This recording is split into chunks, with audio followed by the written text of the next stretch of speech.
Hello, YouTube. It's good to see you all. How's everybody doing tonight? Let me re-pull up chat here and do our daily recap. So, there we go. Last time on Shining Force 3, we had a bunch of internet issues, but we beat the pesky train map. It took like 3 hours. It was crazy, but it was kind of fun. I actually didn't hate it. My internet crashed again at the end of stream, so we are actually at the tail end of that map, but I assume that we are going to be leaving this train area and going to the Republic. If you're curious what choices we made, we let Julian up here on the left, or not, I'm sorry, not Julian, Media, whatever his name is, I can't read it, it's really small on my screen. But his force with the Destonian Empire took on the corrupted general on our side. Yeah, now to the episode. There we go. I think that was pretty good.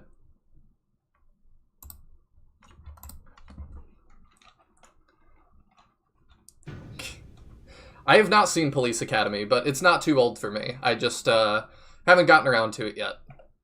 I'm doing a lot of the classics, though. Catching up. My favorites so far are RoboCop 1 and 2. 3 was eh. And what was the other one? The Conan movies with Schwarzenegger. Ah, so good. Doing well? Well, good. Welcome, Serious Lol. And Just Another Dragon. Mahane, play all the games. Lucky loser. It's good to see all of you. Teodrin's going to be a couple minutes late, but that is always okay. He has dad responsibilities.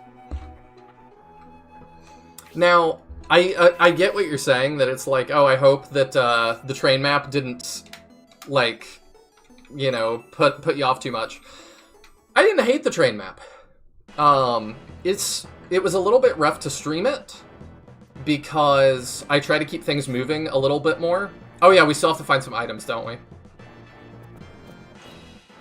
I try to keep it moving for stream, and this definitely brought us to a grinding halt. But, yeah, I've not hated this map. Actually, has not been too bad. I am gonna stream to Teodrin real quick, because I forgot, and when he gets on, he's gonna be like, where is my stream? There we go. Cool. I like the map too, it can just be a bit much. Yeah, I definitely understand that, and maybe it's intended to be a bit much. Like, I'm sure you're not intended to save everybody. But, yeah, we gotta kill some folks too. I've got some fun stuff to talk about today, too.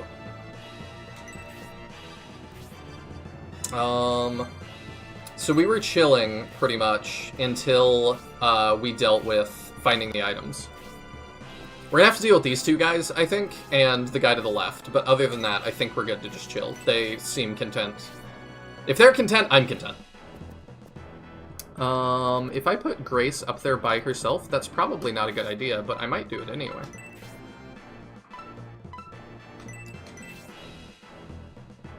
Yeah, let's go for it. Because I think her and our archer can take care of that guy. Maybe not. But he just had a turn, so turn order, I should be okay.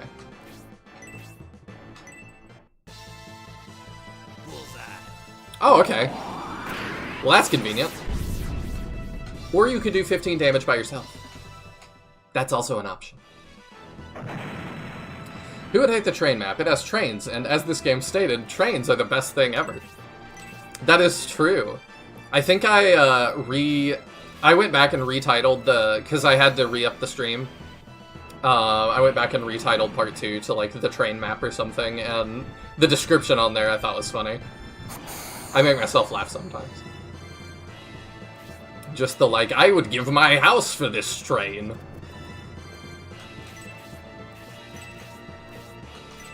Optional, but who could watch a digital refugees die? Many people can't even choose dialogue options in games that make characters sad. I am either super evil in games, or exactly that. Oh, okay, you've got this. Like, when I was playing Star Wars The Old Republic, I was an asshole, and it was very fun. They let me get away with a lot. But yeah, I just did a second run of the RoboCop game, which is a great game, by the way. I really, really enjoy that RoboCop game. Weird that RoboCop came up twice, that close to each other. Not intended, but whatever. But yeah, great game. And playing that the second time and being like, I'm gonna take the bad options, I was like, oh, this makes me sad. Okay, you have 4 items. That's fine, you can afford to toss something. Nothing found. Okay, we already did that one, I think. I don't remember the things we found, unfortunately.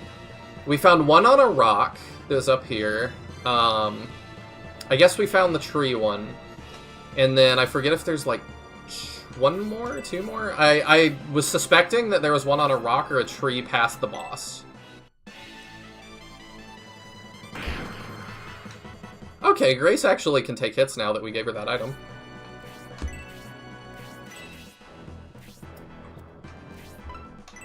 You found a Gale Ring and a Healing Drop. Seriously, you are the best.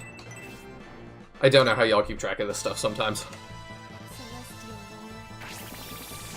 You know, I haven't expressed appreciation in a while, but, like, it's so awesome that, like, I get to do this and, like, share these experiences with you guys. Like, I just really appreciate it, and I hope you guys know that, like, I still don't take it for granted. Should I tell you how many more? Yeah, that would be fine. I think it's definitely not more than 2. Because I knew that last time, I've just forgotten. I played this game for way too long. Which is interesting, too. Hey, Sinister!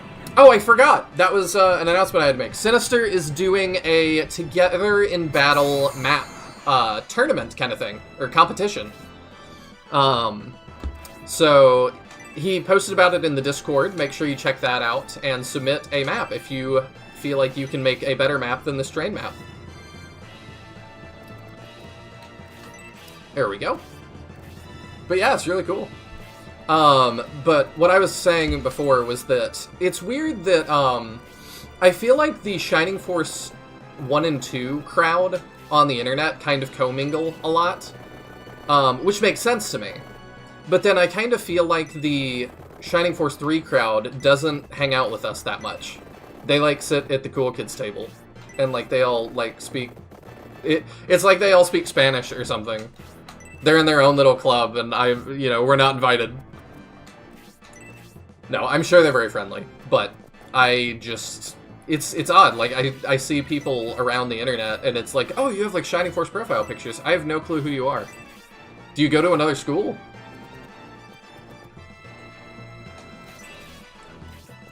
That's probably the better analogy. But it's just like, I don't know.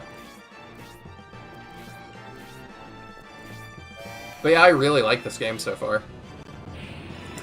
My main question is just, will this beat Shining Force 2 for me? Because I felt like 2 was a really good sequel to 1. Like, it's not perfect, it has its issues, whereas 1 is a perfect game, you know. But will 3 carry the torch for me? And so far it is. Oh, we're moving.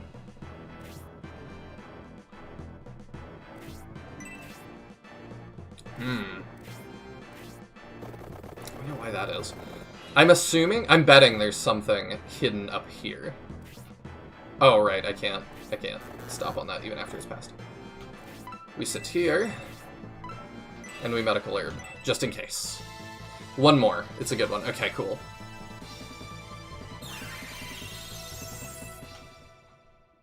I've contemplated changing my profile pic to Golem, but I would have to change my name for that too. What? Why? Is Serious LOL a... Oh, right, because LOL is like the Total Biscuit thing. I wasn't even thinking about that. I mean, he said this was one of his favorite games ever, so, I mean, it still kind of fits. I need to not stand in a grouped up fashion, because that guy is coming for us. We are going to have to speed search some of these too.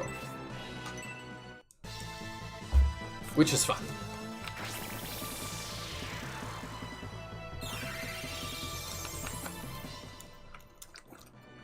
Speaking of gaming and stuff too, I think the biggest announcement this week, did y'all see Silk Song is finally coming out?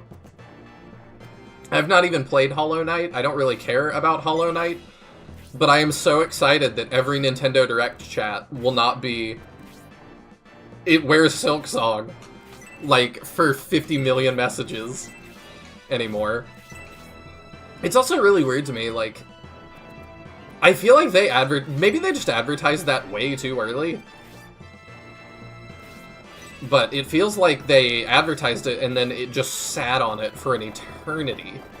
So I also don't even fully blame the fans for wondering where it is. What'd they sit on? Silk Song! It is finally coming out. Oh yeah, I've seen people excited about that. I was just saying that I am not. I don't care about Hollow Knight, but I'm really excited that every game show, any game announcement, anything, that comments are not just going to be full of where is Silk Song. Yeah. I don't know, I'm not a big roguelike guy myself either, so it's like... It's a roguelike? Huh? I said it's a roguelike? That shows how much I know. Sorry, I didn't mean roguelike, I meant Metroidvania. Ah. I mean... I'm okay with roguelikes. A little bit Metroidvania same is thing. not my jam. Right now. A lot of crossover. I wouldn't say they're like necessarily the same thing, because like a roguelike could be any genre. But anyway, Hollow Knight's like one of those games I respect from afar, but have zero interest in myself. Kinda same. Where it's like, I'm glad they made a game that looks neat and people like it, but I could not care less about the game itself. Kinda same. I don't know, I might watch a playthrough at some point, because I like watching playthroughs of that kind of stuff sometimes. Metroidvania's just, all the backtracking stresses me out. Like, I know, that seems to be part of what they like, which is great, but like, it's kind of like how my friends IRL look at SRPGs and go, this looks like chess and math. I hate it. Yeah. I think I've like watched a challenge run or two of Hollow Knight, but that's kind of like, I'll watch challenge runs of tons of things I would never consider playing. So, oh yeah. For sure. Anything the backlogs play is I'll watch pretty much. And I think he did a Hollow Knight video, which is probably what I've watched of it. The one I was watching recently was, I don't know if you've heard of the YouTuber Casp, but I like watching him sometimes, and he did every RPG blocked on the PS3. Oh, interesting. So I watched through that, and then this is all backlog stuff too, but it took a couple more weeks, I guess, and his chat, or his, comments were just full of like, you forgot this game and this game and this game, and he's like, this is on like 10 other things. Oh yeah, like the point is only playing stuff that's only there. I never expected the Symbios forces to break through our lines. Prince Medion and the Symbios battalion is please aid us and reinforce our unit. My brother ordered me to engage the Republican army, not attack innocent unarmed civilians. Prince Medion, you would turn away while your countrymen are cut down? You call yourself a prince. I have no obligation to border guards who would slaughter innocent Imperial citizens, sir. You will regret this, Prince Medion. If we survive, people shall hear of this black deed. Well, you just won't survive, and that'll solve that problem, won't it? Yeah, exactly. I still have to Sounds find like a problem that solves itself. the last thing. Oh, we're still missing one of the things on this map? Yes, Just Another Dragons reminded me. I think there's just one left. I know there were 3 we're trying to get. I don't remember which ones we found or anything. Siriusol has us covered. He said, we found the Gale Ring and Healing Drop. Gotcha, okay. Jebister says, Benetrim yelling at people non-stop, or to not stop on the train tracks feels like a lifeguard yelling at people to stop running around the pool. Really does. Same energy. And then we'll get back to that in a second, Sinister. Okay, I gotta play the game again here. So, I'm missing one thing. Is it... Am I correct in assuming it's behind the boss up here? No. No. Is it... I already said, is it that one? No.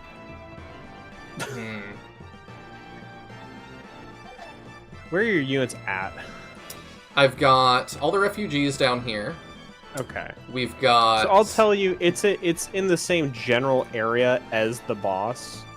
So, like, you don't need to go, like, far past it. It's near the groups of remaining enemies. Okay, it's one of these two rocks. I'm betting it's that one. Honestly, I don't know which one exactly it is, but it's one of the things in that region. Okay, I was gonna check everything anyway. Just so you don't waste a bunch of time going further afield. I appreciate that, because we are definitely out in the boonies. Yeah. Dentaris is up here, like, do I need a passport? Okay, so... Yeah, I don't need to be quite as conservative, because they're reminding me that, yeah, the enemies cannot stand on the tracks. I don't want you to run that way. That is not ideal. I'll be right back, I'll grab a cup. Okay.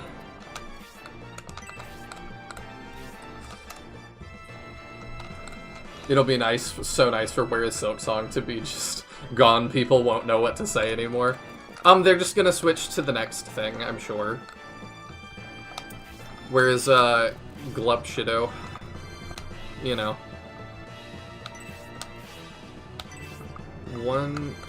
Oh wait, I forgot I can do that. Haha! I'm gonna see if I can get him to go for Dentaris. So I can get that a little more safely. Bubsy got a new game too, which y'all were all asking for, right? Okay, it's not that one. It's not that one. Okay, it's probably the top left one. Where's Metroid Prime 4? Oh no. Yeah, you're right. That is gonna be it. I feel like, though, they've been pretty transparent about that. Like, I don't think we have a release date yet, but we at least kind of know that it's coming. Alright, I'm back. Welcome back. Thanks. Pleasure to be here, Nihil. So, tell me about, I don't know, I haven't watched, like, one of those late night shows in probably 15 years. I don't think I've ever watched, like, more than a few minutes. Yeah, they used to be funny. But I don't know, I think, like, the genre of people just sitting talking has never been something I cared to watch. I like podcasts, so I can't say anything.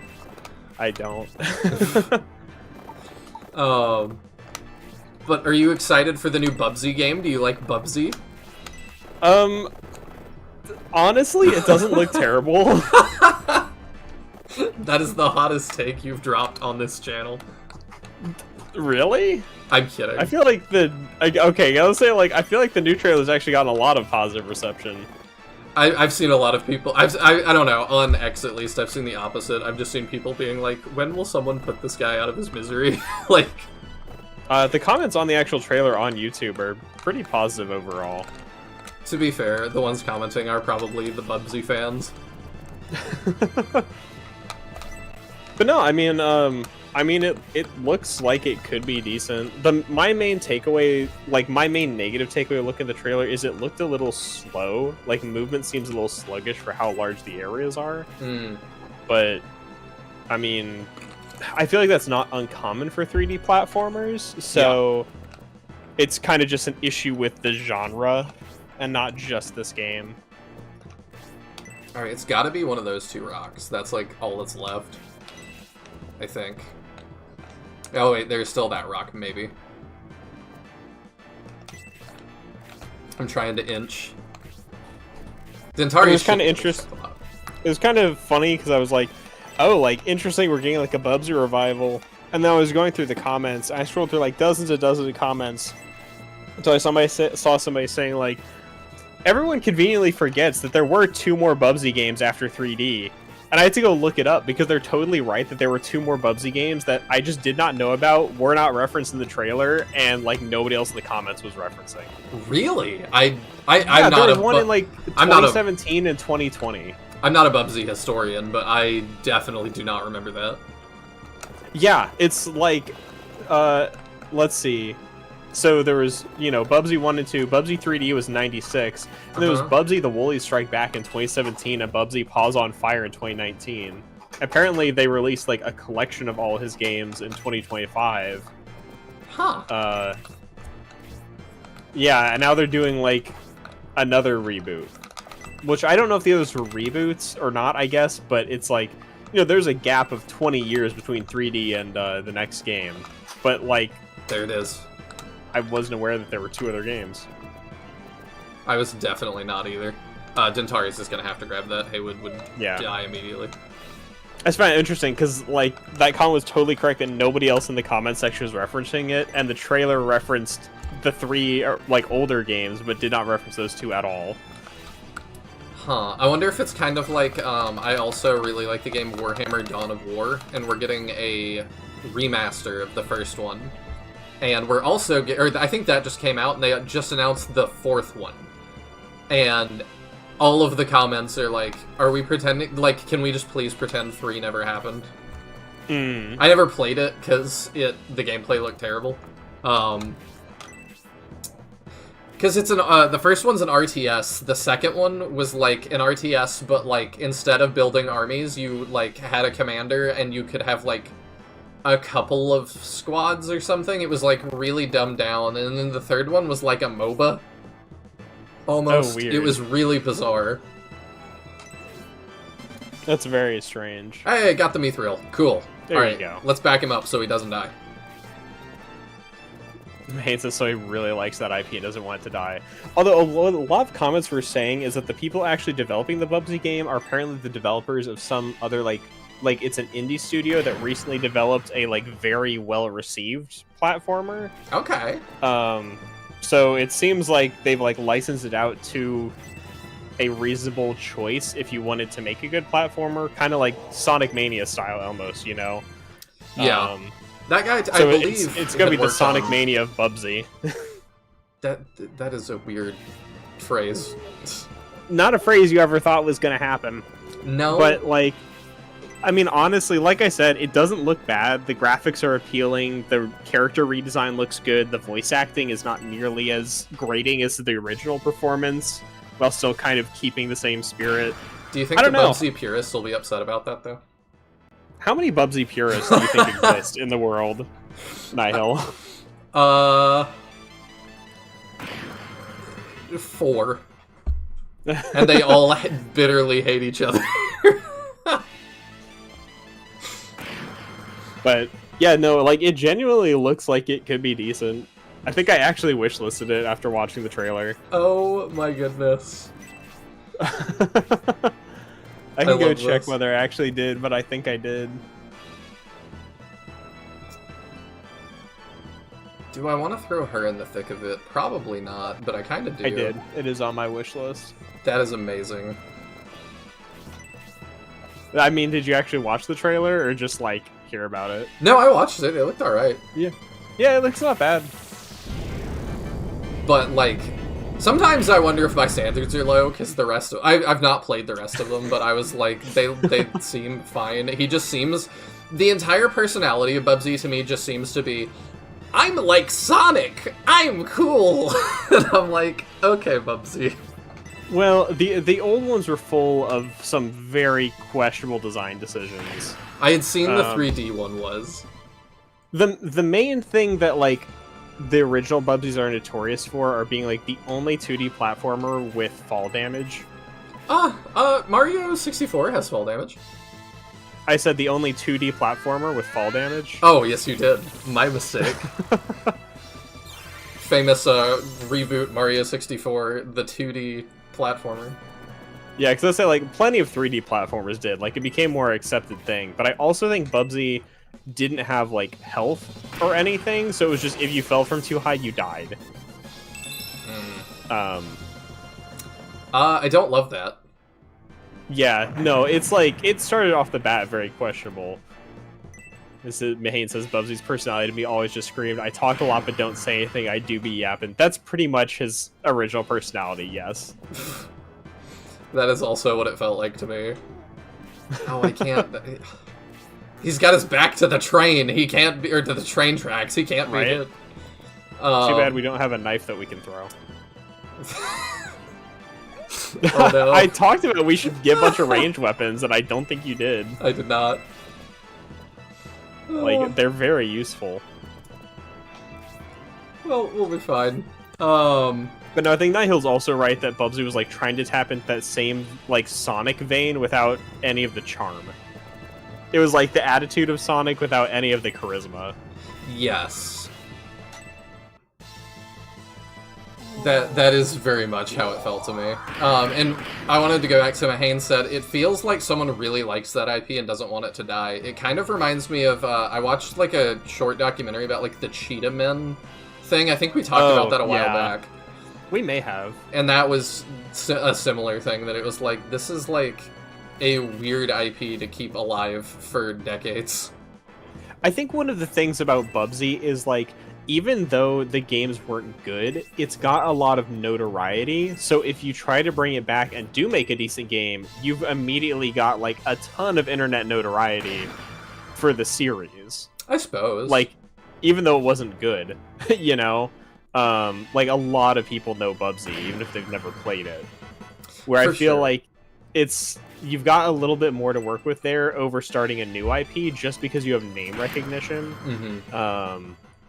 So I do think that even though it's not, you wouldn't consider it a successful IP, I can understand the merit in trying to revive it over starting something entirely new. Yeah, I can too. And it's weird, like, there was just a whole group of mascot platformers that just kind of didn't make it.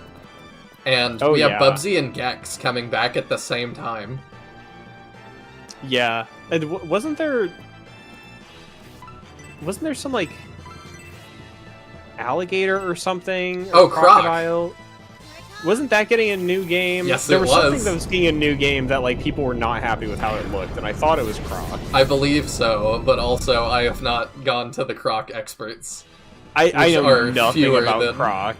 Fewer than the Bubsy experts. I saw it on the shelves at Blockbuster a bunch when I was a kid, and I never rented it because I was like, that looks bad. As like a 10-year-old. So I was looking at the Croc game on Steam. It's not a new game, it's a remaster and update. Okay. Good way to start and feel it out. Yeah, I think honestly though, I feel like that's where some of the negative reception has come from, is because, like, it's got some resemblance of, you know, just those, like, upscaled / HD texture mods for games where, like, things are still very polygonal and, like, basic looking, but with nicer textures. I see. Where it doesn't feel like it was, you know, remastered from the ground up exactly, as much as, like, they may have taken the exact same models and retextured them. Could be. Because I know a lot of the, like, poor reception was just that it did not look appealing. Mahane says, wait, Gex and Croc are coming back too? What happened? Did all the 90s kids finally hit the point of being lead devs and decide to resurge the N64 into a brave new era? I mean, mate, that feels like a very optimistic thing, because I feel like that would lead to really good things. Also, I'm going to back up Symbios, because if he dies and I have to redo this map, I'm gonna scream.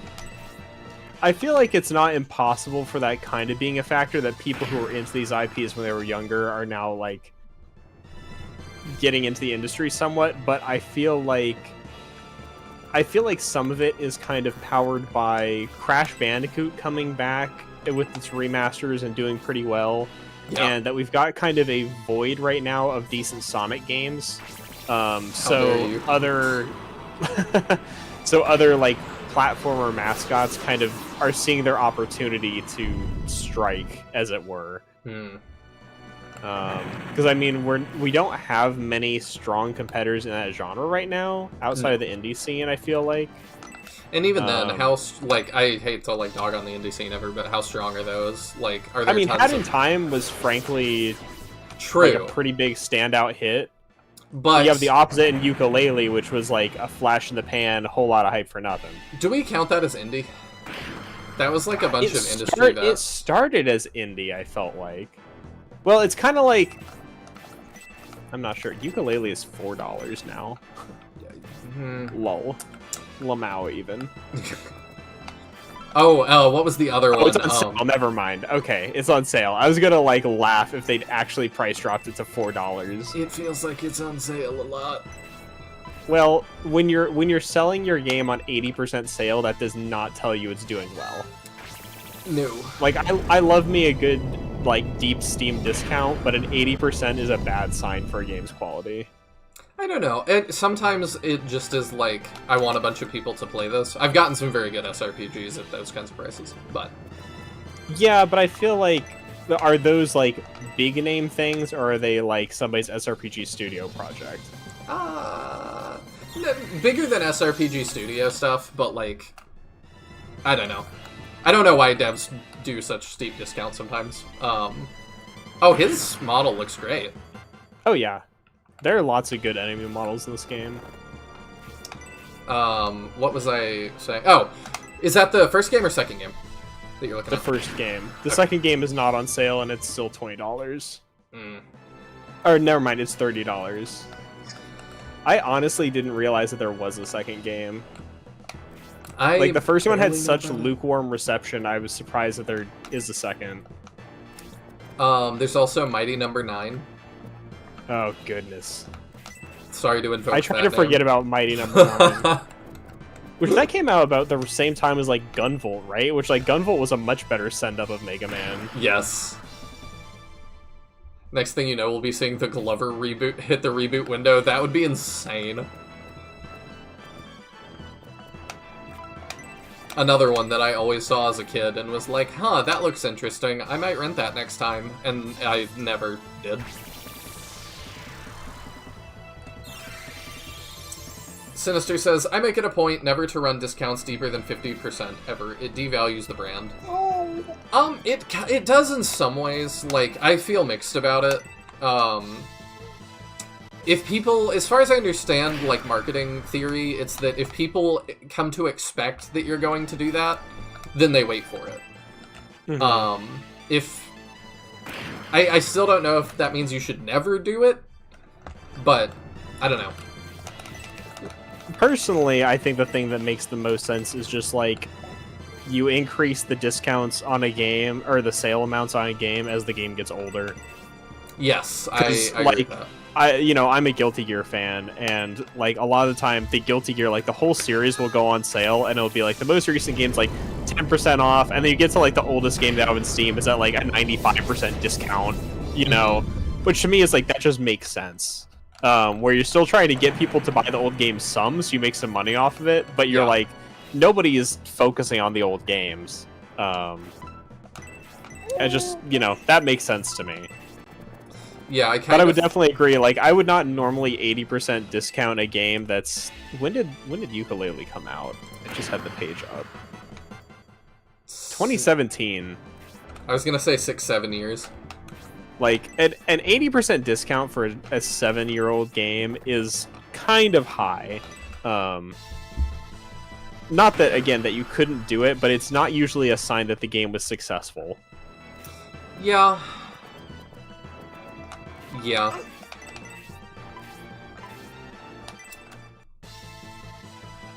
That's kind of where, like, I think I refer to it as flash in the pan, where it's like, it came out, some people bought it, it was very meh, and nobody exactly is still picking it up or talking about it.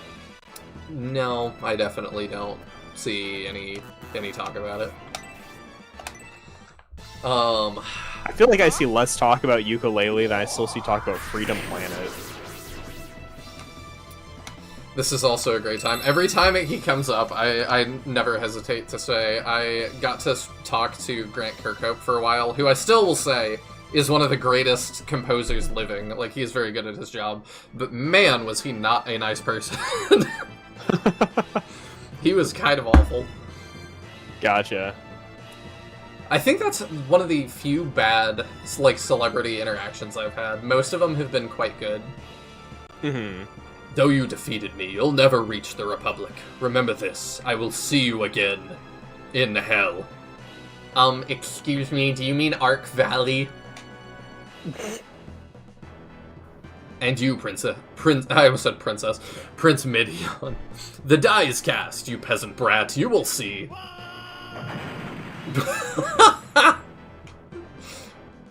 The Link yell when he dies. I love the SF3 scream. It's so much funnier than the Wilhelm scream, even to me.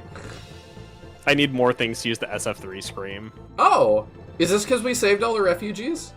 Yes. Interesting. Like I said, there's 2 rewards. There's this small one and one much later that will... We've been getting like 6 EXP per kill. This is big. So Dentaris gets HP, attack, defense, agility. Mascarin goes up, HP 1, MP 2, which is great, defense 1, agility 1. Grace is 7. Heal level 2, let's go. HP 1, MP 2, defense 1, agility 1. Hayward levels to 7, HP 1, attack 1, defense 1. Oberite levels to 7, HP 1, attack 1, defense 1. Irene is 6, learns Tornado. That's very helpful for her. HP 1, MP 1, attack 1, defense 1. Cool.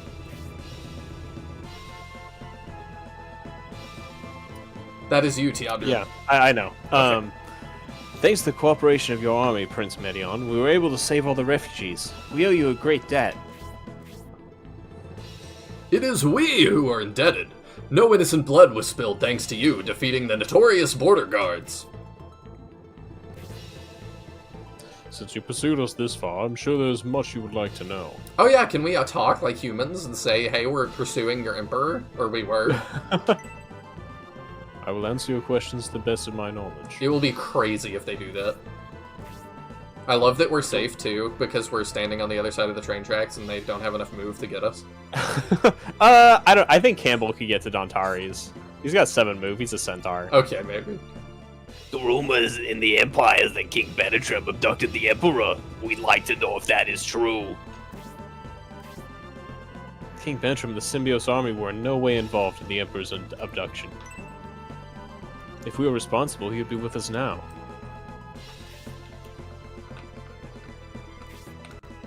However, the rumor isn't a complete fabrication. The Bullzone operative impersonating me did assist in the Emperor's abduction. We witnessed the imposter earlier. An imposter abducted my father? For what objective? Was the only goal to disrupt the peace negotiations? I don't know the answer to that. I'm not sure whether we have a definitive yes or no, but I mean, he was taken by the Bullzone High Priests, and they took him who knows where. Yeah. I'm thinking that's not their only goal. In that case, you answer no. Yeah, I don't know that we have a definitive, like, nobody's come out and said, we have ulterior motives, but... Yeah, I don't think they have. I just... Things are... Especially this game seems more complicated than that. Yeah. If they intend to do more than just disrupt the peace conference, what larger goal could they have in mind? One thing we do know is the Bullzone sect is the driving force behind all of this. Abducting the Emperor and impersonating King Benetrim are both their responsibility.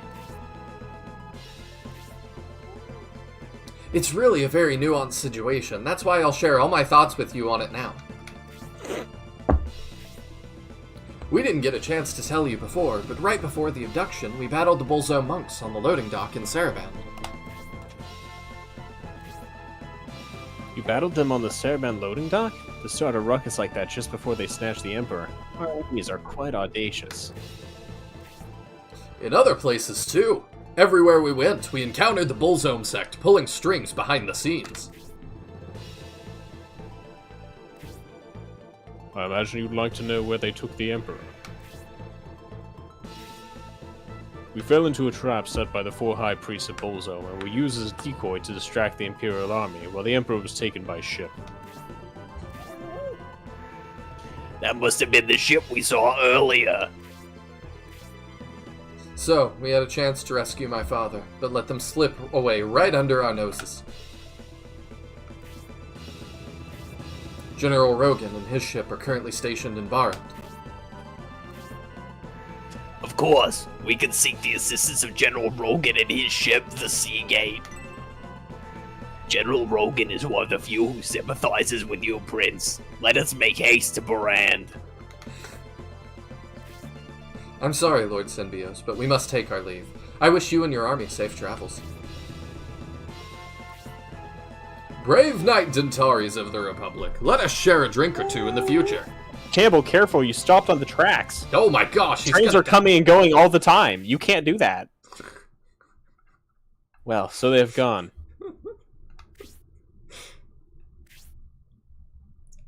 So he can stop on the tracks, but we can't. I guess Campbell's more powerful than we can even fathom. That was just Symbios' line I was reading. Oh, hello. Oh. I guess they killed Varland. Well. I guess so. Do you want to be Sybil, or should that be me? She won't speak much. Okay. I can go ahead and take her if you want. Sure. At the end of General Varland's life, I wasn't there to fight at his side. I'll never forget this shame.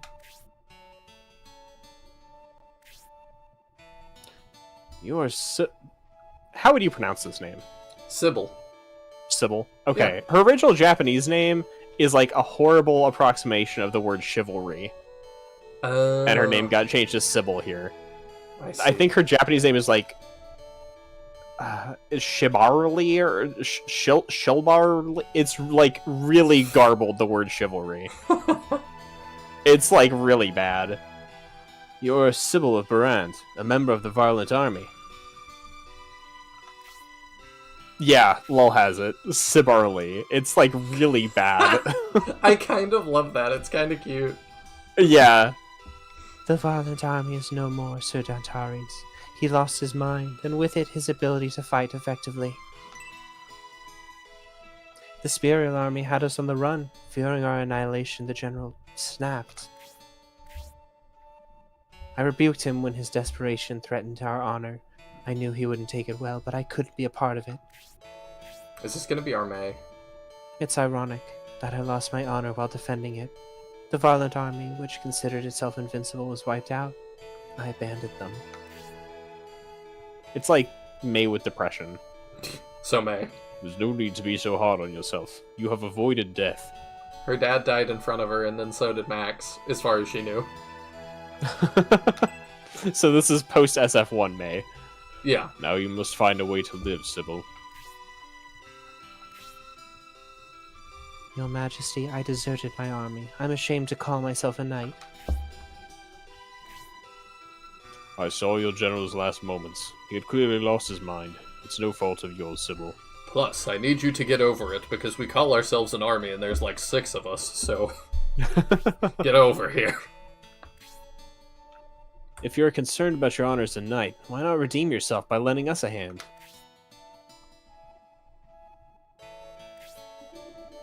To preserve my honor as an Aspinian knight, I shall join your cause. Sybil the Knight joins the force! Let's go! It's time for the train to depart.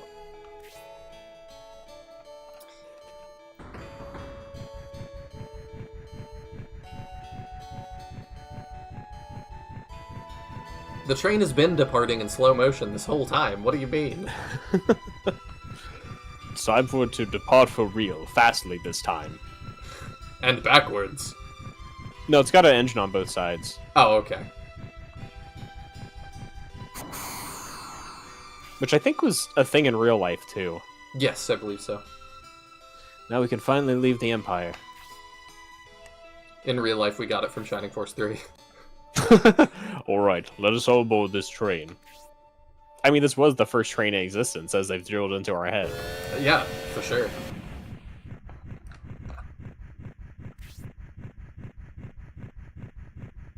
We paid a lot of gold for this. Why are we in the cargo car?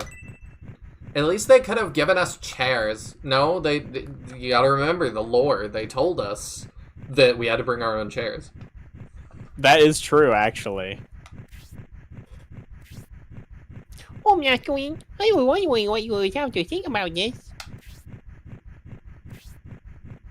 Well, don't you agree, Lord Symbios? They're making a lot of gold transporting cargo, and then they charge us all that gold, only to treat us like this. It's not right. And what about this awful odor? They won't put us in the same car as the commoners, but they didn't have to put us next to the smelly chickens. I mean, chickens. We're not livestock. I think that's just about enough, Mascarin. Look at Lord Symbios and King Benetrum. They haven't complained. I don't talk. Because we duct taped Symbios' mouth shut. Well, yeah, but even so. What do you think about all this, Lord Symbios? They ask me what I think a lot for me to not say anything. It's one of those things that makes me really feel like making us mute was kind of like a later in development decision, and that originally, like, our lines were in here. I have no proof for it, but the number of times they make Symbios talk makes me feel like he originally had dialogue. I agree. We just need the Japanese, like, promo magazines that show, like, the early in development beta screenshots Right. where he's, like, really eloquent and well-spoken. Everybody's clearly shocked at what we said. What? Even you, Lord Symbios, and everyone else, and even the king. What are they... Okay, I don't know what we said. It's like, what are they even implying we said here? And this is not a line that we'll see in any of the other games, so it's like, it feels so strange to have us ask our opinion and have people react to it with no clue what we said. We debated what a cult was last time, and now chat is deciding that they are the cult of the train. Put her to death, she disrespected the train. All hail the train, put down the non-believer. I do wish at least one of the characters, like, felt like the people in Railhead, that they were like, this is the coolest thing I've ever seen. Yeah. Oh, don't be so harsh. Dantarius, this train car isn't well ventilated, and the odor is quite strong. I understand, my liege. I'm not supposed to, but let's open the door just a little.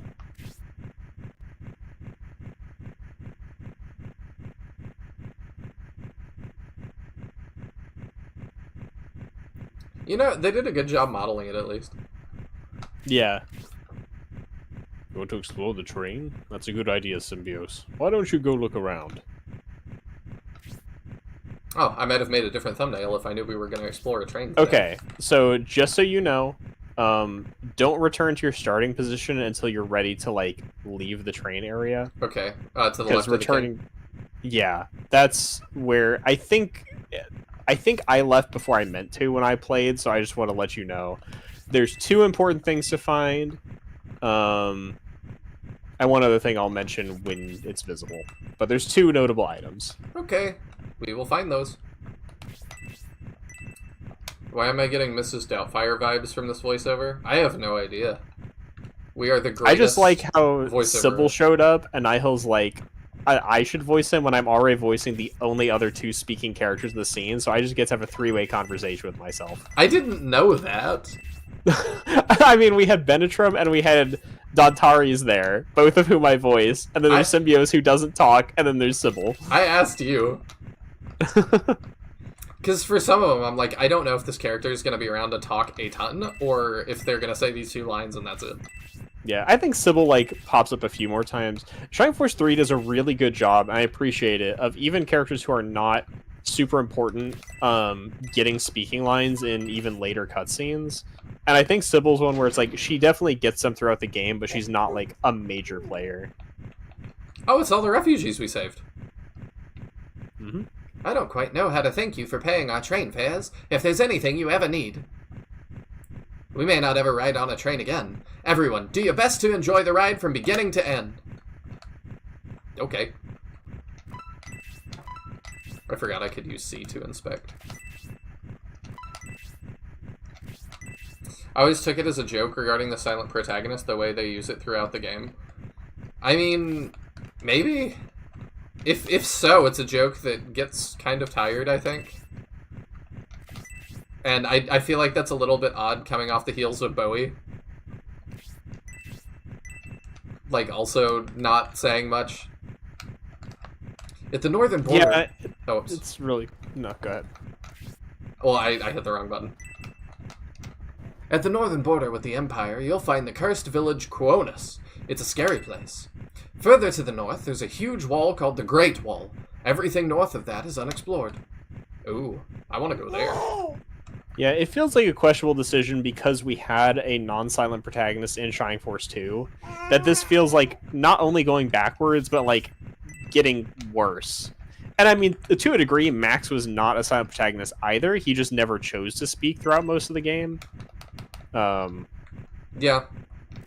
Because, like, I mean, obviously, spoilers for the end of Shining Force 1. But he's not silent. He just doesn't speak. Nothing was worth saying. Oh, hey. Hey, protect milk. And there's one of the two things. Sweet.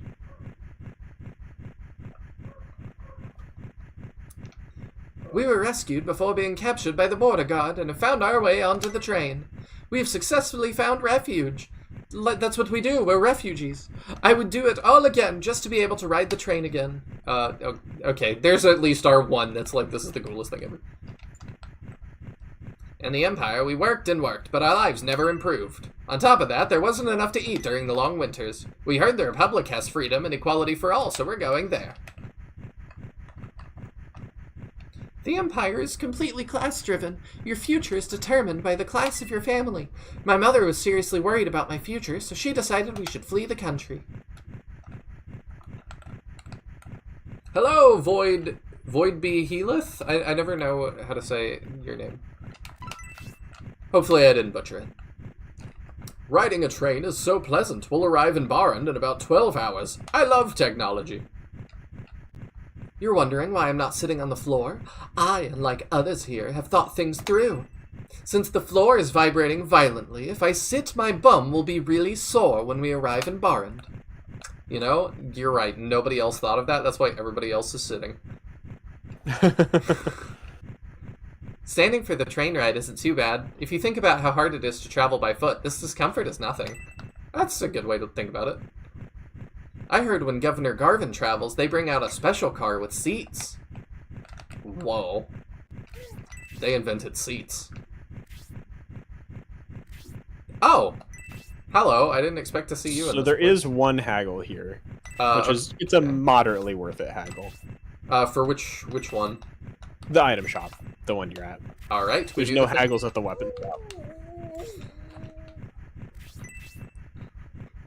What are you talking about, Nihil? Symbios has been saying how much he loves the train the whole time. Oh, you're right. I just wasn't paying attention, I guess. You looked right over the train lover badge he's got in his character design. I did. You'll notice that every time the silent protagonist speaks, someone will comment in a manner that basically hints at what he just said. Oh, it's a goddess here? Okay. I forget what that is. Yeah, this one. It's MP recovery. Okay. The main reason I point out is just because there aren't many throughout the game, and because you'll want lots of MP in the end game, it's nice to at least get these like into the deals menu. Okay. So it's in the deals menu now. Yeah. Cool. So it's just like you will never, I don't think anywhere in Shining Force 3 you get like a renewable source of MP recovery items, so I see. like it's something I would definitely hoard. Take what you can. I don't know why like Shining Force is so precious about giving you MP recovery items, but they really don't like to give them to you. A wing? Interesting. Do you want to buy any ranged weapons? Just while we we're talking about symbiotes and not being able to get to somebody recently. You know, just a couple. You don't have to get one for everybody, but it's just nice to have for like probably your biggest attackers. Okay, so we got Symbios, a knife. Oh, okay, I've got to sell something.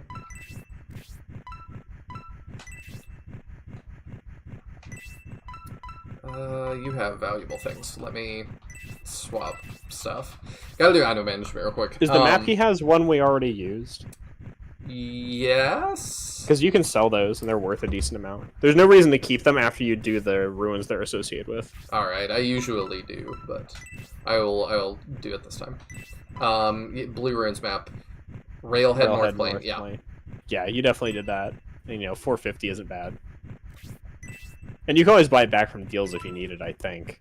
Okay. I think that ahem, this is quite good means this is going into my deals. All right, so we buy, and we get a knife. No, we'll just hold on to it. I actually wrote down other things to talk about this time. What? I know. I planned ahead. People are going to say the stream is scripted. There's also the Sekiro anime that got announced that I think looks kind of interesting. The company has been really specific in being like, all of the animation is hand-drawn, but people have found like frames where the lead samurai guy has like 6 fingers. Yeah, I've seen a lot of people. The main reason I heard about it is people talking about thinking that there's AI being used for it. I mean, they put out a press release saying like it's all hand drawn. We're not doing that. But I'm also like, okay, why does that like guy have 6 fingers then? Because like he totally does. Like, I've tried to... I'm pretty, like, I'll give you the benefit of the doubt, but I'm like, I really can't see it any other way. I do see a shot with 6 fingers, but I also see people in the comments talking about that this in particular is a smear frame, which I could see. Okay, it could be. Because, like, I mean, when you are doing hand-drawn animation, often smear frames, you'll have stuff like that happen, so who knows? Sure. I haven't looked into it much. All I know is... I've seen a lot of people accusing of the AI thing. I didn't even know they'd made some big claim about it all being hand-drawn. Maybe not hand-drawn, but just they're not using AI for that part. Okay, so you can't get your maps back in the deals. Oh, I think it might be in the item shop, because it's not a weapon. Oh, yeah. Ever since Shining Force 1, they've had separate deals menus. Yep, you're right. Yeah, there you go. Okay, cool. I won't sweat it then. Oh, Sinister, you took my advice. You were watching Mob Psycho? What have you been thinking? Oh, I see. I was like, I haven't started that one. No, Sinister said he had, so... The ranged weapons look weak, but remember, each weapon level you get raises the attack of the weapon type by 3. Since your primary weapons are all level 1, they're 4 points ahead instead of 1. That makes sense. Yeah, so as you get higher weapon level with ranged weapons, they'll just get stronger. Baron doesn't have a train station, but you have to get off. Oh, you have to get off at a small, unmanned station. To get to downtown Baron, you still must walk quite a long distance. Oh, I thought you were gonna like save my game or something. False. Oh, Lucky Loser said, I mean, let's be honest, drawing mistakes happen. I was gonna point out, we do have Fire Emblem Fates had 6-fingered Anna. Oh, did they? Yeah, I don't know if you remember, in Fates, Anna's portrait has 6 fingers. I don't think I knew that. Yeah, it's kind of funky. It's kind of hilarious that managed to make it all the way into the final game. But yeah. Yeah, Jebister, they do say they're open that they use AI in some way. A lot of the anime studios do now. Like, almost all of them, from what I've read. But not for not for like drawing keyframes and stuff. Yeah, and I don't know, like, somebody is saying that apparently the studio has said specifically everything in the trailer is hand-drawn, and that they wouldn't use AI for this project, and that the AI they do use is not for animation purpose. I don't know how much of that's true, but... That is definitely the thing you say right now. It's some stranger on the internet, but it's like, all of the things we're seeing are some stranger on the internet saying it. Many passengers today. Things okay with you Republican soldiers? I know the conditions in the car are pretty bad, but definitely stay in your car and don't come over here again. But we're not nearly as valuable as the cargo. We should be grateful they gave us a ride at all. Somebody has got to teach them what organ harvesting is.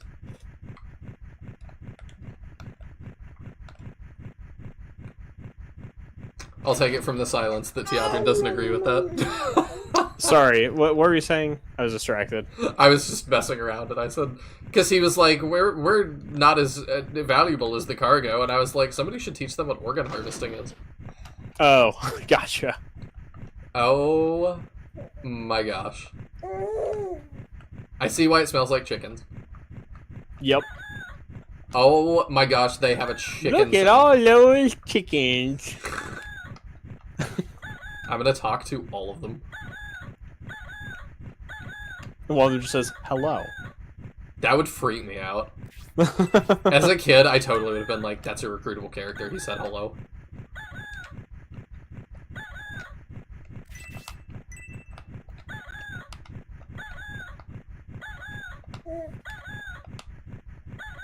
Okay, the chickens didn't have anything to say, shockingly.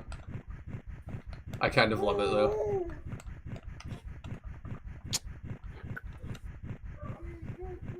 Alright, we go to the next one.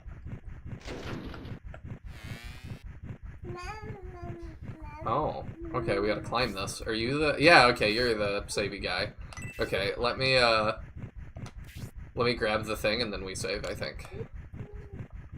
It's gotta be in this. What? I'll give you that impression. That it's very conspicuously up here. Chicken feed. Oh. What do we do with that? Feed a chicken, dummy. Well, okay. Let's save, because we're still in the, we're still in the train fight. For the save.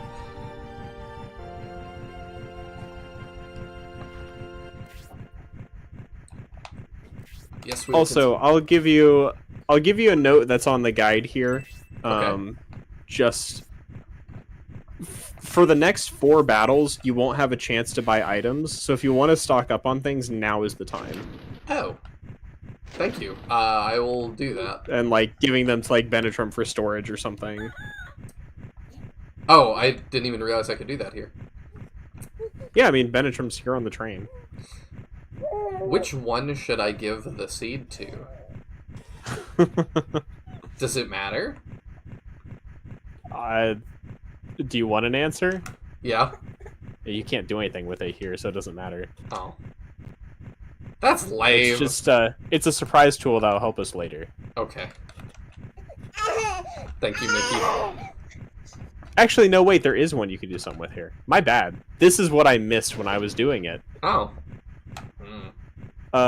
There's one on the crates in the middle of the cart, is what it says. There's probably that one in the corner? Or no, the one in the middle. Okay, we can get up to him.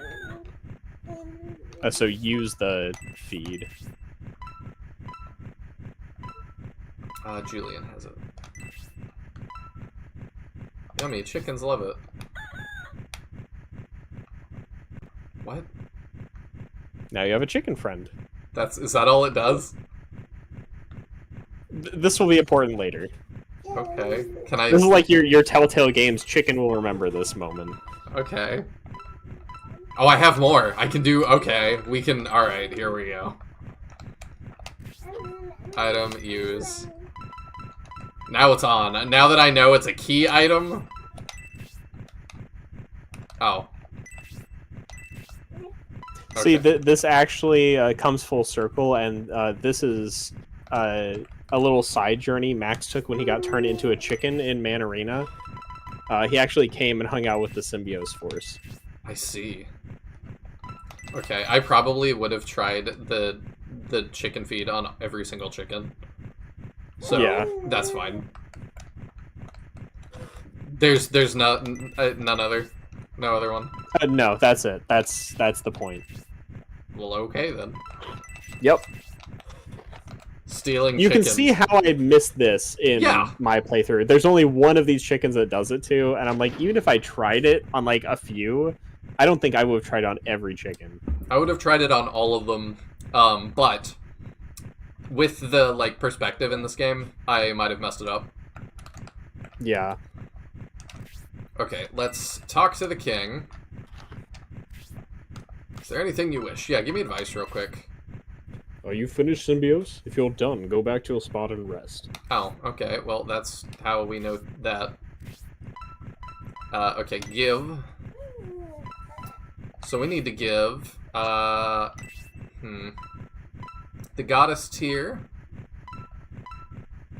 And really, anything that you don't think you'll be using in the next 4 battles, you could deposit here. It's just like, we've got a while before you can buy stuff again, so... Oops. That's fine. Oh yeah, the mithril. And then we'll load up on medical herbs. We'll keep the chicken feed with us. I don't know when we're gonna need that. Is that an angel wing? Yeah, okay, we don't need that. I probably could have sold that, but whatever.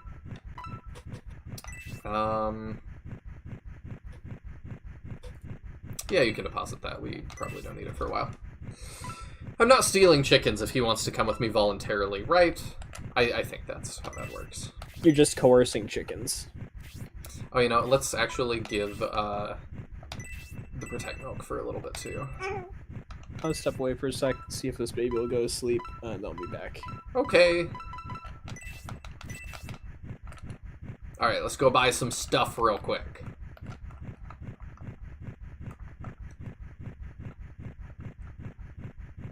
After, like, an intense battle, like, just hanging out on a train with, like, without the music, it's just kind of like, yeah, this is kind of nice. It's relaxing. Chicken bribery. Can you bribe an animal? I guess you can. Sometimes you have to bribe the dog to behave.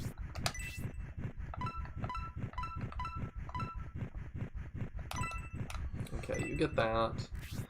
Yeah, you get... Julian, you get 2.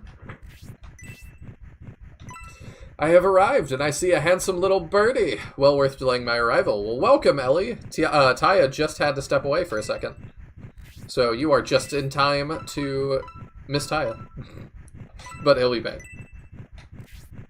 Also, you have the Gale Ring to equip on somebody. Oh, yeah. Okay, let's do that. I assume it increases agility? Okay, she has it. Gale Ring. Defense +5, agility +5. Oh, that's a lot of defense, too. Okay. Okay, so let's see. She has the Life Ring equipped. You have something equipped. Okay, you have the Protect Ring. Battle Bracer. I like that that gives us attack. You don't have anything.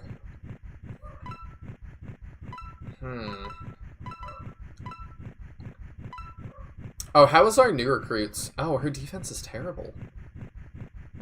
Yeah, okay, you get it. Did I see she... What level is she?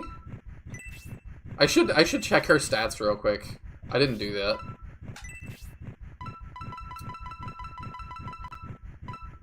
Okay, you're level 6. You have 15 HP.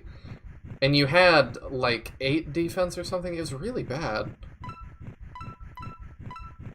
Huh. Yeah, you were a worse tank than our healers. Goodness. Okay. Welp, now you're something. Thank you for the reminder on that. Sybil benefits greatly from defense help, I'm noticing.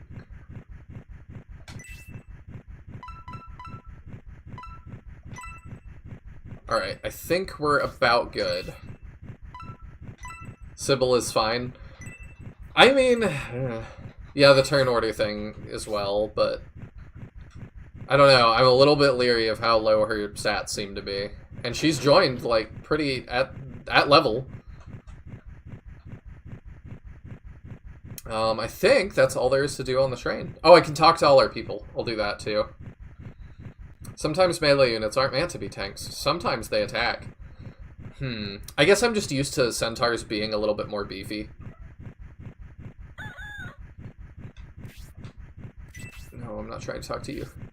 I'd love to go with you, but if I went, the others might wonder. Please go on ahead. They might wonder about what? Senbios, this is very curious. All the cars are similar, but the engine car is different. Yes. Okay. In the Irene country, not have this. No strange machines say choo choo choo. How it move? Is civilization? Surprising! I'm just a mercenary looking for a certain vandal. I came across some interesting information, which leads me to Dystonia. If what I heard is correct, my search may end there. He's so edgy. I love him. I wonder if he's looking for gold. Wow, Mahane, you've changed. That's a good point, actually. Who are you to say not tanks? Are you sure you don't want to drop off that stash of medical herbs and get another stash? I think we'll be fine. I'm starting to need them less. It helps that we have 2 healers now. I really envy Masculine. Sometimes I wish I could act as freely and casually as she does. I can't do the voice as good as Yadrin, but I'm trying. Most people associate dwarves with caves. Personally, I don't care for narrow, dark places, and I don't like this train. Where is Irene from? I'll admit she's cute, but she definitely needs help in the language department. Does she, though? I mean, she can communicate, and that's, like, all that matters to me. Lord Senbios, you always get treated better than the rest of us. King Benetram is being unfair. I mean, yeah. I'm sure he's just worried about me, but I'm not a child anymore. I can tell what's safe and what's not. That's why I'm standing next to this open rail. Lucky loser's message gets held. There you go. Let's see. I feel that centaurs on SF3 are just good. Even if you play it very casually, they always tend to become powerful. Okay. Sybil is a 50-50 unit for me. I don't think I used her in my first playthrough. I don't know who the first person we're going to drop is. We shall see. I'm not totally in love with Obright. Like, I like archers. I'm not in love with Hayward either. So, that's my feelings so far. The enemies are also going to drop healing items, so you should be more than fine. Yeah, I kind of felt like we'd be alright. Only not in Shining Force. No matter how much defense you have in Shining Force, you'll always take at least 1 damage, which means you can always die. I guess that's true. I still appreciate the tanky units, though. Kill him! Yeah. And the lack of consistent counterattacks means being aggressive is a much more viable strategy. True. That is why I always run Yogurt in Shining Force 1. Alright, I think we're ready to move on. I'll go save one more time just to do it, because I don't know when our next save point's going to be, and I don't want to redo all the item management. But we'll do that, and we'll get going. To the Republic. Hopefully they receive us well. Different mechanics call for different strategies. True. It is interesting to kind of think about the meta in each SRPG. I wonder, like, what the meta is in Together in Battle. Like, if I actually wanted to play totally optimally. Just running, like, 10 rogues or something. No, it's probably, like, balanced well enough that... I feel like Together in Battle's balanced well enough that there's no, like, just crazy meta like that, but... You never know. It takes that one speedrunner to break your game that plots everything out on a... What is it called? An Excel spreadsheet. I am nothing if not adaptable, though I do always take Gort in SF1. We always gotta have our one we take. I take Yogurt. You sacrifice and take Gort. I get it. Nothing but, Tatiana? Are you thinking dodge tank everything? Ah, yes.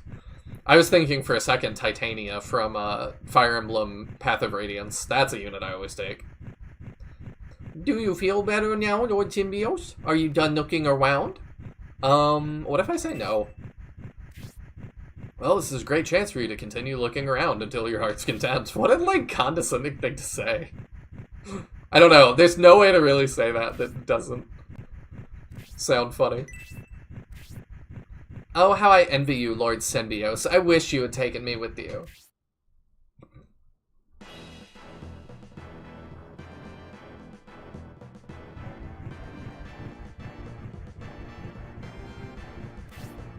Oh no, what is that? Your mama. I didn't know you were back.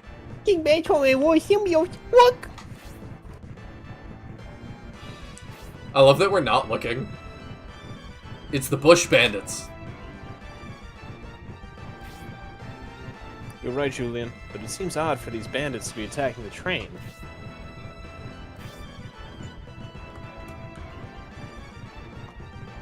Oh, yeah, I was her too. Yes, I heard the trains were safe because the local bandits feared retaliation from Saraband. You sound a little bit quieter than when you left. I feel retaliation from Saraband. I don't know. Ha! We fear no bumbling soldiers! We still have not looked outside. We don't fear no bumbling soldiers. Oh my gosh, I love his hat. Is he a It is pretty great. Is he a goblin? Garvin pays us some of his take, and we let the trains run in peace. Then why are you attacking? Okay, that sounds better. For King Benetram's head. I like his head right where it is, fiend. That'll tell him. Is that so? The price on my head. You would cross Garvin for that? Mahane says Bush Bandits has a wildly different meaning in some circles.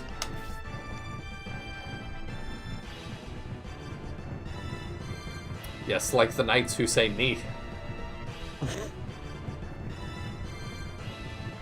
I'm glad somebody got that. The trains are normally off limits by order of Sharaf, but this time we have dispensation from Prince Arrogant himself. Oh, well, that's not convenient. We will take full advantage of it while we have the opportunity.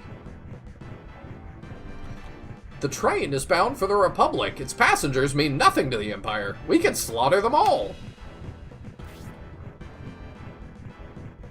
You vile beasts. You're just using us as an excuse. Do you think the way that we look at monkeys, the Birdmen look at chickens? Depends on how you feel about monkeys. I just mean that it's like, we're kind of like you know? Like... Mm-hmm. Like, I mainly look at monkeys with disgust, so... Not a monkey fan, huh? I've always hated monkeys. They're like the ugliest thing. I never understood when I was in like middle school. Like all the girls thought monkeys were so adorable, and I'm like, no, they're disgusting. Ugly things.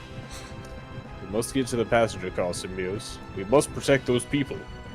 I just love there's some audience member that is out there that's like, he hates Shining Force 2 and monkeys. Like, I knew he didn't like anything good.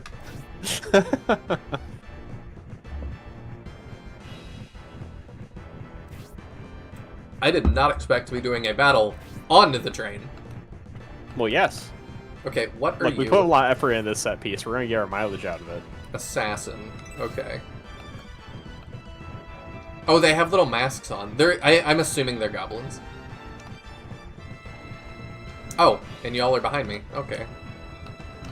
This is an interesting little battle. Mm-hmm. I think I like this one. This seems neat. I feel like SF3 did a really good job in not being afraid to just do non-standard battles and giving us like really interesting scenarios, I guess. I dig it. So, something I was talking about... Sorry, go ahead. I was gonna say, because like we're on Battle 9 now, and I feel like there's been maybe like 2, maybe 3 battles that I'd really say are like your generic SRPG battle setups. Yes. I think so. But even then, I was like... One of them that I counted as generic had the ruins, which already kind of moves it into this is different. Yeah, and then like the escape from Saraband is pretty normal until, you know, you have the Saraband soldiers attack from the other side, so... Mm-hmm. I don't know, it's like they did a lot to get very creative with it and just do lots of funky battles that I don't feel like I've seen quite that before, even like now, you know. Oh yeah. After 20 more years of SRPGs being like, I still don't think I've seen another game do this. Sinister says, as a Chicagoan, on the train is the #1 place I expect to have to do battle. Yeah. I don't know if you saw, but Symbiote's got a new special. Oh, I didn't. Yeah, he unlocked Twin Wave. Ooh.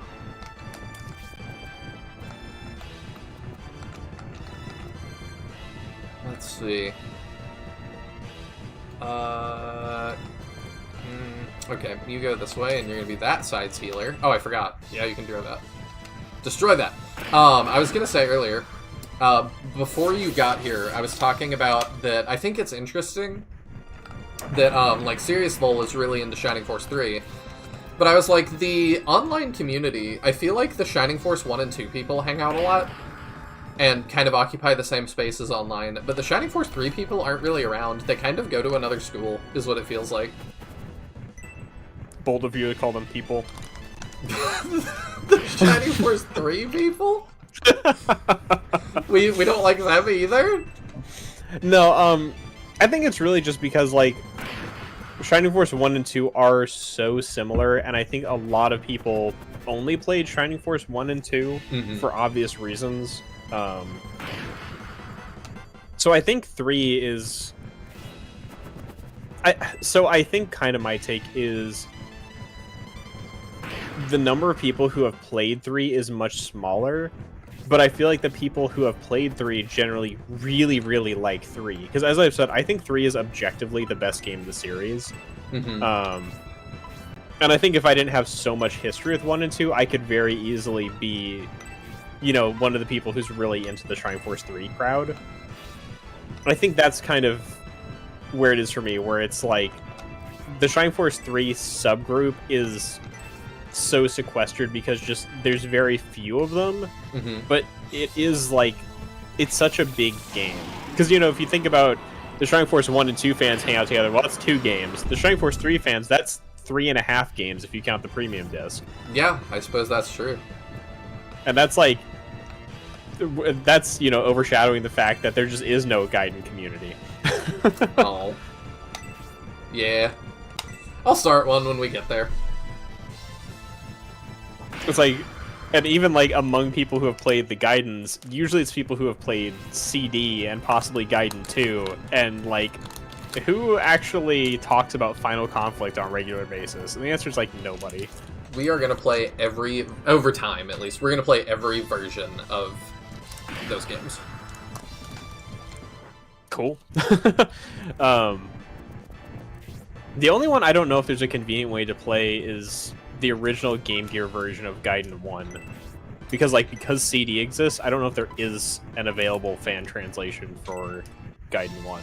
Even if there's not, we will muscle through it. We made it through Flame Dragon. I guess I was going to say, that's true. We've played games in Chinese before, so... Plus, I am a lot more versed in Shining stuff, so I feel like I could kind of figure it out. Hopefully. Potentially. That was also 8... changed since Final Conflict is also super good. That was 8 EXP. Yeah, the XP game's pretty bad.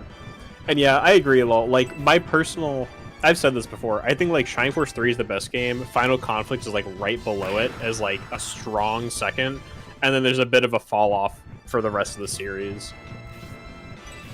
So it's like, as much as Shining Force 1, I think will always be my favorite, partially just due to my nostalgia for it. 3 and Final Conflict are, like, by far the best games. Which makes sense, because they were, you know, kind of the last ones, in a sense. Where they'd had experience developing these games for much longer now. Yeah, that makes sense. Games actually getting better over time? What is this? You can do that?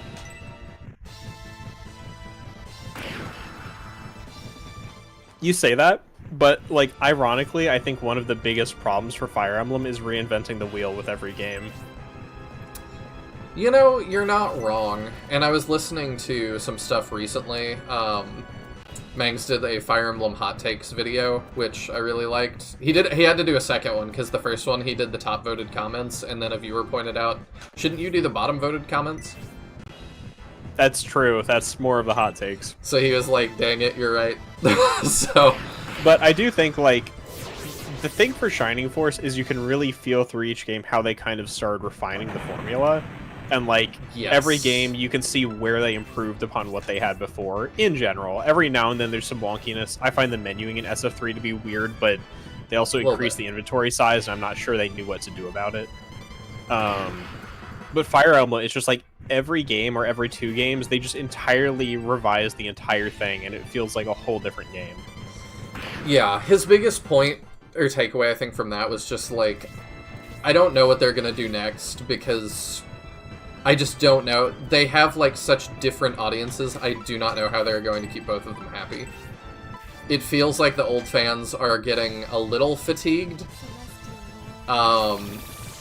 Three Houses, it seems like people still talk about it a lot, and there's definitely still a very loud crowd that likes it. But a lot of people also don't super like it, especially in hindsight, like after a lot of the hype and new has worn off. And then just going off of like engagement numbers for Engage, they're way less than Three Houses.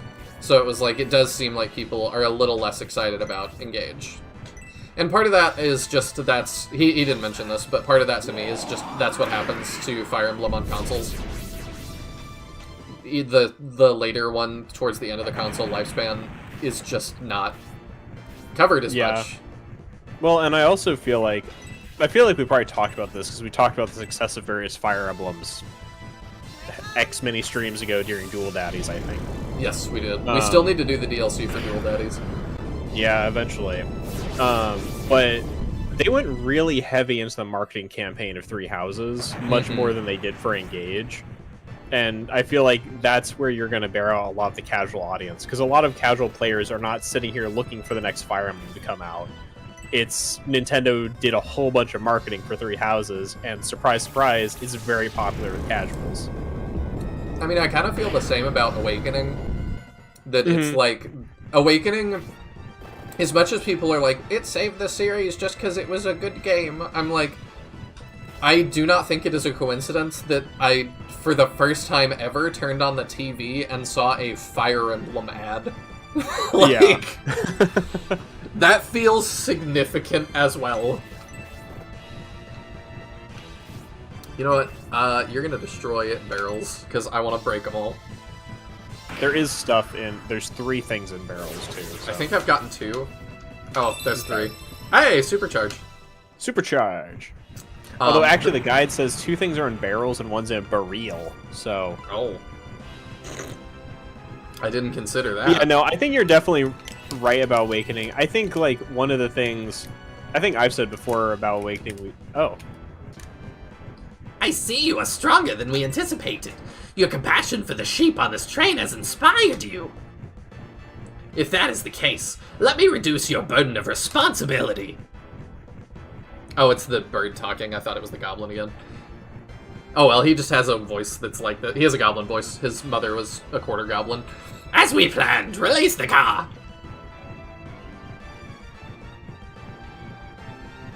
I saved all those refugees. For nothing!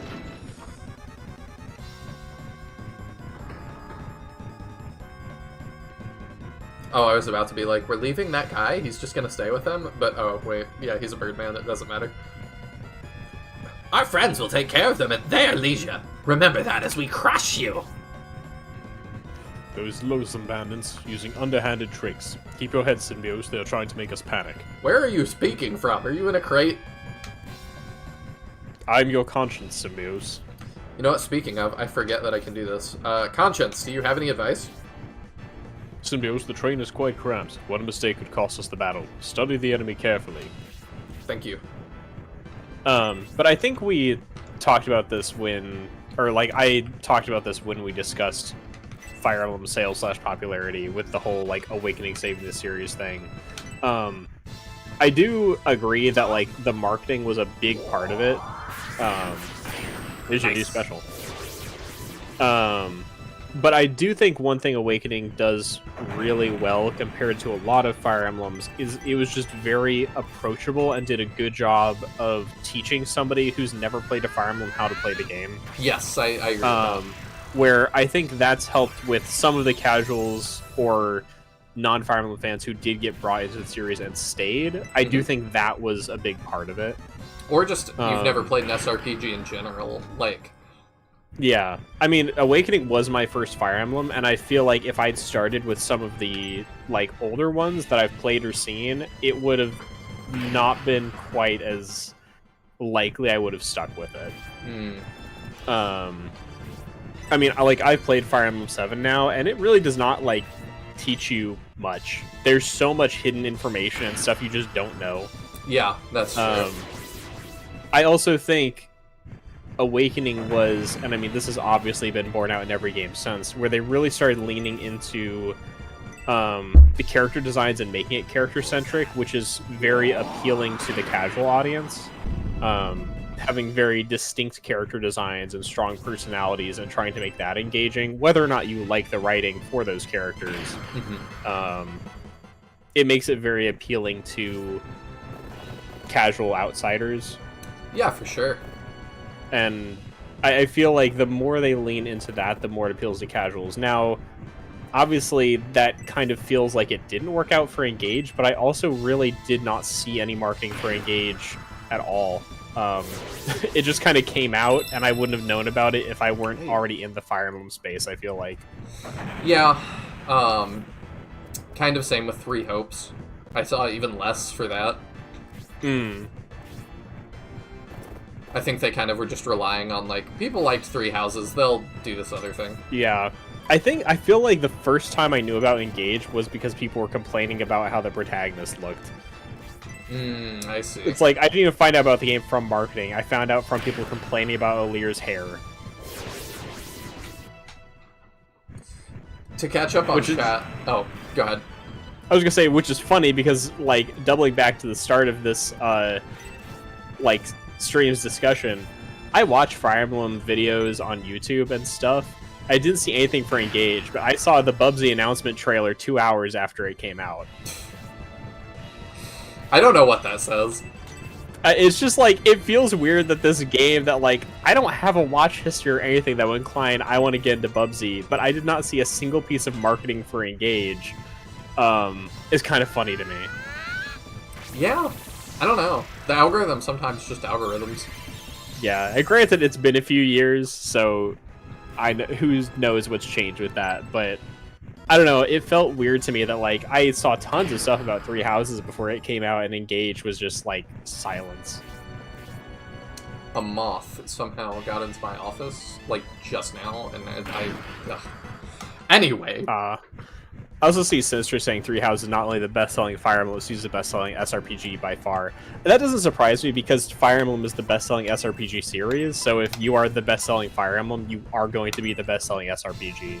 I don't even know what would come close to the numbers of the best-selling Fire Emblems from any other franchise. I don't know.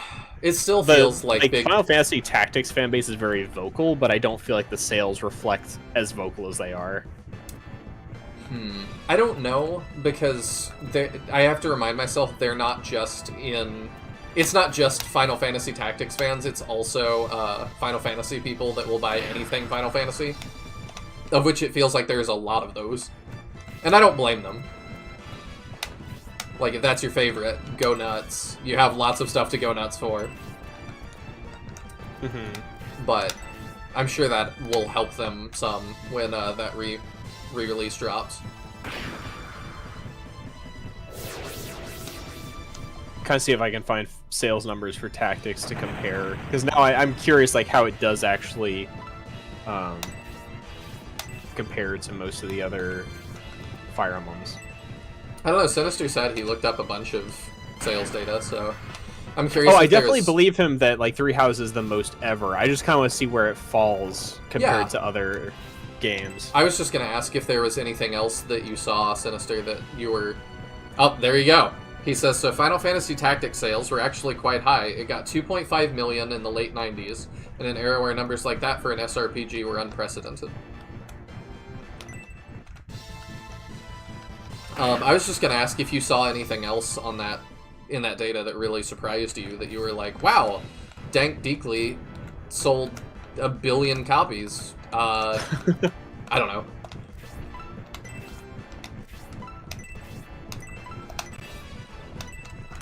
There's definitely some in there. I'm seeing the same post that I think Sinister is referring to, and I'm kind of curious where it's sourcing its numbers from. Another thing we could get into here in a little bit, I kept bouncing off of it, but I finally got back to Shin Megami Tensei 5. I've had a tiny bit of time for gaming, and it's really clicked with me now. I'm really enjoying it. And I've started learning more about that series, because I know nothing about it. And something I found was really interesting, they made a bunch of SRPGs as well. Oh, yeah? Yeah, I had no idea they had that. But I don't know, like I said, I don't know anything about that series, so maybe that's not shocking to you guys. But I'm like halfway through a YouTube video that's like a video essay that's 2.5 hours long about the history of the series, and it covers every game. And my favorite part of it so far has been Atlas licensed out Megami Tensei just as a property. This other company made like what would end up being their last SRPG in the series. It was, I think, for the Saturn.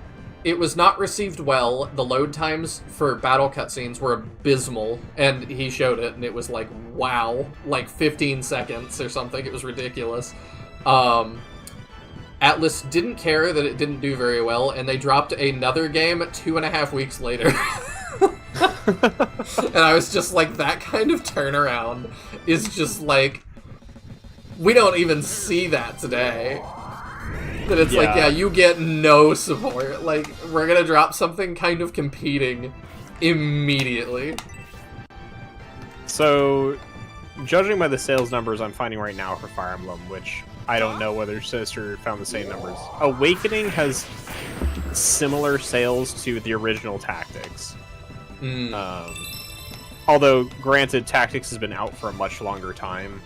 Yeah. But, and that's also not including the PSP release, but the PSP release had far fewer sales than the original, interestingly. I also saw a thing stating that apparently they're projecting for the remake to sell even less than the PSP version, which is interesting to me. That's very surprising. Is it a game key card? I have no idea. Is it releasing on Switch only, or is it releasing on other stuff? I think it'll be on other stuff, but I'm just curious, because I don't know if you saw my post in the Discord. And this is just somebody said it on X, so it may not be real. But somebody checked the... I forget which company makes... Disgaea. But I guess they like tried to see how many things they could put in their cart, and it was like they appear to have 100% of the collector's edition for Switch 2 still in stock. Gotcha. Because it's a key card. Yeah, I saw that too. And but yeah, like, so the thing I find interesting is that Awakening is sitting at like almost 2.4 million, which is, you know, just less than the Tactics numbers. Okay. Fates was 3 million, and then Three Houses was 4 million. So it's like, from Awakening through Houses, it was 1 million more every entry until Engage fell off the face of the earth with 1.6 million. Yeah. Although obviously it's been out for less time, so, you know, it's had 4 less years than Three Houses. I don't expect it to catch up to Three Houses, because I think Three Houses was kind of like lightning in a bottle as far as Fire Emblem goes. I think so, but I'm also not sure. Like, Sinister said before, are they Fire Emblem fans or are they SRPG fans? You know, will they stick around? I don't know. Some will. I'm not to sure some extent, are they all Fire Emblem fans? Or are they people who played Three Houses? I don't know. If you're just... Well, yeah. Because I was like, if you're just, like, really into Three Houses, I would have expected the Three Hopes numbers to be higher, and they seem to an not. extent, I kind of wonder about the fact... I don't know when exactly... Let's see, Heroes launched in 2017. One of the things I wonder is whether the casual audience Three Houses brought in is probably more geared towards playing heroes rather than continuing with the more serious titles in the series because they're a casual player, you know? Let's put a pin in that. I have Yeah. a lot to say about heroes. That's actually a really good segue. Okay. We've managed to defeat the bandits, but what of the passenger car? We must go back for them. I mean, they're probably miles behind us now. Like, surely we can't go save If all they're of them. alive. Yeah, we can't go save all of them again, surely. Right, King Benetrum? We must get to the locomotive engineer and ask him to reverse course. I didn't consider that. That's actually a very level-headed response. Finally, I found you, Lord Symbios. Are you a pelican? What are you? I hate her so much. Oh, You're Eldar, aren't you? she's gonna be my favorite character now, just to oppose you. Good. Don't worry, she'll get one shot by literally everything in the world, just like she does for everyone else. He is adorable. I love him. Zero is great, though. Hey, what about me? I'm here too. Yes, I see you too, Zero. What brings you two here? My brother and I remained in Flagard to guard Lord Conrad, but when we heard of the failure of the peace conference, we were told to rush to the aid of Lord Symbios. But when we entered Imperial territory, we saw this train being attacked by bandits. He's like a blue parrot pigeon. He's awesome. Well, he is probably my favorite, like, looking Birdman in the whole series.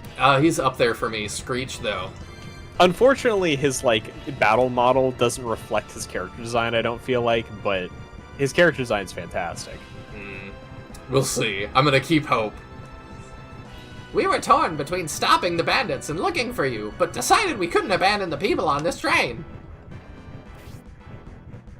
Your sense of justice reunited us. In any case, I appreciate Conrad sending you to us. I'm glad to see you safe, my liege, but that's not the only reason we came here. I'm gonna peek, because I don't remember who Conrad is. But Morrigan made that great little cheat sheet. I don't know if Conrad's mentioned on that sheet. He's not if we but- didn't meet him in Chapter 1. Conrad was mentioned in the opening cutscene as our father, I believe. Ah, yes. Okay. Yeah, he's not on that sheet. Yeah. I kind of assumed our father was dead, so... Oh, wait, no. They said he just wasn't present. Okay. Mm-hmm. I know he wasn't present. It feels like he's dead. The border bridge has been destroyed. If we continue on our path, the train will go straight into the canal. Oh. That's not good. Then quickly, fly to the engine car and tell the engineer what you just told us. There are many more bandits on the engine car. We will have to defeat them before we can stop the train. Hurry onto the roof, Symbios. Take out the bandits, cling to the train, and get us to the engine car. Really? We're doing a No, third? just kidding. You know, I'm not mad at it. That battle was really short and sweet. Like, I'm fine with another one right here. Yeah. And yeah, lol, you're right. I went and looked at Zero's character card, and him, like, his design without his helmet on looks very strange. Can you send it to me? Yeah, I can send it to you. I heard you took good care of my men. Once Discord starts responding. You must be the bandit Leaf. Sorry about that. You must be the bandit chief, Sharaf, who has been chasing us. I was like, are we having a stroke? Yes. Just a minor aneurysm. We finally get to meet Sharaf. Oh my gosh, it's Shredder. I'm honored to have such a man as the noble Benetrum recognize a poor rogue like myself. He's way more intimidating than I thought. I have a proposition for you, Sharaf. How about it? Will you hear me out? Hear you out? Ha! I hardly think you're in a position to make requests. His portrait's really good.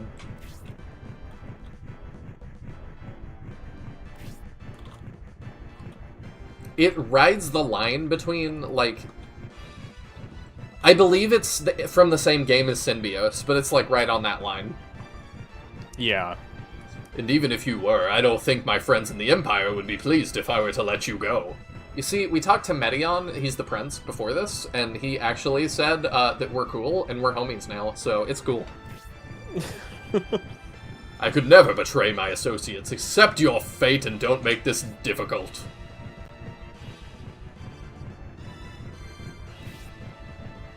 Very well, but you shall regret your obstinance. Symbiotes, let us have at them.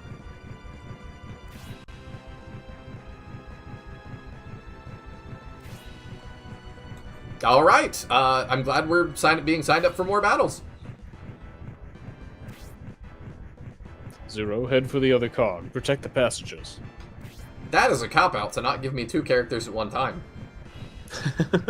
But that's fine. Eldar, you stay with us and help us crush these bandits. Like the Warhammer race you are. I also guess Bird Soldier is our new gender-neutral Birdman. I was happy with Birdman. Like, as a Yeah, gender. same. It's never been a problem, but I guess we've got Bird Soldier now. I would have preferred to avoid violence, but we're too close to that bridge. Symbiotes, take them out. I'm with you, Sinister. Like, I do not like the sprite style. I've never been a fan of, like, rendered 3D sprites, though. Like, I really don't like how, like, Donkey Kong Country looks, for instance. It's just not a style I like. And, like, this little, like, Playmobil people pre-rendered sprite style we have is not exactly my favorite. I kind of like it, but you It's okay, but it's like, I don't like it as much. I like that this guy looks like he's driving the train. You don't like Shining Force 2, Monkeys, and now you don't like Donkey Kong Country. Like, you are just trying I do not like how Donkey Kong Country looks. I do not have an opinion on the game, but I don't like how it looks. Try telling that to the internet. It's done. I know, right? I don't get a shred of nuance on the internet. Okay, so about heroes, to pick up. That was another part of that Fire Emblem Hot Takes video that I thought was really interesting, because one of the hot takes was like, I think that Fire Emblem Heroes is really helpful for the series and getting new people in and stuff. And Mangs pointed to the newest Choose Your Legends, which I have not been keeping up with very well. But the newest Choose Your Legends, which is like their popularity poll where they add new characters and stuff. Oh, that's weird. The grid is weird, floating out there. Yeah, there's a particular battle in, I think it's Scenario 2, where there's some really weird, like, stuff going on with the air grid. You'll see it when we get there. Okay. Just to double check real quick. So she's got 17 attack, 12 defense. How does that compare to, like, Symbiote? She has 1 less defense than him. Her attack is awful. Significantly lower. That's part of where, like, I did not like using her. She does no damage. Yeah, that's oof. You're gonna have Grace, a bad time it's trying to harder. get her experience. I'm gonna try, because I like to use characters that other people didn't. There are some people who really like her. I think there's somebody who's... I'm trying to think who it is. I think there's somebody who, like, was watching Kara play who really, really likes Eldar, but most of our circle of kind of... or my circle of people I know, nobody really likes her.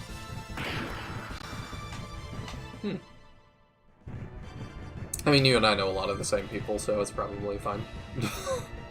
I was gonna say, like, circle of friends, but I'm like, I don't know how close you are to those people, so I didn't want to, like, prescribe you friends. I'm friends with anybody that wants to be friends with me, typically. But, so, the latest Choose Your Legends, though, is all... I think they had Byleth, male Byleth, and then the other 3 finalists were all OCs. Mm-hmm. And so it was just like, it feels like Heroes fans are just really becoming more Heroes fans. Like, they're not necessarily getting more into Fire Emblem. It's exactly what you said. Like, the evidence is kind of not bearing that out. Yeah. And and I mean... Go ahead. I mean, one of the things looking at the sales numbers here, right? Like, the Fire Emblem games since Awakening have sold a total of 18 million units, right? Yeah. Or a little over that. The highest one being 4 million. Heroes has 17 million downloads. So, like, the number of downloads of Heroes is very close to the total number of sales of all modern Fire Emblems. And is, like, almost 5 times as much as the most popular was of those games, Three Houses. So it's like, I think a lot of Heroes players do not play any other Fire Emblems, and probably have no plans to play any other Fire Emblems. They're just gonna play Heroes. I mean, I also get really dubious of gacha downloads and stuff. Like, I'm not Even saying they faked the numbers. Assumed it was like half of that number. That's still more than twice as many as Three Houses. True. I just like, even if you assumed half of them were not real people playing the game. That's a very good point. I just remember I looked at how many people had downloaded Raid Shadow Legends specifically at one point, and I forget what percent of the population it was, but I was like, that is ridiculous. Like, did that many people really try it? I mean, maybe, but Dunno. Goodness. But yeah, it's like, I feel like... Oh, she looks great! Her design's fine. And she did 8 damage. It's great. I'm just kidding. Her actual functionality is where I ran into issues. But yeah, like, I just feel like we're definitely a place where the number of Heroes players is far more than people playing even the most popular Fire Emblem, which says to me, like, those players are not necessarily trickling into the overall player economy. Especially, like, with how poor Engage's sales numbers still are, and considering that they've been adding a lot of Engage characters recently, you would expect it to be like, if they're actually getting into the franchise through Heroes, that they're seeing these new characters from the new game and be like, ooh, I should play the new game. And that's not happening. I feel like it's more that Heroes attracts the gacha crowd, which is a very huge subset of people who, for some reason, play a bunch of gacha games. Which I can't comprehend playing more than, like, one gacha, even if I were to play one. I kind of can't because either. they're all money sinks. I'm gonna try and feed both of these to our new bird woman. Alright. Excuse me, it's a bird soldier.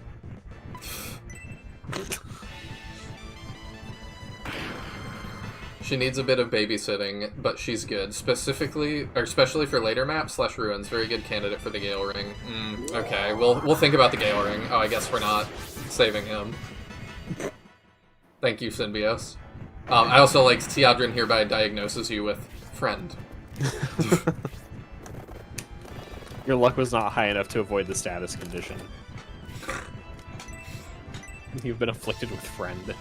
Oh no. Is that the chicken following me? I shall name it Kara.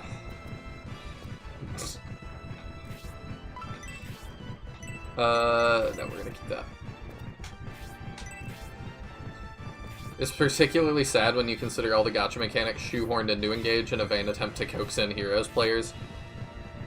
I actually didn't consider that that's what that was, but you're probably right.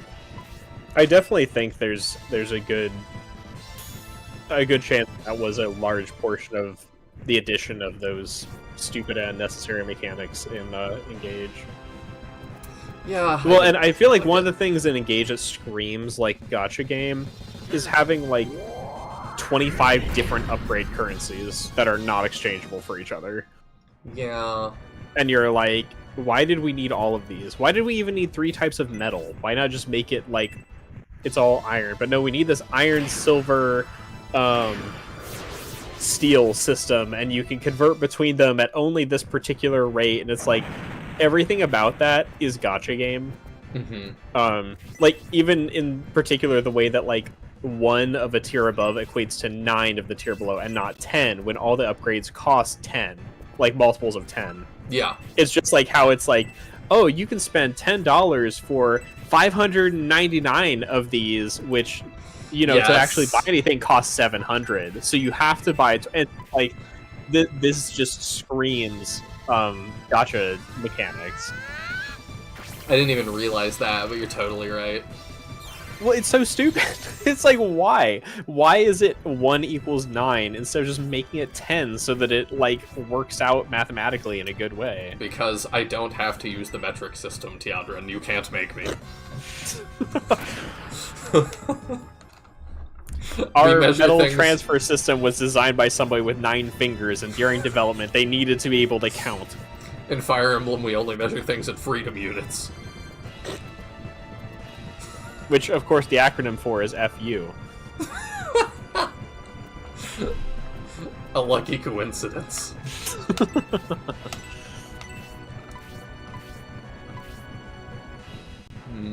This mage is totally gonna rock us, but it's whatever. Yeah, I think the thing, Mahane, is, like, I get the trying not to spend money on them, but even in that sense, I don't think I have the time in the day to dedicate to multiple gachas with how much time playing free requires. Yeah, I definitely don't. Where it's kind of like you're either spending your money or you're spending your time, and playing just one gacha game, I've only played one period, and I played it free, and the amount of, as soon as it got to where I was going to have to dedicate real time to it, I was like, well, I'm done with this game. Well, I felt that way about battle passes too, that it's like every game really wants, it feels like every game really wants to be the only game that you play right now. Mm-hmm. And to me, that's not super sustainable, because you can only have, and I think we're starting to see cracks in that appear, because you can only have like a couple of those games succeeding at once with the budget they're on, and the idea that, you know, you're only going to play this, like, because Yeah, everything wants to be your lifestyle game. off the top of my head, like, Marvel's Avengers didn't work out, Concord didn't work out, like, I'm trying to remember, there's been a big handful. There was, Ghost Recon Wildlands, I think, didn't work, and these are all games that are, like, irregardless of quality, are just like, yep, we're gonna be your whole life, and it's like, And It's we're totally, wild to me our to see, success, real quick to finish that thought, our success is totally predicated on being a million people's way of life. Yeah, it's wild to me how many in, like, just this year and last year in particular, we're seeing, like, AAA or equivalent titles drop to immediately die. It's kind of, like, crazy to me that that's where we're at now with these games. Yeah, that... Like, Concord being the specific one I would think to call out, where it was just totally dead on arrival and, like, canceled immediately. 12 days. Yeah. Didn't even last 2 weeks. I will never get over that. That is insane. And then people being like, oh, are you gonna, like, rework it and bring it? No. Just Yeah, right? flat no. It was like that, the amount of money y'all invested into that, to not do that. Yeah, it's insane. And, like, I don't know how the AAA industry is going to survive any longer if that's the kind of stuff that's going to be happening on the regular. Because it feels like it's happening way more regularly than I've ever seen it before. For sure, and budgets are just going up and up and up. And I think part of the problem is, like, especially because they're trying to compete into markets that already have standing, like, this is the winner games in them. I mean, that's always been, though, like, I think the first time I was old enough to really start noticing it was with, I think it might have been Overwatch, that Cliffy B dropped whatever his game was that was, like, Lawbreakers. And it was like, this came out so many years later. I don't know how you thought this was going to be viable. Yeah, I think the main reason it's specifically a problem right now is because, like we said, everything wants to be your lifestyle game, and games are now established in those genres that are that and have successfully become people's lifestyle game. And replacing that is nigh impossible. Yeah, it does seem that way. It's just kind of like people already had games that were kind of like that, or those genres are already dominated, but now those genres are dominated by games that do demand your 24/7, like, this is what you're playing. And once people dedicate that much time and energy to it, good luck. Like, good luck, dude. Yeah, and it's not even like just that. It's like, if you're aiming for that same audience, you have to get people that either didn't want that game but do want that genre, which exists, but then there's also plenty of people that it's like, you know, are you expecting Overwatch players to quit and move to your thing? And one of the other Why? big problems is, like, a lot of the popular, like, hero shooter / battle royale stuff, which is where I feel like a lot of this stuff is, like, launching dead on arrival, is you have to be free to play, basically, or people won't try it, because the dominating games in those fields are free to play. Yeah. And people aren't going to pay to potentially try and replace their main game. No. And because then you're relying on microtransactions, you need players to switch and stay, and it's like, I don't know, I might be willing to try a game for free, but I'm not going to try it for free and also buy stuff at the same time, so you would have to win me over before I'm too bored and go back to my main game. And that's tough. It's confusing that her crit is, or her special is called Tornado, and that's also a spell. Yeah, it's kind of weird. You couldn't have just called it Hurricane or something? I will note there is a item to find towards the tail end of this battle that you have to grab before finishing it, so... Okay, I assume killing Sharaf is the end here. I think he's the boss, yeah, so I would assume yes. So don't kill him until you find the item if you want it. I do want it. I want all the item, but there are no bushes to search. It's gonna be on the train somewhere. Maybe the Luckily, door. it's a very thin map, so it's easy to kind of check everything. True. You know what we can do? Aha!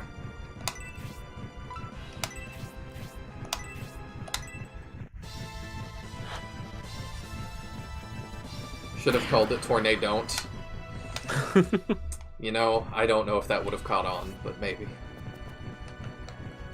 I'm still feeding all of these kills to our bird woman, because y'all are making me feel like she's not going to be viable otherwise. And even if I do, she still might not be. Yeah. Speaking of feeding, I have to get Mira's food going, so I'll be right back. Alright. Learned Twister special attack. Okay, that'll help. That's something.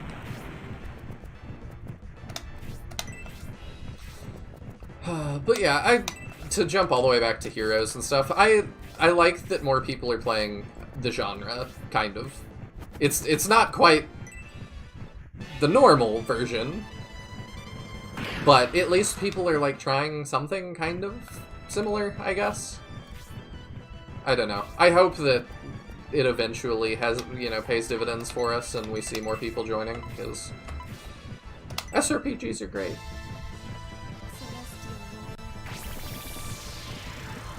But yeah, I also just don't have time for any of those games that want to be my life at this point.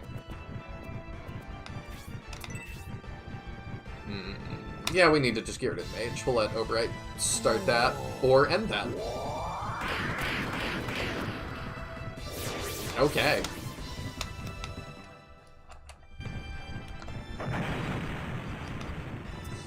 We drop for the Antidote Herb. We'll drop an Antidote Herb for our Antidote Herb.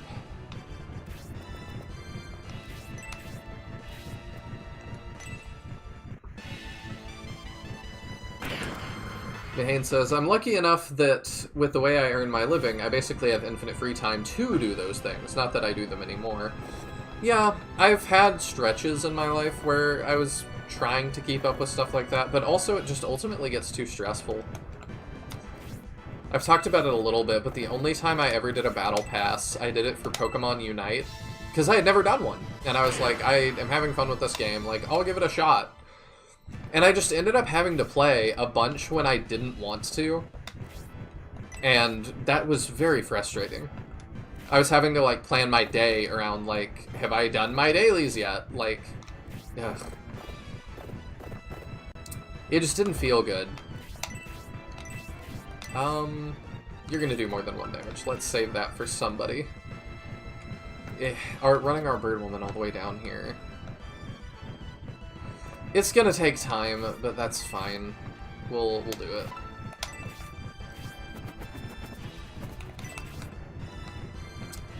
Birdman appears. Oh, there's an ambush. Okay. You can chill, because you can get EXP for our healers.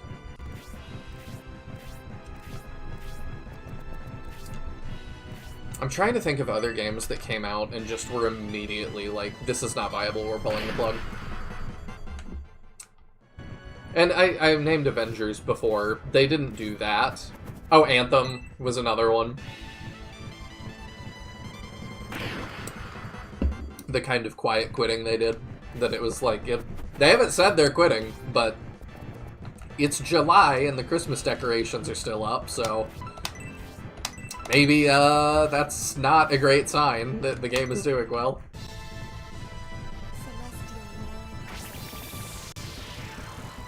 Hello, Rodrigo Vasquez. I'm back with my friend Simon. Hello, Simon. I hope y'all are doing well. We're talking about the games industry and stuff and just kind of hanging out on a train. We were talking about games that try to be your whole life. How about Hyenas? Except Sega made the good business decision to not end up releasing it. Was that a good business decision? I don't know. Because ultimately, when you're that deep, like, I don't know. It is kind of sunk cost fallacy. That it's like, do you put it out and try and get something out of it? Sometimes.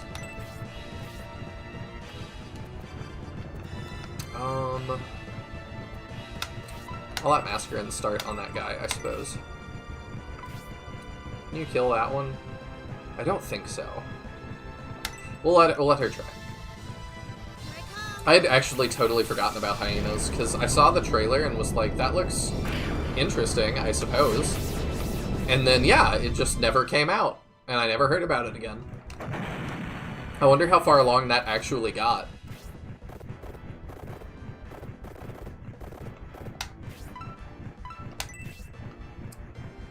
Yeah, you can start on that one. Because I think it was like a heist game or something.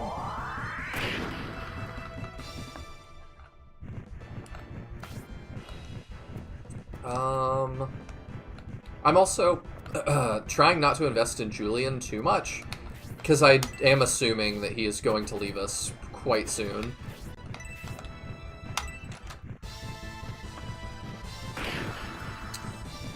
Birdman on Birdman violence must end. How much EXP does she have at this point? Are we gonna level her in this fight? 56. Man, levels in this are brutal. They take a really long time. Let me check Sharaf. Okay, he's pretty far. Okay. Oh, the game that sucked up all my life is League of Legends. At least, I don't feel like League of Legends is like Battle Pass, I want to be your whole life thing. It just kind of happens. I feel like that's more of just the grind in ranked for people.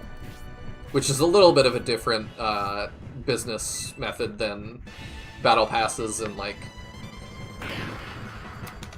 Kind of what we were saying was just games that are launching today, that it's like the only way this game is going to be a monetary success is if 1 million people pick this up and play it every day. And it's like, that's just not a great business strategy to like, the only way we're going to make any money is if a redonkulous amount of people pick this up. Move over right back and heal him. Can you actually, oh. Well, you math pretty well, because we actually can't do anything to you. Okay, we can send Sybil in.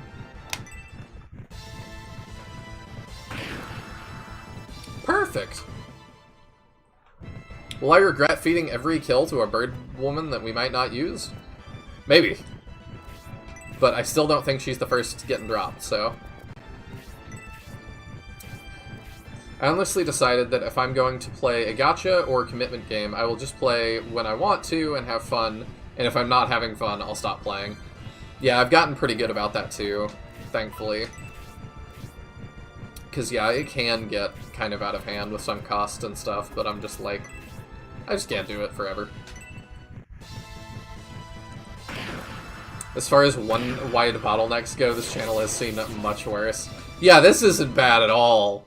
Flame Dragon Knights 1, moving the one-tile hallway for 300 turns. That's why whenever, like, you know, we come to something like the train map and people are like, I hope this doesn't make you hate this game, I'm like, boy, do I have a video series for you to go watch. I have seen things. I have survived things. I've been in the trenches. I know about SRPG Studio. I sunk an embarrassing amount of time into MapleStory. I don't let myself pay MMORPGs anymore. I try to spend my gaming time on games with endings. Yeah. And it does seem like MMOs are kind of waning in popularity outside of Final Fantasy. That one is still crushing it from what I've heard. I don't know if they're still getting new players, but, I mean, they joined a genre that was extremely competitive and was not super advisable to join, and they seemingly crushed it. I'm thinking we pass again to our bird woman.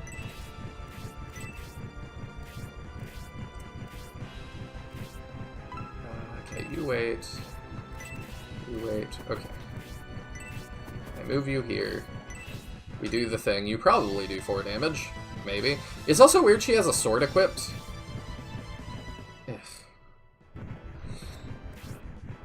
Alright, fine. We'll go round again. She has a sword equipped, but yeah, in her, like, actual model, she doesn't.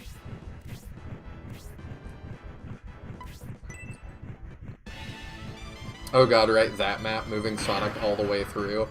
That was one of the more brutal, like, maps I've done, for sure.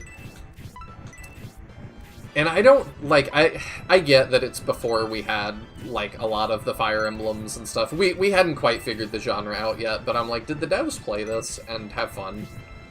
Did they playtest this? Because it felt kind of like no. 14 is actually going to see a dip in subs here soon. They just killed off one of their more popular mods, and a lot of people are upset about it. I did see something about that, and I actually bookmarked it to read later, and I've not read it yet. I just saw the furries were going to be upset about it, allegedly, and I was like, I don't know why, but that is a group with a lot of funds, so it's a surprisingly high amount of funds. So yeah, losing them is not ideal. This moth is going to drive me crazy.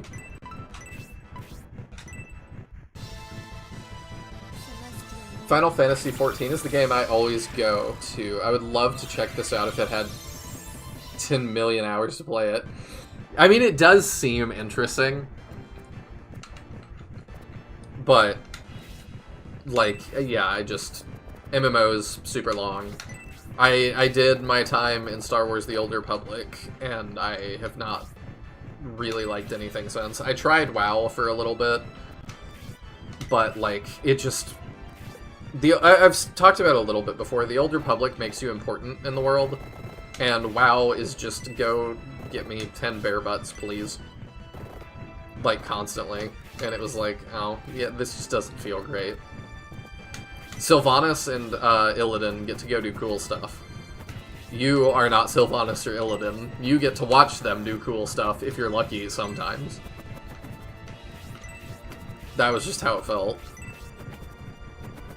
So I could run her out of the train and around the other side. I don't think there's a reason to do that. I don't think that's where the item would be, but I don't know, and I've given her a lot of kills, so we do that.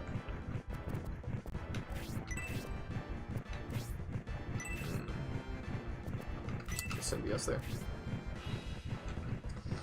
Can I say anything about Eldar's utility? Not yet. I kind of want to figure that out.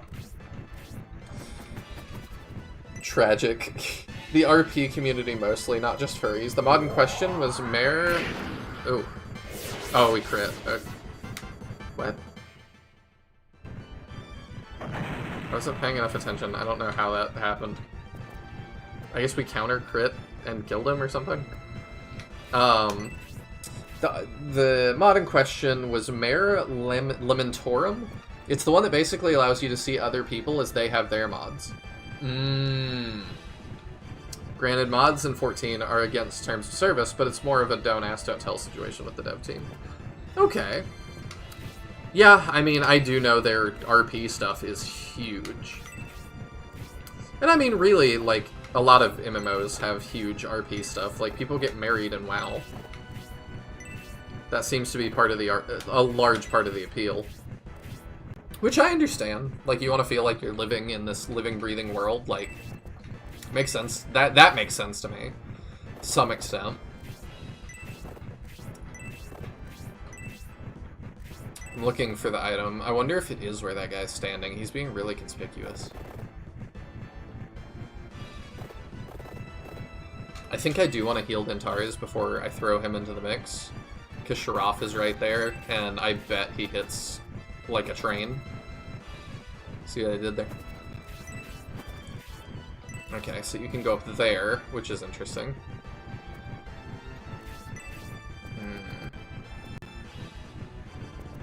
I need to not, like, super group up, too, because I know that that mage is going to have a field day with us if we do too much.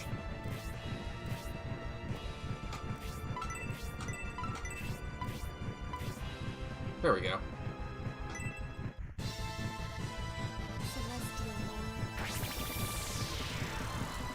But I don't know, maybe, like, I don't know how much the 14 guys listen to their fans. Like, maybe they'll reverse course. MP2, Defense 1, Agility 1. Sharaf also has a scary special attack that's kind of rare. Okay.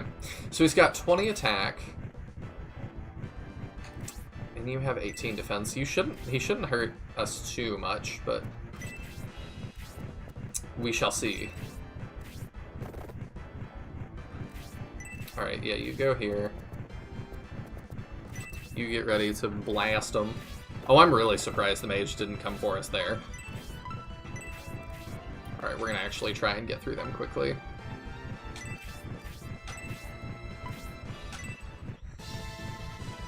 Prepare to die. Well, okay. That's a really cool animation. I really like that one. That almost feels like a Fire Emblem GBA crit. We'll leave the antidote herb. And now we can move in freely because they don't have a mage anymore. The pathing on this is really bizarre.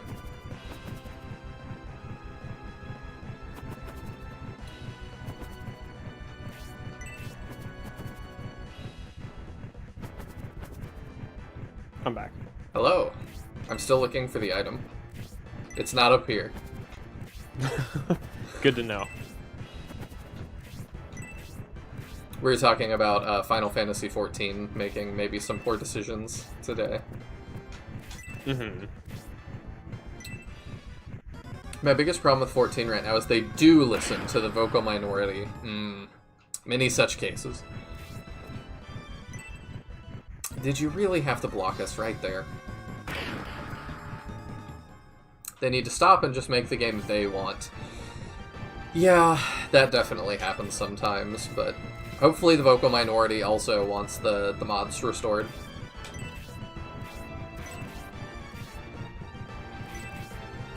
I mean, in a sense, I feel like the people who complain about the mod being removed are the vocal minority, because the majority, the silent majority of 14 players are casuals who don't post about online. What? Ridiculous, Teodrin. That couldn't be you.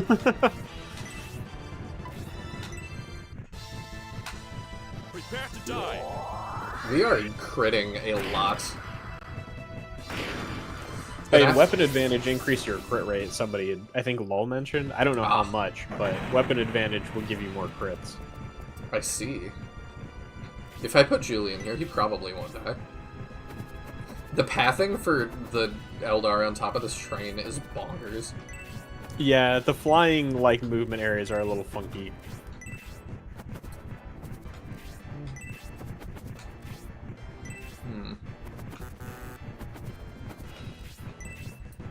Alright. I wonder too if the art style of this bothers me less than you guys, because I played Wisdom as well, so I feel like I've had 3 games to get used to it at this point. Could be. I played Holy Ark and I liked that, but Holy Ark also didn't use like these chibi sprites. No, I suppose not. They like their pre-rendered was just the like full character models, which looked a bit better. If I put Symbios in there and the boss just pins him, I would be so upset.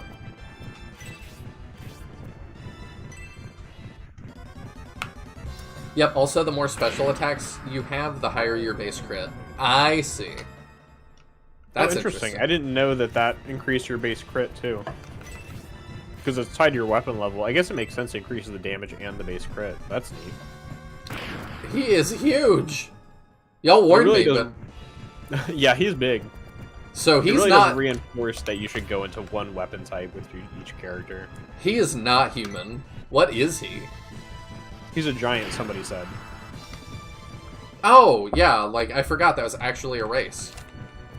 Yeah, Gong was half giant. Mm-hmm. So if he got the rest way there, that's how he'd look.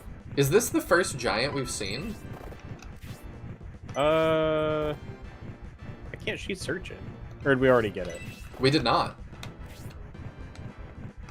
That was the spot, right? I thought.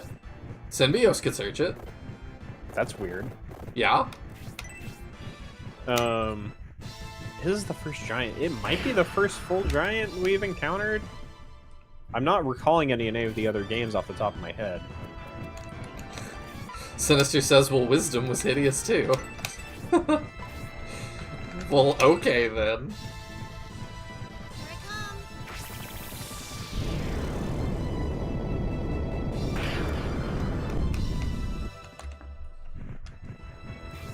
Okay, let's double check with Tataris. There we go. Large Mithril. Okay. We'll drop an antidote here. Julian, go back and not die. Wait. I see the top of the train flashing. How? Oh. No, he can't actually get up It's there. just kind of like, yeah, he will die if you don't heal him this turn. Oh, whoops. Ah, well, it happens. Go back there and don't die, he says. Goes back and dies. I should have been more specific, I guess. You probably don't take this super well, but it'll be fine.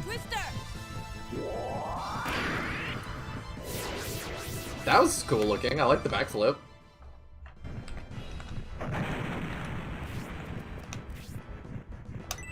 Alright, Symbios, don't let me down.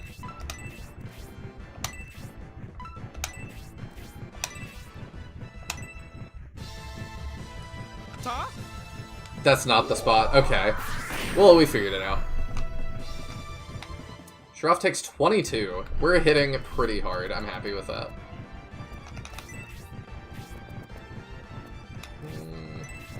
Yeah, you can move up.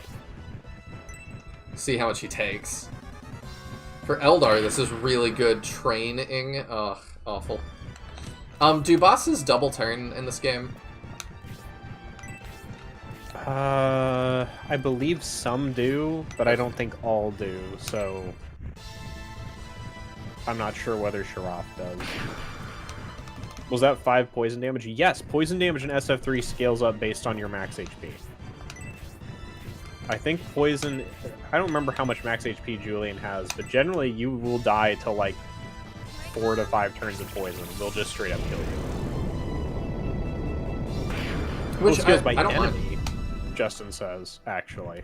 Oh. I thought scaled by your own HP, but scaling by enemy makes it even more threatening. I mean, I guess that's a way to achieve that as well. Yeah, I mean, making it more dangerous later in the game. But yeah, poison can and will kill you if you leave it undealt with. I can inspect right here? What does she inspect?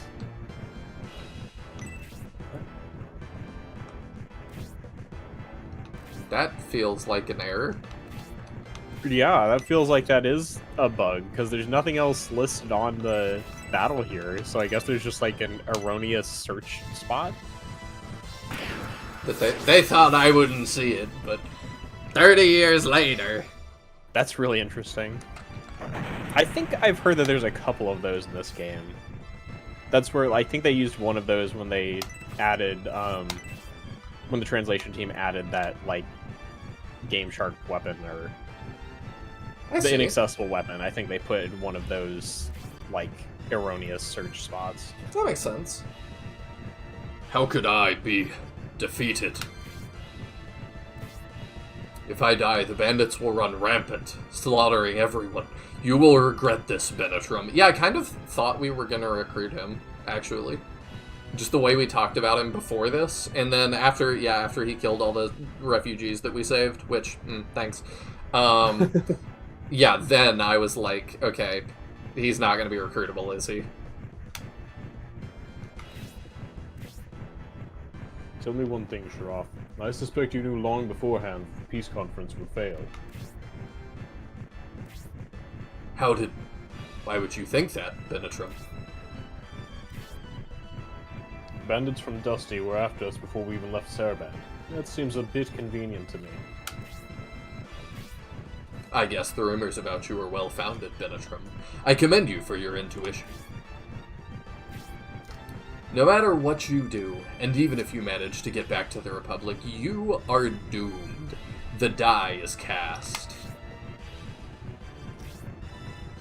If we discover the truth and rescue the Emperor, there are some in the Empire who will listen to reason.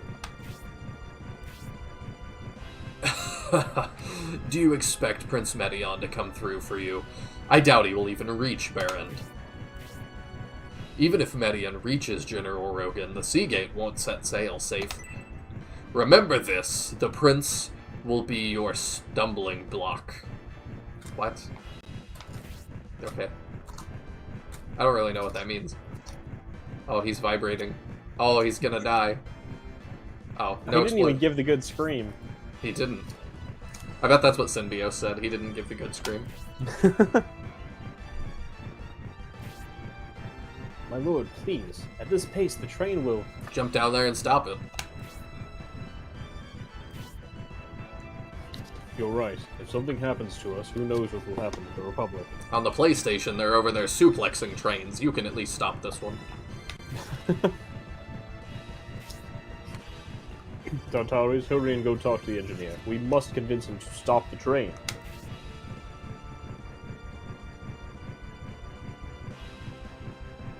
It's gonna be crazy when we stop, and there's another battle, and we are still on the train. The evil Bullstorm sect, the Vandal Awakening, and Imperial Prince Arrogant.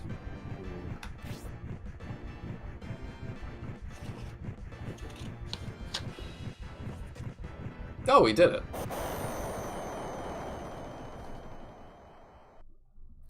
What, do you think we're going to go off a bridge and die? I thought we might have to jump off the train. It was so very close. That was very dangerous. Lord Symbios, King Benetrum. Oh, he's got his own theme. I remembered. I don't know. Zero, you've returned. Was everything alright back there? You should have more faith in me, sister. But are they actually siblings? Yeah. I get more confused by Birdman physiology. Her original name is Elder, and she's the older sibling. It's very creative. And he's Zero because he's the younger? I guess. Huh. But her and Zero do not seem to be the same kind of bird, so I'm just like, It does raise some questions into, like, bird people genetics. We haven't translated that book yet. But to tell you the truth, the news that Sharaf was defeated helped us greatly, though it was still a hard-fought battle. I commend your effort, Zero. Why does the Z look like that? That is totally a 7 that they put a bottom on.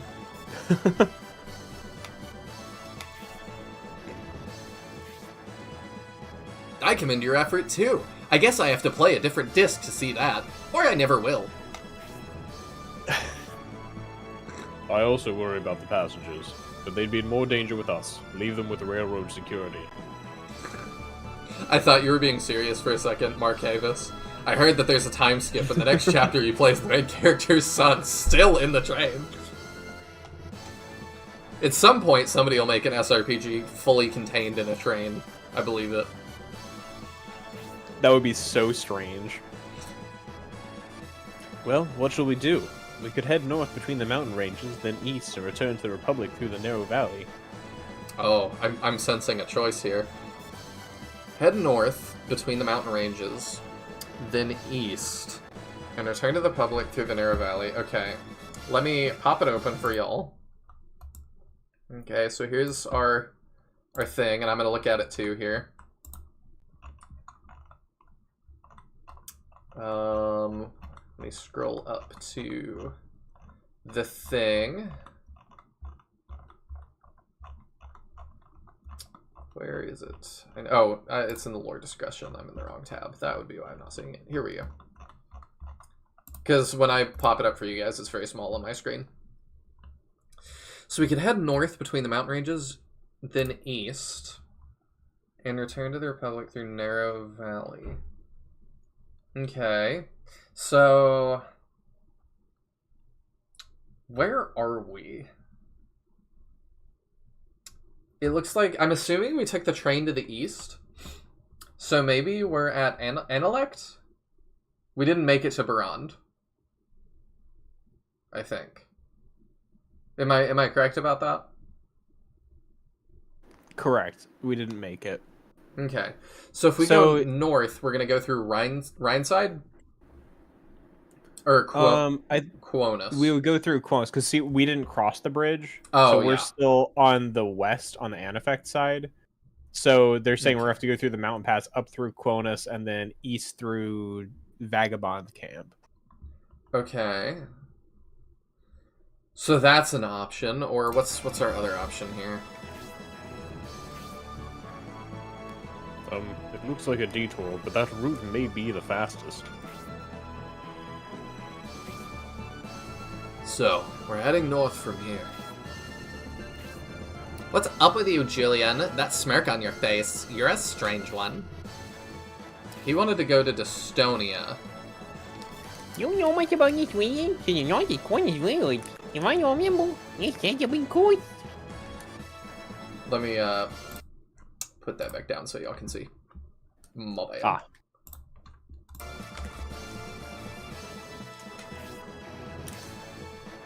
Oh no, it's my first time in Dystonia, Espinia, and Quonus Village. The cursed Quonus Village. Oh, they did tell us about that on the train.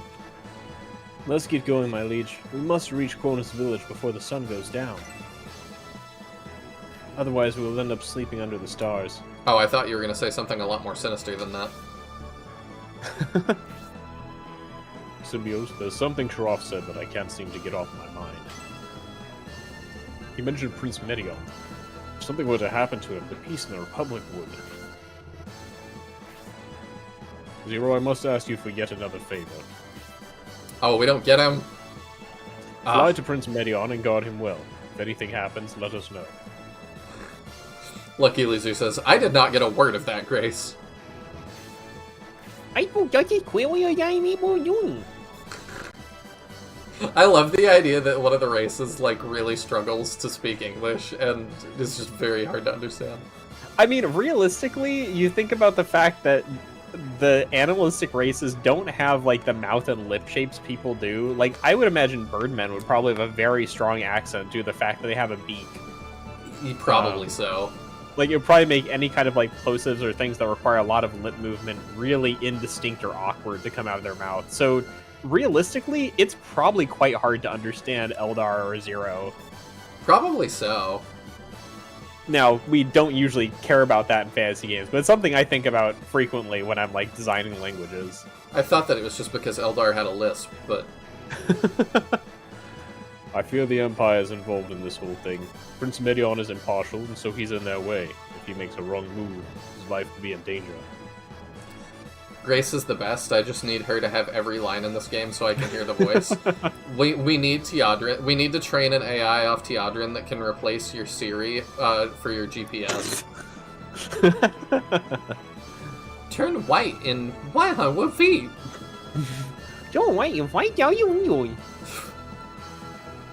I don't. It sounded like you said 5,000 miles.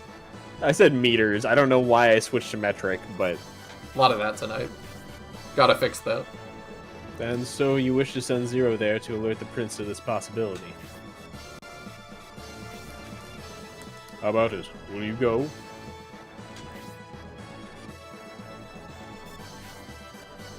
Zero, be very careful. I'll be alright, dear sister. You worry too much. If you want to play as me and you think I'm adorable, go ahead and buy the second game. What a great commercial. I heard the Median army is heading south. I'll go to Anifect Village and see if I can find them there. Just remember, the camera spins. On with our plans as well. Let us head north.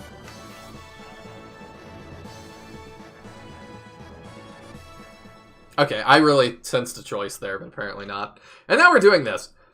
The Symbiose army arrived in Railhead to merge with the Produn army, which was to be waiting there.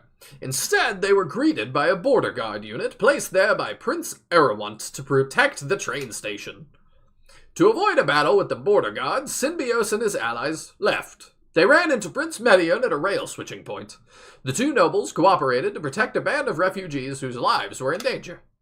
The Symbiose army then boarded a train and ruined a gang of bandits' bid to take over the train and its cargo. But the destruction of the rail tracks forced them to disembark. Now they head north to Kuonis Village. Chapter 2, Cross-Continental Railway, End. I really mistitled this episode, huh? Could call it the training arc. Yeah, I'm gonna have to change it. I'm gonna have to go check on Mira. Okay.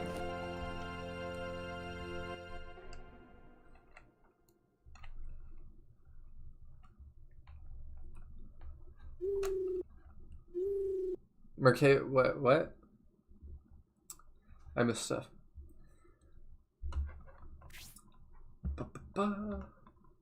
Okay, we're a bit northwest of Anifect right now. Okay, we did figure that out. I thought you said Estonia. It reminds me of how there's a Genesis RPG where an evil kingdom is called Serbia. That's funny. Maybe creators just forgot that country existed? You never know. Oh, that's in-game. I was like, what is that? Choo-Choo's another title. Yeah, I'm gonna have to. That's not bad. Night all, I look forward to catching the rest later. Well, thank you, Play All the Games. And thank you again for your little updates. I greatly appreciate them. The little, like, map stuff. They're awesome. Very, very helpful. So, I'll see you next time, but... I was not paying attention. I don't know if it said what Chapter 3 was called. Oops. So, post-chapter, what the name of Chapter 3 was, if they said it. I missed that. You know, this Kuonis village, don't you think it's a little creepy, Grace? I have the power to think good and evil. This town certainly has been cursed. Hey, we don't need that kind of talk, Grace. Please don't say such things.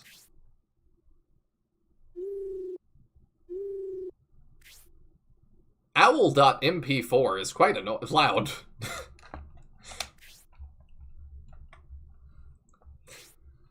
Chapter name was Chapter 3, Target Guardian Statue of Elbasim, by the way, since you missed it. Oh, thanks. What a weird title. Yes, you're right, Lord Symbiose. I didn't notice until now, but Julian is not with us. That's pretty strange. He was with us outside the village. I wonder if something happened to him. Grace, don't talk like that. I don't like all this creepy stuff. Really? Sir Dentaris, the Supreme Knight of the Republic, is frightened. I'll have to remember this. Oh, she will remember that. It's like a telltale game, Prince Benetram. Well, Julian is an able swordsman. He'll be alright on his own. We just had an ad for buying book 2. You could now buy scenario 3 if you want to know what happened to Julian. There is something strange here. We should probably look into it. Go with Grace and take a look around.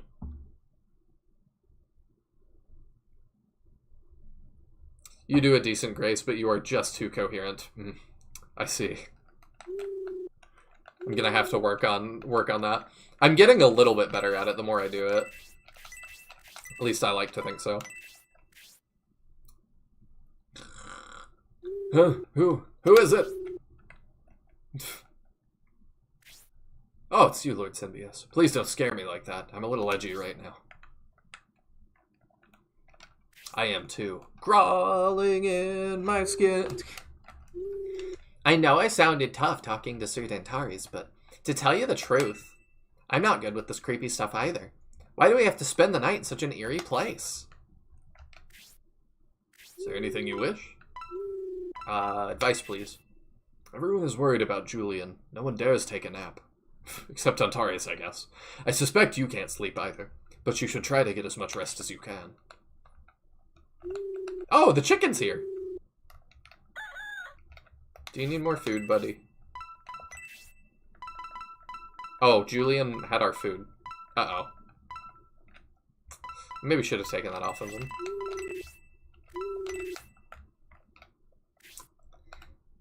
Symbios, what is smell? Same like incense burned in Irene hometown. Well that's good to know. Smell? Funeral smell. That is answer. Villagers are mourning. Good thing they left. Well, that's maybe not good. That's cool. My target is just a place to buy groceries and stuff. For you, to some people, maybe it's the Guardian statue. They're also superstitious. I wish they'd all just grow up. I'm not afraid at all, really. I don't know, people get weirdly obsessed with Target. I wonder if Zero managed to find Prince Median, or if he's still flying around the Empire. Who knows where he will end up?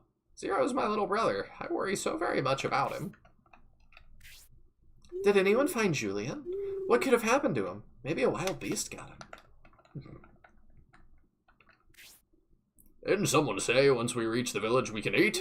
Where's the inn? And the people? I'm not afraid, I'm just hungry. And I'm starting to get cranky. Very dwarf of you. Alright. I think we move out of here then.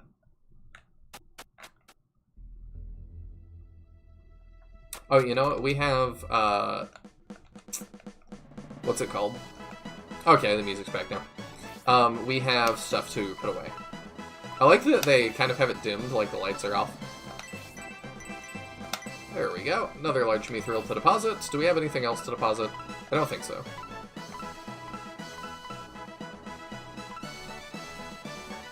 You have a sword, and I've just realized it's not equipped. Can you be equipped with it?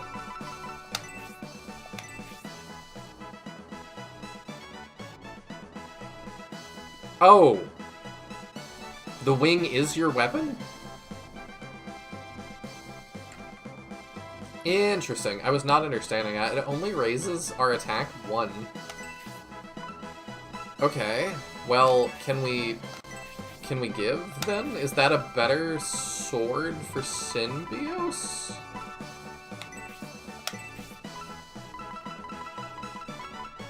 Yeah? Is that the same class as my steel sword?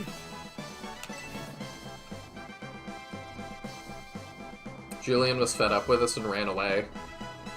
I mean, it's possible, I guess. He is very edgy. Okay, you hold that for now. And then, let's give him the sword. It only raises her attack by 1 because you got a weapon level and wings. I see. Well, I'm happy for her to be our wing person. think that's still swords. That explains why she did so little damage. She just winged them. Terrible. So if I do item... Yeah, okay. Weapon level sword, 2.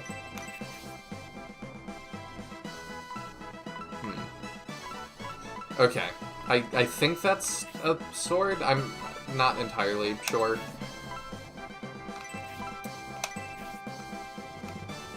Can I inspect again? Okay, it says that's a sword. It says that's a sword. Okay, cool.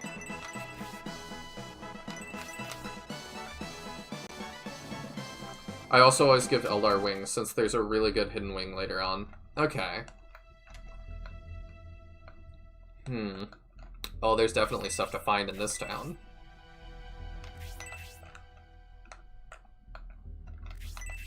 I didn't expect us to get all spooky.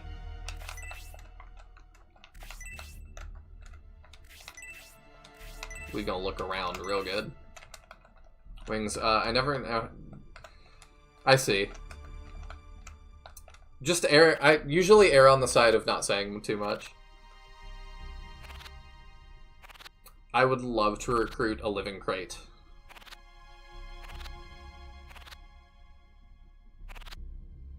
Was I supposed to pay attention to which one was in the middle?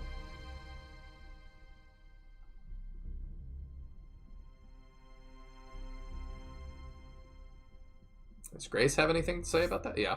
That was a portal light. And I thought there was something like. What will you find you in? What was that? It's okay, baby. You don't look concerned.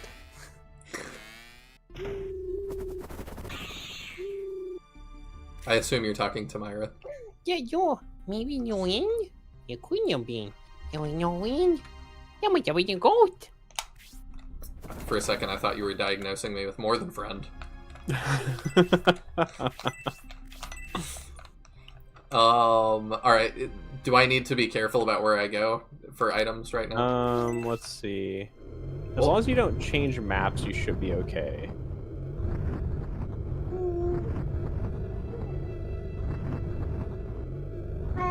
As a kid, I might have actually been like, this is scary.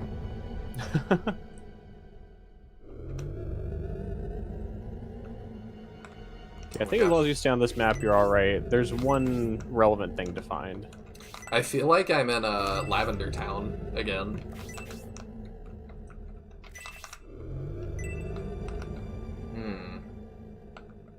Crossing the bridge might be a load zone, so I'm not going to do that yet. I checked these pretty well.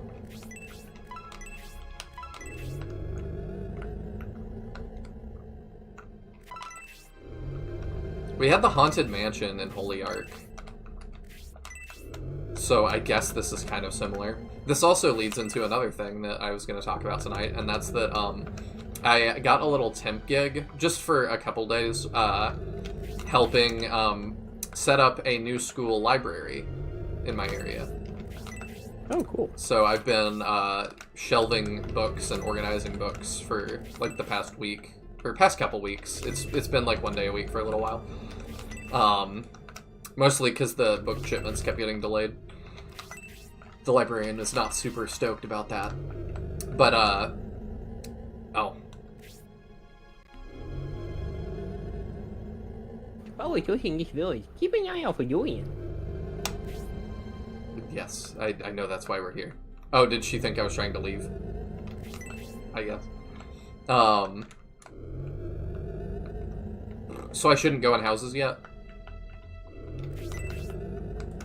You can go in houses, just don't, like, leave the village. Okay. But I usually pull, like... The librarian didn't decide all the books? Oh. Well, I'll come back to that thought. Right now, the priest of this village is cursed. I will make the dreams come true for this village. So you're working with... Oh yeah, Julian died.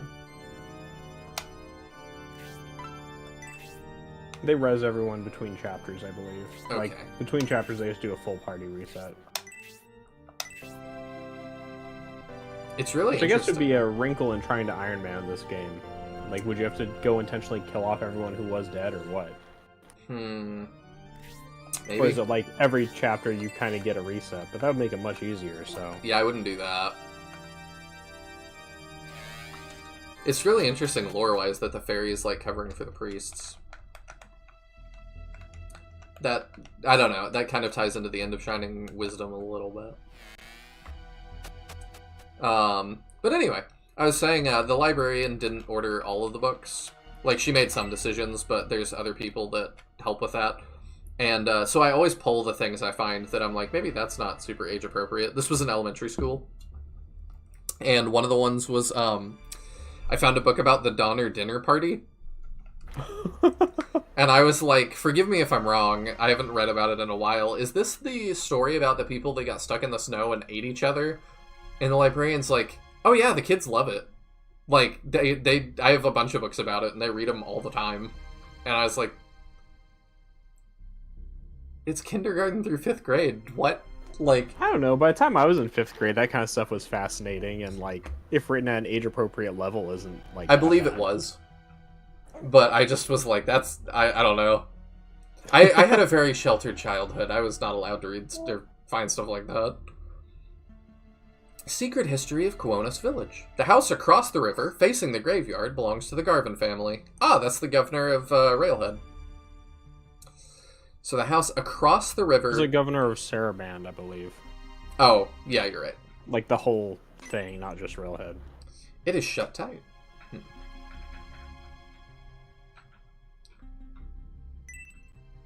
Ah, Brave Apple.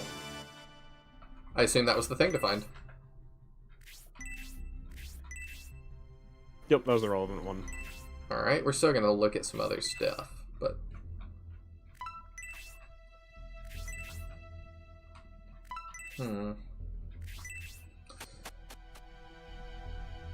Let's see.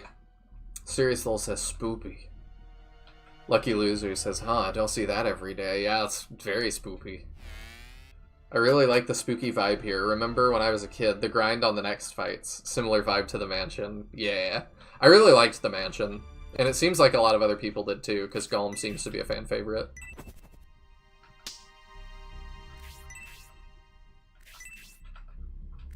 I'm excited to find out more about why.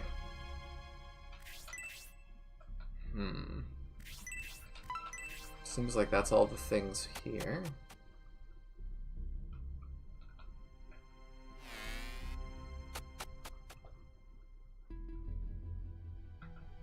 This looks like the shop.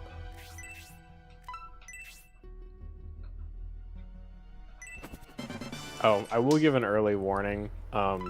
For anybody who's not familiar with this game and has epilepsy, the next battle is going to be your first introduction to, like, some real, like, legitimate epileptic trigger stuff.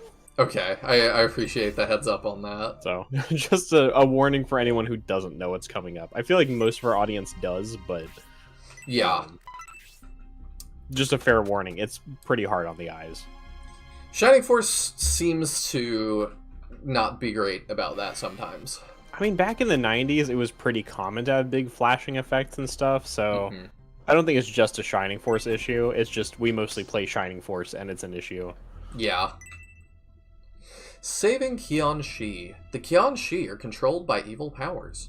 Make them sleep, and then defeat the one who is controlling them. That feels like it's going to be relevant.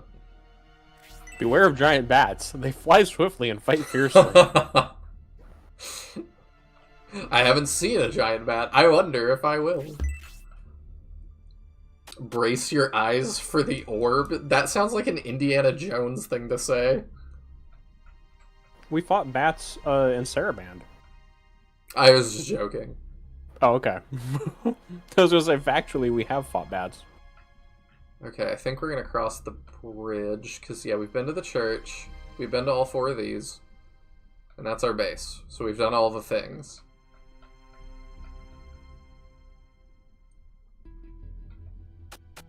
Ah, it was a load zone. I was correct. Quonis Graveyard. Oh.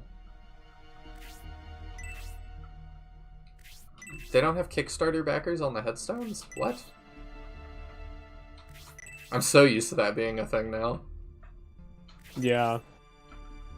I feel like people need to come with a more creative place to put the names, because that's been done. Yeah. Can only see so many. Here lives Dave 42069. He got shot. Make Kickstarter backers all of your shopkeepers throughout the game. That would be cute. I saw too, I thought it was a nice thing to do that Silksong said they are not going to put out any review codes because journalists should not play it before Kickstarter backers. And I was Have they actually said that? I've mostly seen that as speculation. Ah, okay. I'm not sure. I've seen people speculating that the Kickstarter response. I've also seen people speculating that usually when games don't launch with reviews, it's because they're bad. So yeah, it could go either way. I'm just surprised that it seems like they're launching it so fast after, like, you made everybody wait for a really long time, and then all of a sudden it's just like 2 days or whatever. Like, I don't remember how long it was, but It's September 4th, I think, is the date, so it's a couple weeks. it kind of reminds me of when Fire Emblem Echoes Shadows of Valentia dropped, that it was like, when they announced that, it was like, it comes out in like 2 months, and it was like, what? Yeah, Like, I you mean, could do part that. of my thought might be like people have waited so long and got like a little bit disillusioned anyway that if you announce a launch date that's like months from now, are people going to believe it, or like are they going to kind of? I feel like it's been such a long wait; they want to make it fast now. Yeah, that's true. In no use doing a meeting. Evil power is growing stronger. What's up back to headquarters? I want to go in there. Yeah, do you like when she's on screen? Yeah. That sounded exactly like a response. I guess we've got a Grace fan. Let's go. First one. No, I'm just kidding. First one. I can't imagine the first one. Oh. Hello. This guy's pretty relevant, so maybe you should take his voice. So Okay. I'm not talking as him a bunch. What is your intent, Army of the Republic? Why have you come to this place?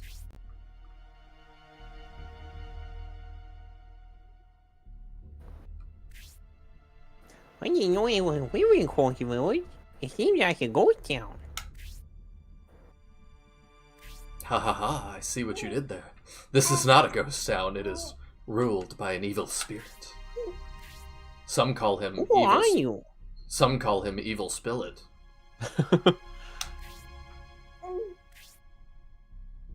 My name is Khan.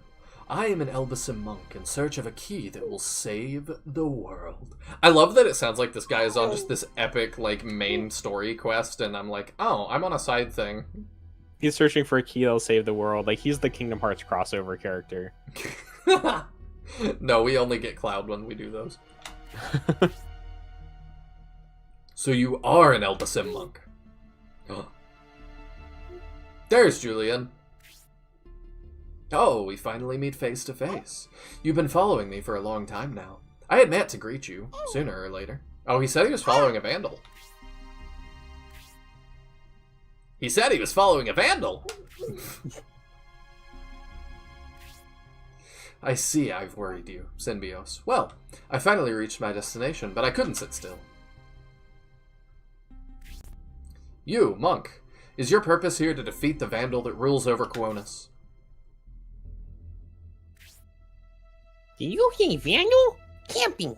The mythical rulers of darkness. It just can't be that they exist.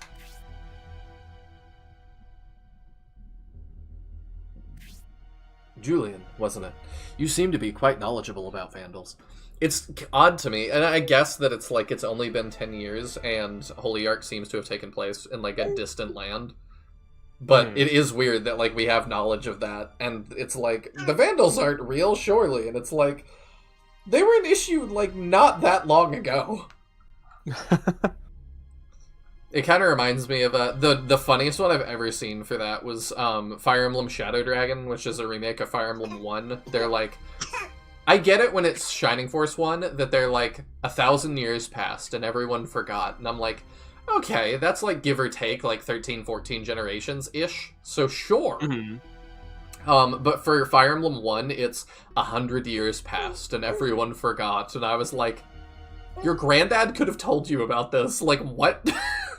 Yeah. Your granddad technically could have been there. Like, that's just so weird. That's like, I don't even know, you know, like... Julian, wasn't it? You seem to be quite knowledgeable about vandals. My travels just happened to bring me here, but this is obviously your chosen destination. Is it your intent to battle the Vandal?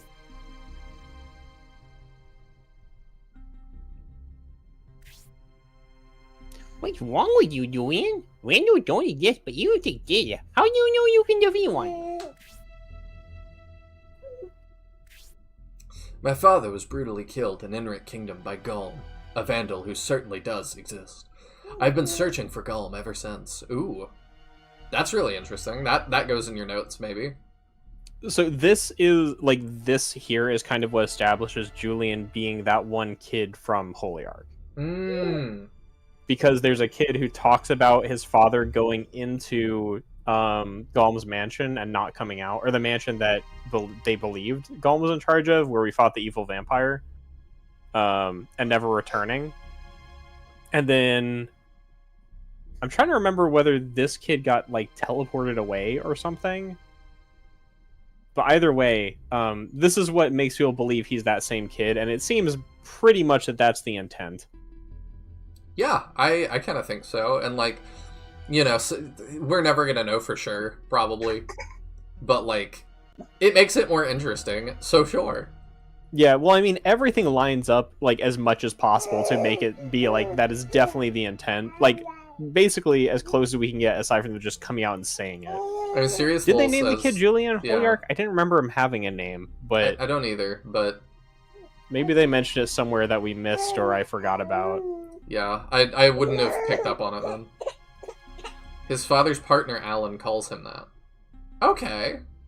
Oh, okay. I don't remember that line, but I'll take your word for it, because clearly you know these games pretty well. Yeah, I'm not questioning anything you're As saying. far as authorities on these games go, LOL's pretty high up there at the moment. We'll update the wiki and just put Serious LOL as source.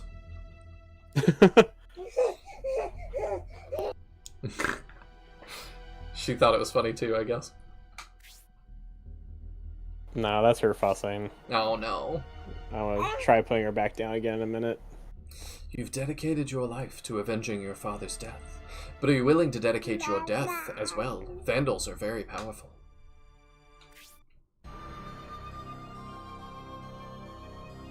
Does anybody else hear that ominous music?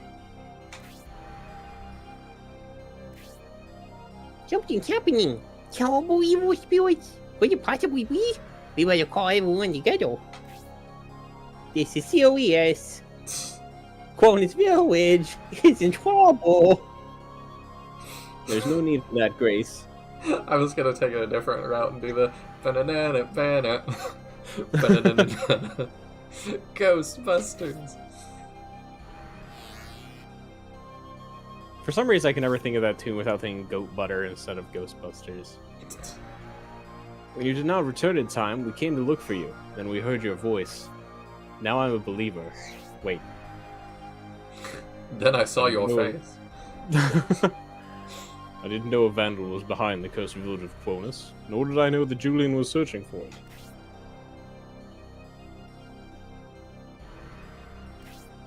I'm sorry I used you, but let's focus on our situation for now.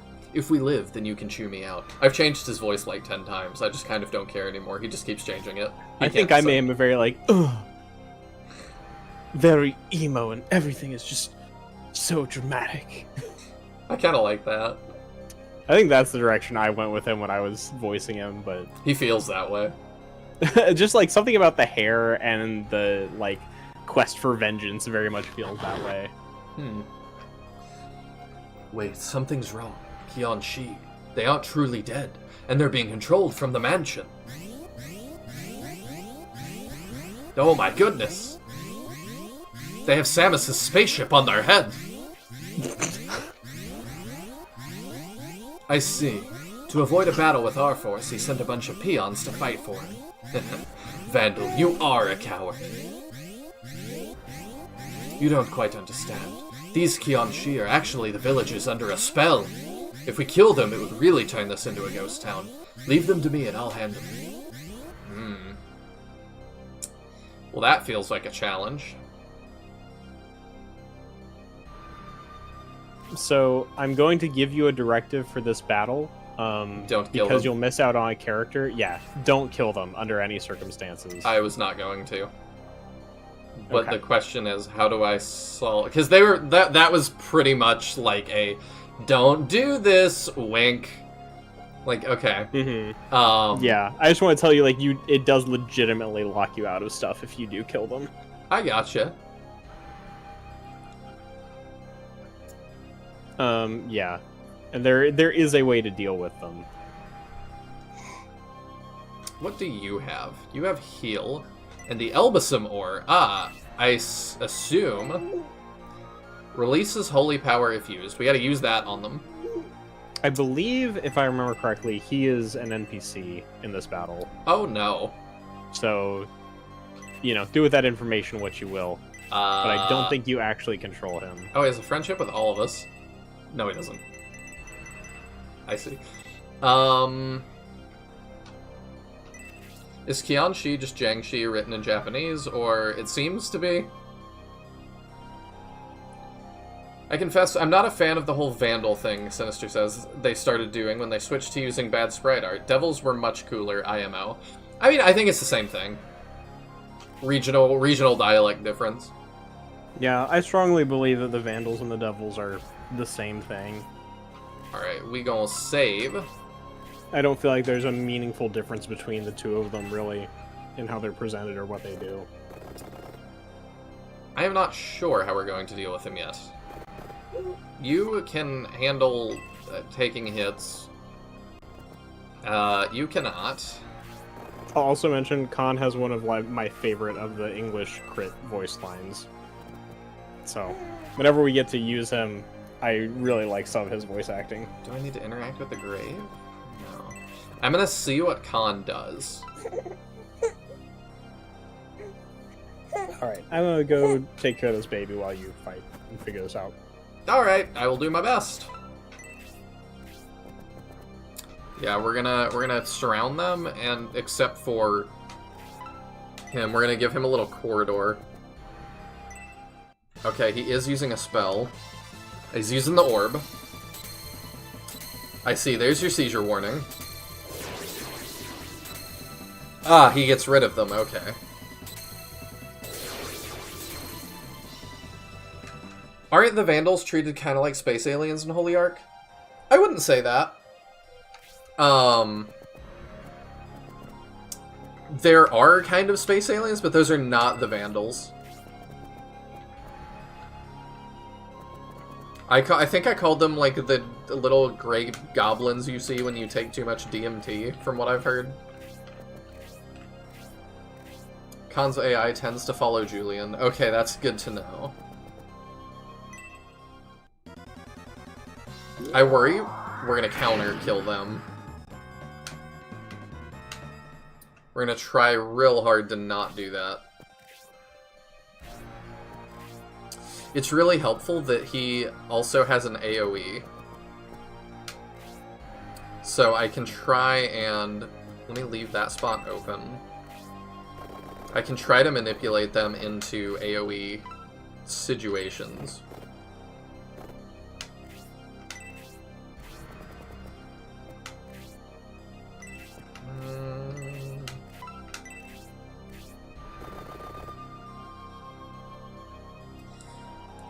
Not quite. Okay, yeah, Teodrin's answering from the other room. The Creator sends spirits to the world, which inhabit people. Those people can then either become innovators or vandals, based on whether they're good or evil, basically. That was also how I understood it. It's weird, for sure. But, I also think that it had, like... I don't have it with, like, on me. I can't show the wall art, but there's a mural that shows the creation of the Innovators and the Vandals. And I do think it's kind of the Ancients and the Devils.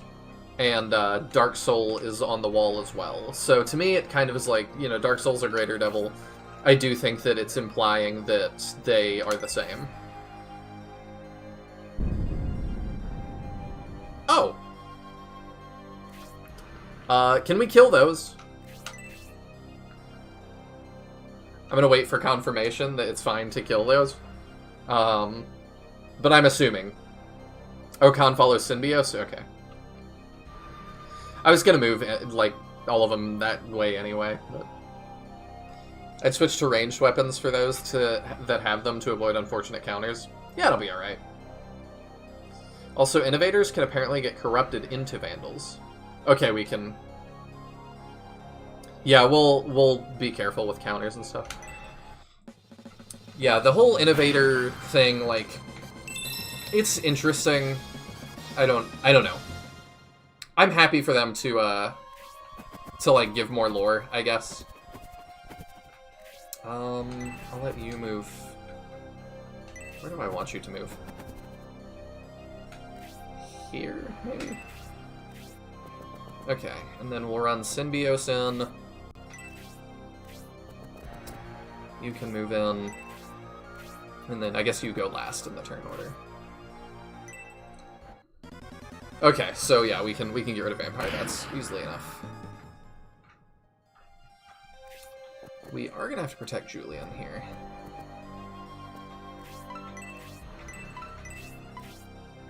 Julian is not real tanky. This is an interesting battle.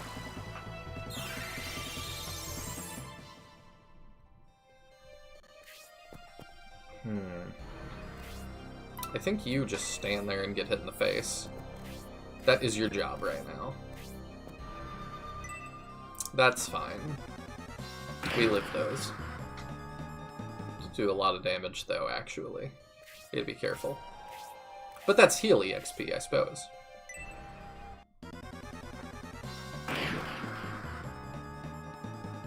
I still, one of my favorite things that has happened, like, since I've been exploring games outside of Shining Force 1 in the series is,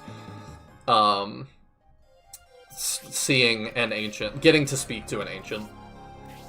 Like, I definitely talked about it a lot when it happened, but I was just like, as a kid, my whole life, you know, I've wondered what they would be like.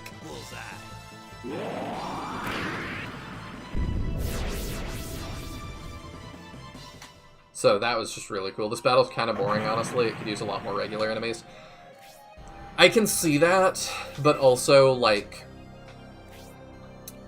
I'm appreciating them trying new things, I suppose. Even if it doesn't quite work out. I think I just want you to stand and get punched in the face, too.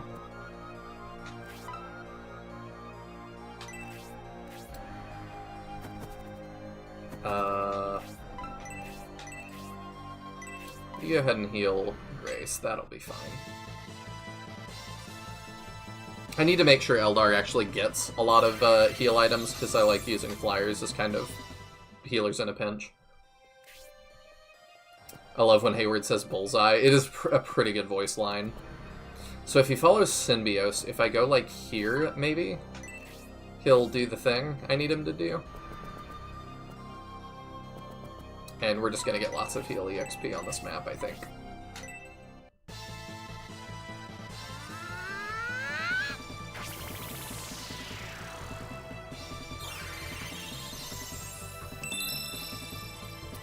HP 1, MP 1, attack 1, defense 1, agility 1. I also, like... Oh, he didn't want to do the thing. I guess he's got to be right next to him.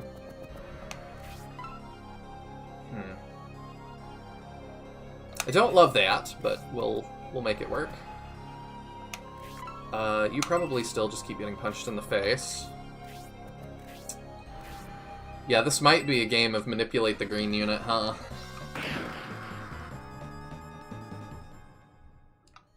I'm starting to see maybe the issue with this.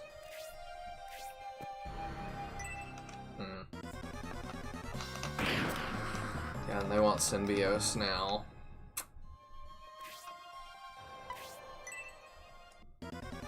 so they're not lined up anymore as a pair like that.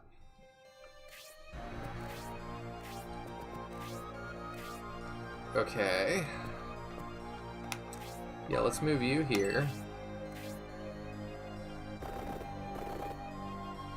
I'm gonna try to box them into it again, maybe?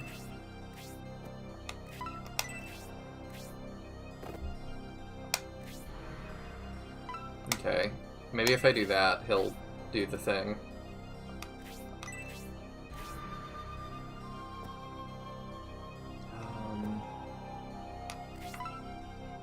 You're probably fine. You chill here. I don't really want you to healing drop. How do I need to move you? Maybe if I go here. Okay, you'll at least get another one out of here for me.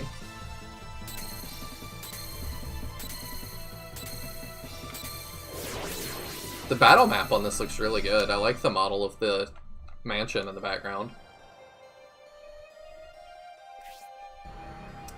Okay, how we gonna deal with this? I'm starting to see the issue.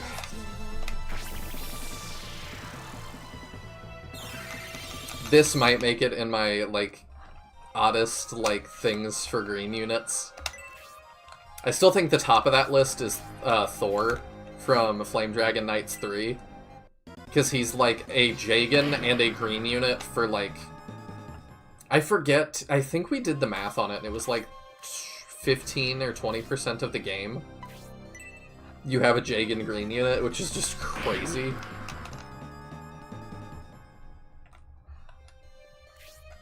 But this would be in the top 10, I think. Okay, do you... Yeah, you have a medical herb, so let's Symbiose that.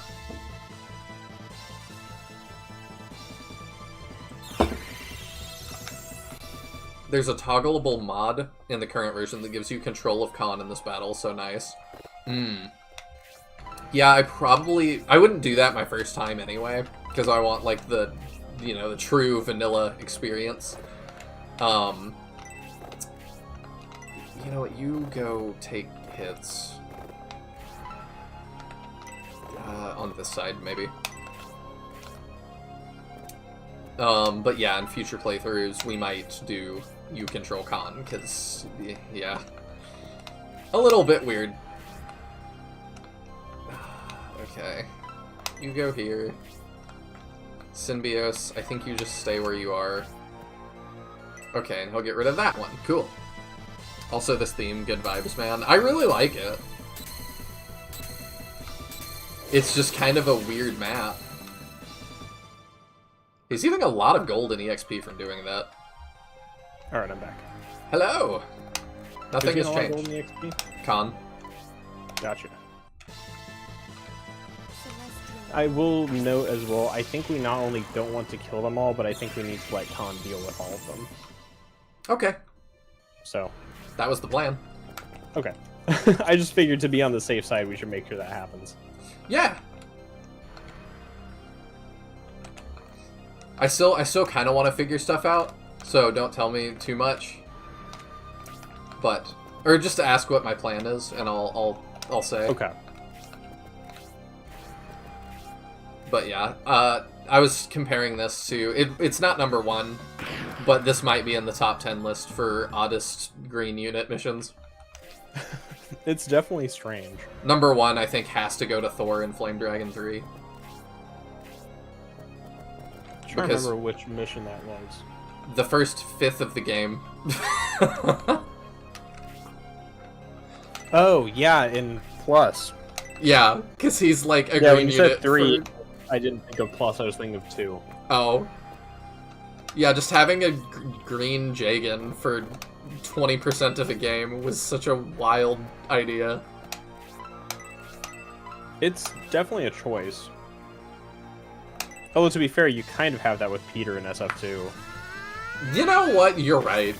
I didn't even think about that, but yes. I wonder if that's where they got it. They clearly took, like, some of the, like, sound effects, so they played Shining Force. Yeah, I don't know. It's possible. Okay, so if I put Symbiosis here, then Khan will move up next to me and do the thing. Good boy, Khan. Good boy, Con is a convention for dogs.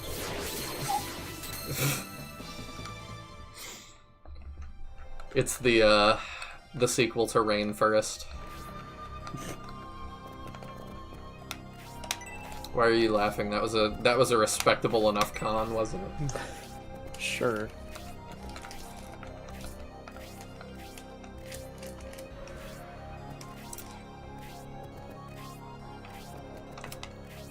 I don't remember. Did we watch the same video essay about that?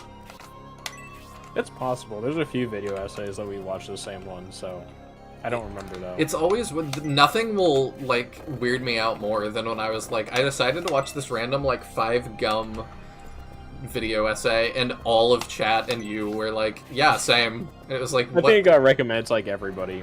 Very weird. Also, good night, Justin. Night, Justin. Thanks for hanging out. I think the only thing I've, like, watched recently like that is, have you seen the ads for Fume? I have. I saw some guy release a video about it. I, like, watched the first, like, minute or two of it and didn't get back to it. I bet we watched the same one again. I would guess so. I've also heard, like, apparently YouTube's been, like, taking the video down, because I saw after he re-uploaded it, and I saw him post that it got taken down again or something. Yeah, he said that it was promoting, like, smoking and dangerous behavior or something on YouTube's end, and he was like, okay, this is, like, one of the most popular ad reads right now, so, like, what? Yeah. And I'm the only one that's being skeptical of this, like... And I thought it was a pretty good video, because, like, he's not even, like, this is bad or anything, he's just, like, I think some of their claims are a little bit dubious, that's about it. Oh, we have skeletons again! Oh. And a bat! How original! No, I'm just kidding. I'm actually excited to see the skeletons back. I guess part of, like, the thing for me with all of these, like, alternative smoking things with, like, vaping and fume and whatnot is, like, a lot of these kind of started, like, the whole... came from the e-cigarette trend of, like, kind of a way to, like, transition off of cigarettes, but this is just turning into something that people just, like, start and pick it up, and it becomes a habit. And I don't feel like that's, even if it's not harmful, it's not a great idea. That's what his video was about, that he was like, do I think that this, like, a lot of it, if you guys haven't seen the Fume ads, it's that, like, basically it's a vape pen that has no electrical components at all. It is just essential oils, and you breathe them in like a vape pen style, and like it's just air.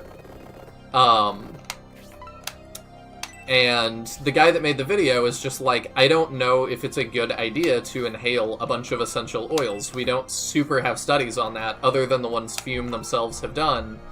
And because of tobacco companies, I just find claims from those companies that, like, this is not bad for you a little bit dubious.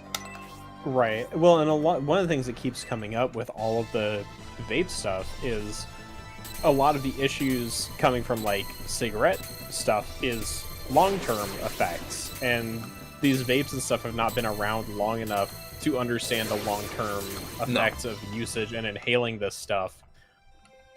And I don't know, just in general, inhaling stuff that isn't air seems like not a great idea a lot of the time. Yeah.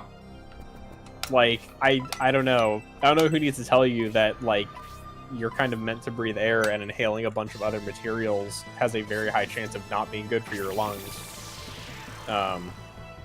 It's just bad for you in different ways.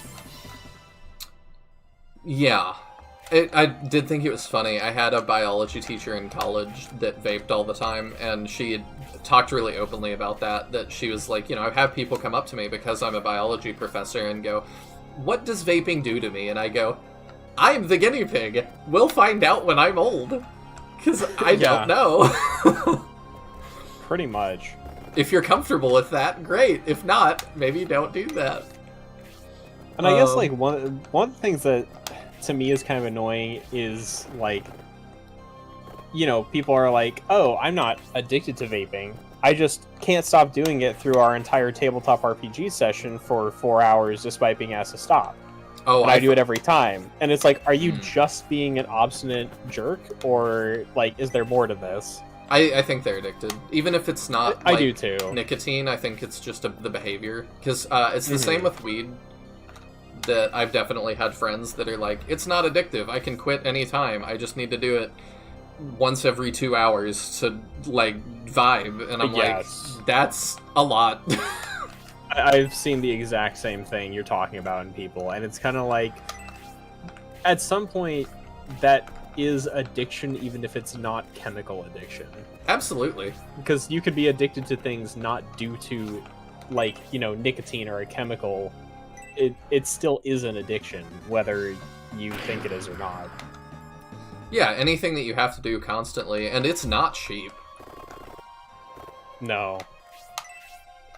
I've got several friends that vape and stuff, and there's also some frustration that, like, I feel like our generation smoking was way down, and now it's, like, right back up again, and I know that's just kind of what happens, but it's like, I know my dad expressed some frustration as well. I don't talk about, like, my parents' views on stuff much, because it's usually, I just feel like, not my place, but I know he was, like, he's a band director, or was, he's since retired, but still does a lot. And he was like, you know, I never had to deal with, like, smoking, like, from band students. Like, there was a couple of kids, maybe, every so often that came from, like, troubled homes. But he was like, with the vaping thing, like, I've had to deal with so many, like, you know, 15-year-olds doing this, that he was like, and you're not allowed, it's not legal for them to buy, but, like, their parents are just like, oh, it's not smoking, I guess it's fine. Or they buy it from peers, like, it's just a whole thing. So he was like, it just, the last couple years he was teaching, he was like, it was just very frustrating that, like, I'm constantly having to get on to people for this. Also, to jump back, Sinister says, very nice of them to dedicate a whole sarcophagus to a single bat in this village. Just shows respect for the wildlife. I had not considered that. But yeah, I mean, maybe they're just all environmentalists, so I guess we'll find out when we get them out of their current situation. You know, so I was kind of curious, because you said it was, you know, illegal for them to have them. I believe so. Oh, what are you?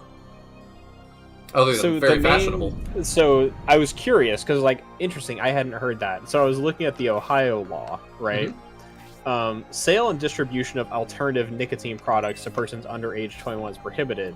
But there's another line of the legal code that says purchase/possession/use of alternative nicotine products is not allowed for persons under age 21 unless a parent, spouse, or legal guardian over age 21 accompanies them. So basically, it's legal if your parent's with you. I see. And I feel like that's part of what makes it so easy for kids and younger people to end up with them. Is I mean, and that's just in my state. I'm sure it varies state to state. But Probably. Like, so it's illegal to sell it to them, but they're allowed to buy it or possess it or use it as long as somebody over 21 accompanies them. I've got to get Mira. She's crying. Oh. Also, I saw Void B. Helith said, this is one of those points... Ooh, that's a lot of damage. This is one of those points, maybe make a separate save to check the other outcomes. I probably was not going to do that on this playthrough because I am planning to play this more than once anyway, so I was like, I'm probably just going to do another playthrough where I see outcomes. Uh-oh. Hopefully we can heal him before he dies right here. As long as this doesn't crit, we're okay. I don't know that the other one can reach him.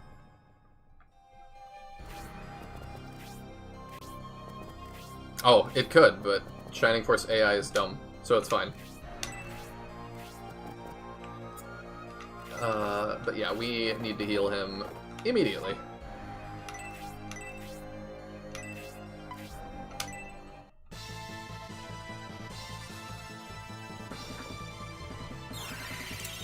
Living on the one. Okay, let's get rid of this Lich as quick as possible, because he hurts.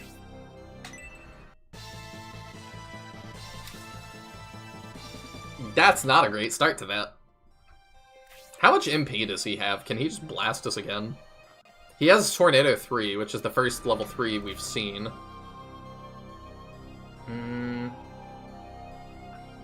Yeah, he can do it one more time. So, we gotta keep that in mind.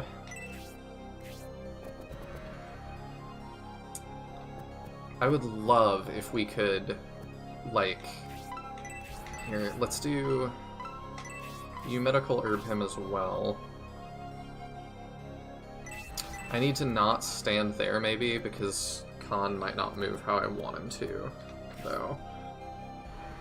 I really need Khan to, like, do the thing. Okay, you can fly around and help.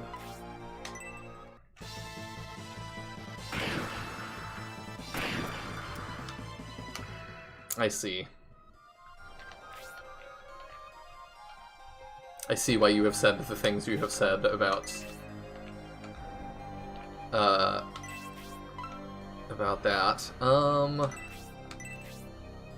Screw it. I think we just healing drop to not die for sure. And then we'll see what happens. Why did you not get rid of one of them? He is so picky.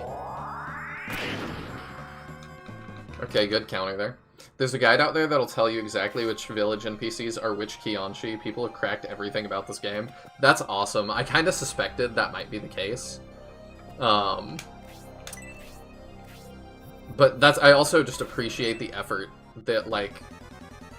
Oh, you have heal! Huh. Okay, well, I'd prefer you do that, I guess. Now you can't do your Tornado 3 thing. I appreciate them going through the extra effort to actually make it correlate. Okay, so we can actually get these guys really good here. Let's try and wall them off. Ooh, okay. Because we could get rid of all 3 of these guys if we manipulate things right. Dang it. He had to take that step.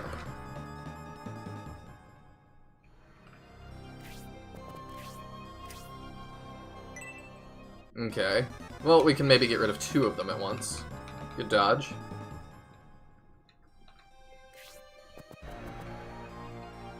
How do I want to do this then? You can stand here, maybe? I need to make sure I kind of lock them in. I also really still want to get rid of the Lich.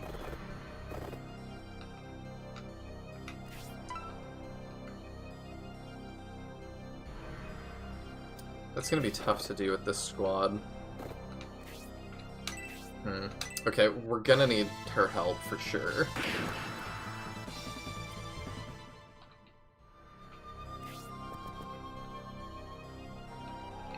Askarin, I might need you to take a hit. I kind of want him to move there. Dentaris, if you get this kill, that's fine. You probably get a lot of EXP from that. Okay, not quite. Irene, let's just go ahead and heal Khan. I don't like him being low at all. Khan looks like he would be from Virtua Fighter a little bit.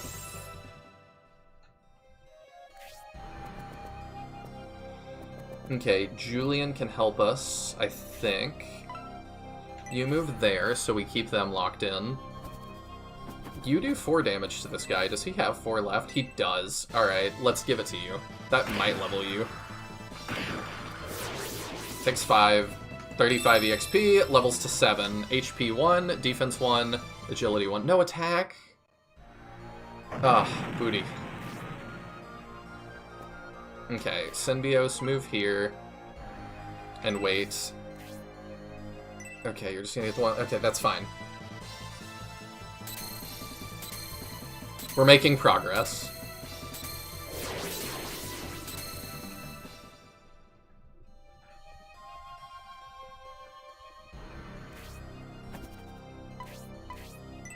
And we've killed the threat. Bloodsucker. I wonder if oh, okay, yeah, it does heal him. Okay. I'm here for now. We'll see how long it lasts. Alright, welcome back. Just having a hard time falling back asleep. Oh. We are doing pretty well, I think. Khan has elected to randomly not do his job a couple of times, but that's fine. Classic Con. There we go. The Lich started healing the bat, so he couldn't do his big spell again. Which was quite nifty. You know what? You just move up and shoot the bat. To jump back to our conversation, though, I was waiting until you got back. The part of that video that I thought was interesting was he was talking about things too, about Fume. That he was like, I have a problem with their marketing in that they say, like, he was like, you know, I'm willing to kind of believe that, like, this might be healthier for you than vaping. Like, that seems potentially logical to me. But they're not just always targeting people that vape. It's the like verbiage on the website is like start a good habit or something. It's like that's not. We don't know that. Yeah. And he bought the thing just to give it a try and be like, you know, I have not seen anybody give thoughts on this that are not sponsored. Yeah. He also had a friend come on that I guess was a smoker that bought it to Con. I guess to give his thoughts. And that guy was like, yeah, I hated it. It didn't really help me at all. And I used it twice.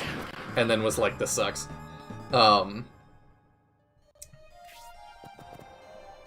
But he also was talking about, like, he got, like, one of the ones he got was, like, spearmint.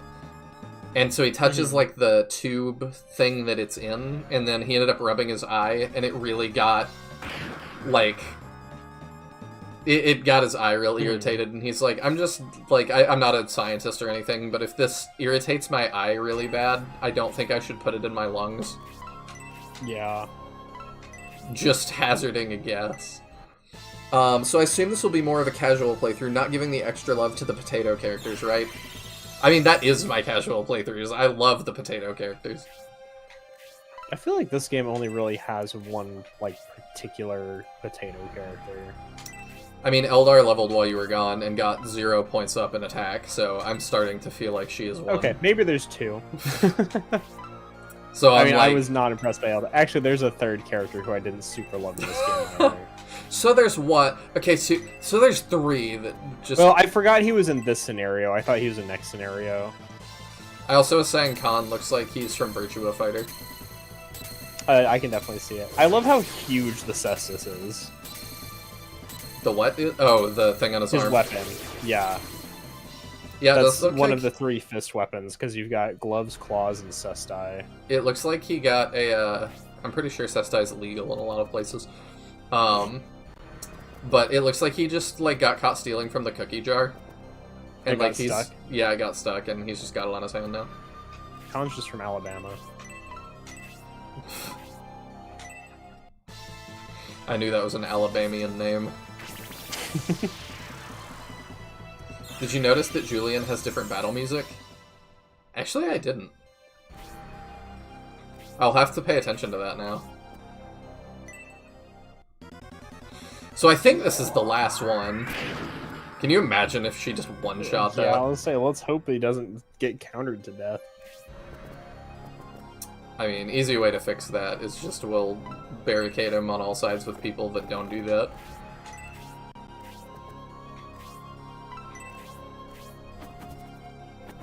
You're probably gonna do no damage. You sit here. You're probably gonna do a lot of damage. You have no more heals to give out. Alright, let's put Synbios right here, and maybe Khan will do his job. Let's go! Green units for the win!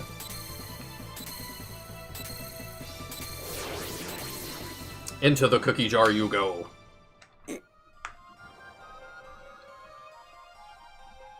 I wish there was a more satisfying sound effect. When they remaster this in HD, they're gonna have to add like a good...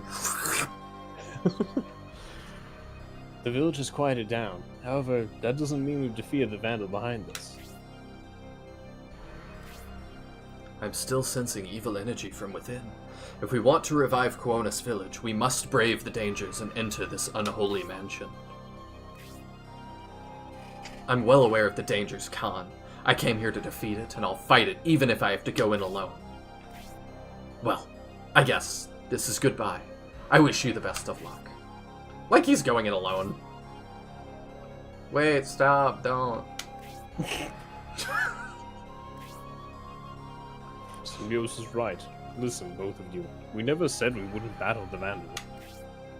We just said he's not real, so we don't care. A vandal can plunge this land into darkness. They are enemies of all sane men. We can't run from this. How... Okay, how is Grace, like, who I assume went to some form of, like, seminary or something? How is she in the camp of, I don't believe they exist, and the king is like, they are the enemies of all sane people? I'm like, what? The juxtaposition of that is crazy. But are we ready to face it now? This is not the time to be rash and leap into things prematurely. Perhaps we should go to the church and save our game first. Proper preparation will prove to be our best ally. In any world, there are men of purity. Your courage is impressive. For now, allow me to join forces with you. Khan the Monk joins the force! That was, like, the most, like, I will leave soon joining I've seen in a while. This task will be quite difficult. Once we are rested and prepared, we will return to battle this vandal. I gotta go get her. Okay.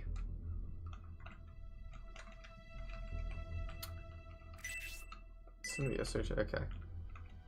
I wonder if these would have busted if I went a different way. I also want to go this way. I didn't get to do that. Oh, gate is locked from the other side. Okay.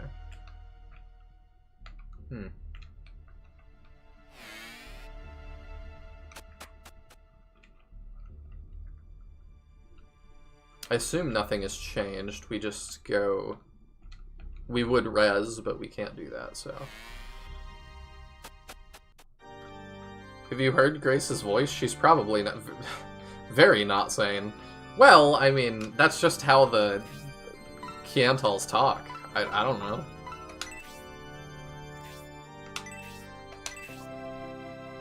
So we'll do this. I've got to run to the bathroom here in just a second. So I'll probably do that before we start the mansion. I also need to double check on Khan. And see, is he good? I don't know the answer to that. So I will note, this next battle is the first one that took me multiple attempts on my playthrough. Ooh. So I know you've been holding on to your stat boosters, but it may be worth considering whether you want to use them. Yeah, why not? Just to prepare, because this next battle can be pretty tough. I don't see why not. Do y'all have new things to say? Oh yeah! I remember hearing mythic tales about vandals when I was a child. Can one really battle such a being? For Sir Antares, the vandals must be scarier than ghosts. He's been shaking for a while.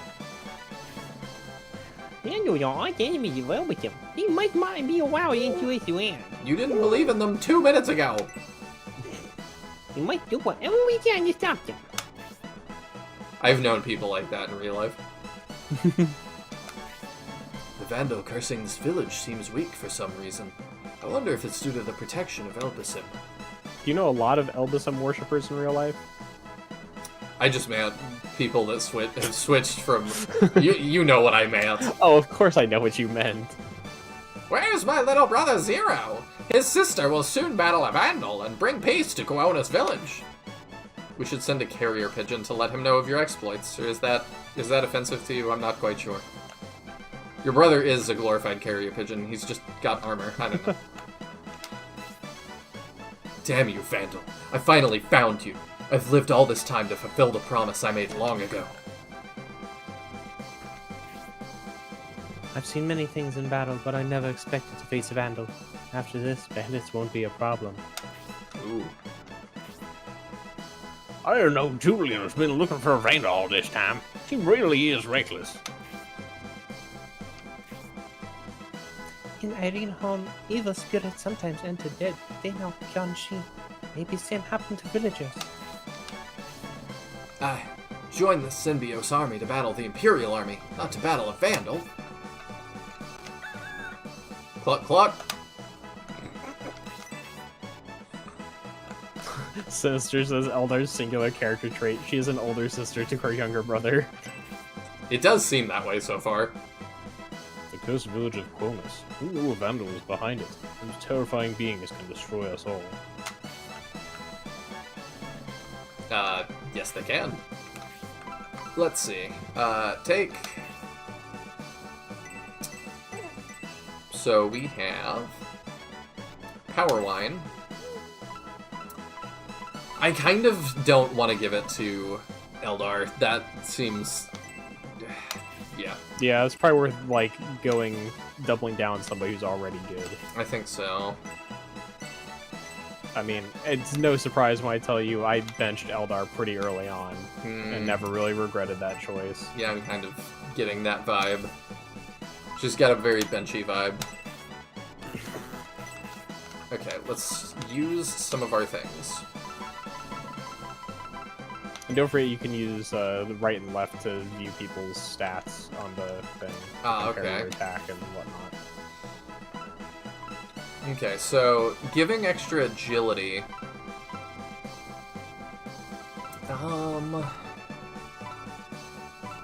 I kind of want to give that to Grace.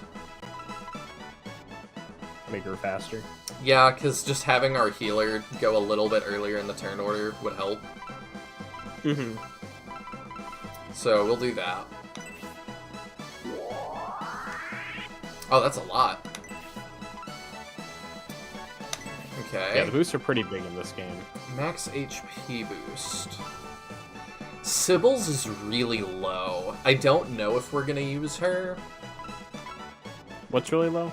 Her HP. Like How's her compared- defense compared to other characters? Also I'm just not curious good. if she's got like a Mei build. No. Her defense is better than other people near her, though. That is with the Gale Ring that gives her +4. Oh, okay, gotcha. I didn't know she had that build. Yeah, I mean, I'll say I also benched Sybil pretty early. Like both Sybil and Eldar were early drops for me. I don't know what they had against the women in this game, but quite a few of them underperformed. I'm wondering if we give it Except to... for Irene. Irene stuck around. I like all the monks. I wonder for HP, do we give it to Symbios? He's got more than everybody else, but we did just live on 1. I would almost be tempted to put it on like Grace or something, just for healer safety. I'm good with that. That's especially because she's kind of low. We're keeping her around, so... Yeah. Alright, attack. Okay, Khan is not bad in attack at all. Yeah.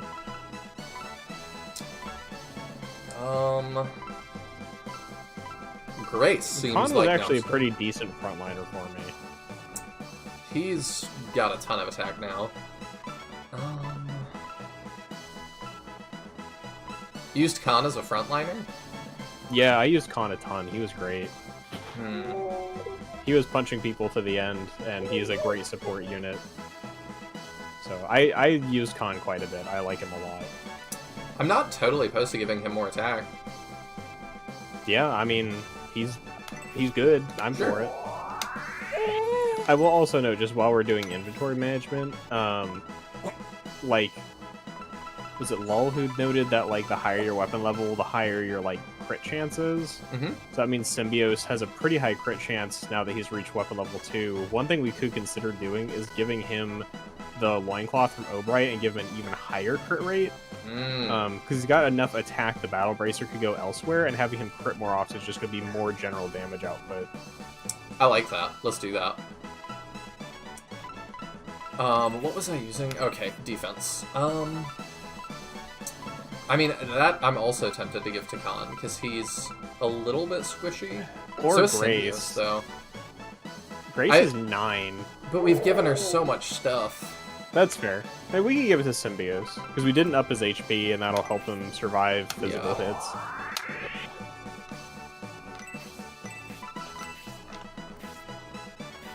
Hayward didn't even get a weapon upgrade. He still has the wooden arrow. You could have gotten him a steel arrow. Oh, I just missed that. My bad. Or I totally would have. Do we want to get the luck thing, or do we need to promote for that first? Why would we need to promote? I just didn't know if it reset. Nah. Okay, cool. Luck it never changes naturally. I believe it only comes from accessories, support bonuses, and cookies. I will also note, just talking about promotion, this is very much an early promote game. Okay. So, I know it varies between Shining Force titles, but this game, like, the earlier you can promote, the better. So, kind of as soon as people are hitting 10, you want to be bumping them up. And Eldar has low luck. Yeah, she's just bad. It does Honestly, seem if we're gonna put anti-status, I would consider Symbios. Yeah, I'm kind of wanting Especially to do that. when we're running to, like, poison that does, 5 or 6 damage per turn. We're good with that. Plus 2 luck's a pretty big bonus. And then we have one other thing. We have a Brave Apple. Oh. I would kind of probably save the Brave Apple Yeah. until it brings somebody to 10. I think so. Because we're all kind of floating in that 7-8 range right now. Yes, we are. I'm kind of surprised at how homogenous it's been. I mean, there are a few times where you've given kills to units specifically, like Eldar, but... So, yeah, some of it's definitely been intentional, but, like, I I don't think feel to like... some degree it's because the experience you get is generally so low that, like, who's getting kills and stuff doesn't as much matter. True. Alright, I'm gonna run to the bathroom real fast, and then we will dive into the mansion. Okay. I will be back in just a minute or two. Alright,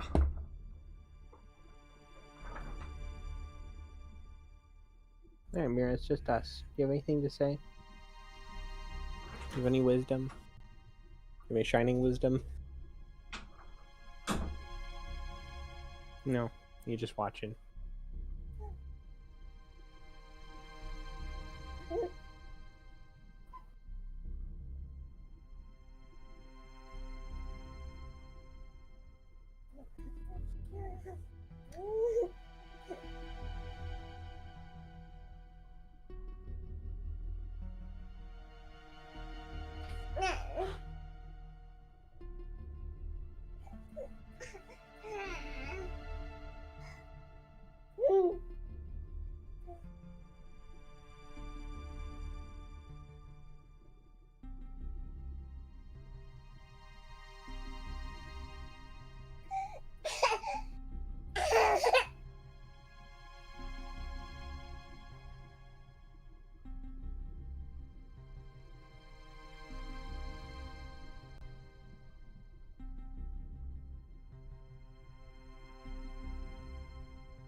I've returned.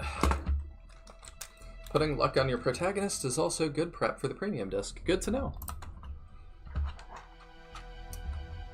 Alright.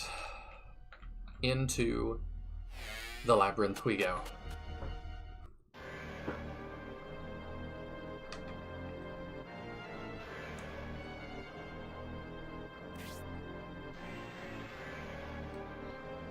I don't know if Taya had to step away too. Where's the Vandal? Oh. I mean, I will as soon as the spell starts because she's freaking out. But Oh. I see you were not satisfied with my servant's welcome. I can't begin to fathom why anyone would dare to challenge a Vandal, but it's your life to throw away. Is the Vandal? Oh, the Vandal is at the far end of the second floor. He must have set several traps for us. That voice! You've brought a monk of Elbism with you. I was not in the... This was unexpected. I shall still destroy you. Go, my loyal servants, crush them all! ah, yes, 2 skeletons. It is certainly a Vandal, but somehow it feels different. I bet he's like projecting it here or something. I don't care how it feels, Khan. Let's go wipe the floor with this Vandal. Don't act rashly, Symbiote. This is no ordinary opponent. Be extremely careful.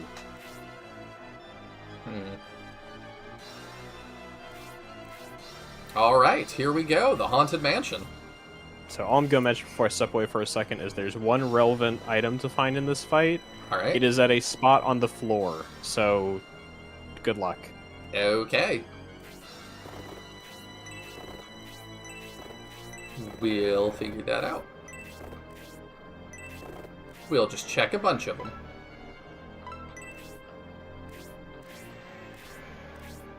Sound advice by Benetrum.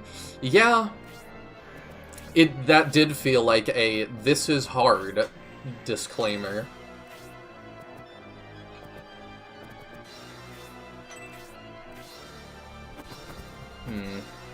I think I'm good with putting you up on the table. Dentaris can lead the charge as usual.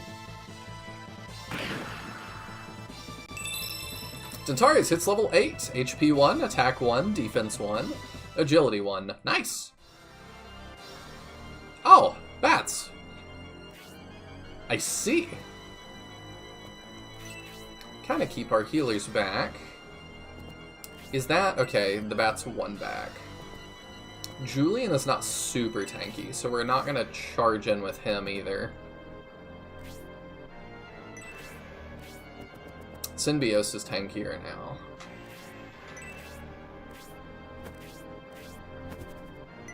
It also looks like we can do something with those statues. So I'm side-eyeing that a little bit.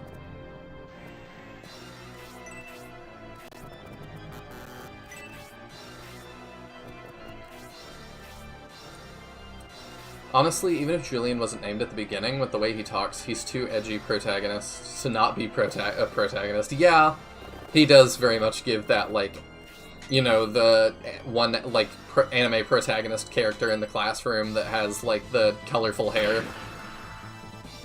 His design, that's just his personality, though. His design is actually surprisingly scaled back. He doesn't have our SRPG blue hair face like all the protagonists do in Fire Emblem.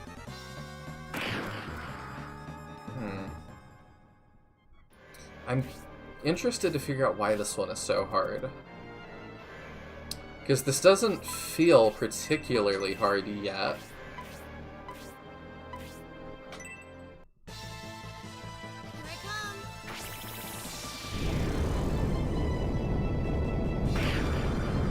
There we go.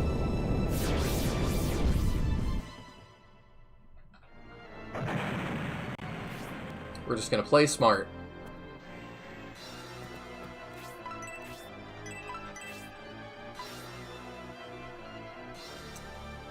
Yeah, we'll heal 6, why not? Oh, is that a skeleton archer ahead of me? I need to double check that. Be kind of liberal with our heals here. I'll heal Dentara's too when I can. Prepare to die. Ah, perfect. Oh, the skeletons have a higher crit rate than normal. Alright. Well, that explains part of why it would be hard. No, that looks like a normal skeleton. I don't think you have a bow. No, he's got a steel sword. Okay. I'm not too scared yet.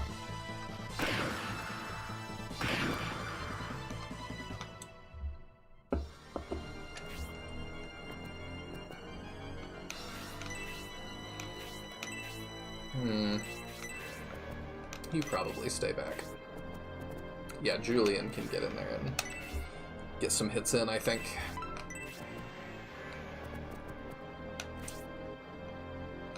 If he gets hit 3 times, he's not going to live, so...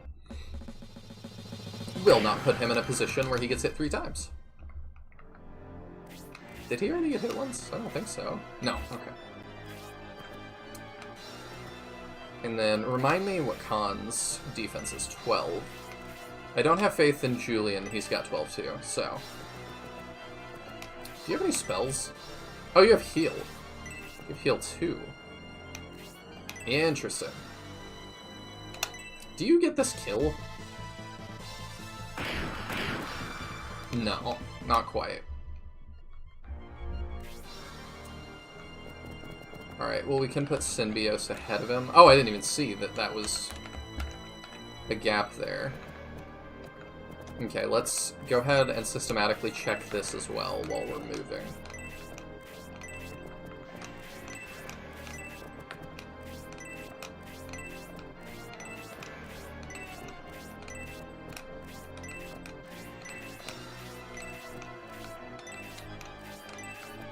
Khan can use the orb to deal a little bit of AoE damage at range, by the way. Oh, okay, cool. I am terrible in Shining Force games at remembering to use items. Okay. So nothing really yet. That's fine. As this stream has been going, I've been programmatically counting the number of words of dialogue and narration and telepath tactics liberated. It exceeds my prior estimates by quite a bit. Interesting. Why did you decide to do that today? Sure, Hayward can get that before he attacks. Care to guess the number? The number of words of dialogue? I'm not sure.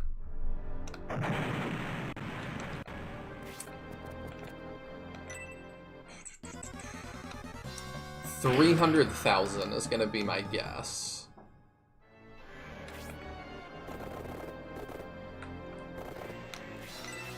Can I do anything with these? No. Not yet. I'm not convinced, though. I think I can do something with the statues. They're real conspicuous.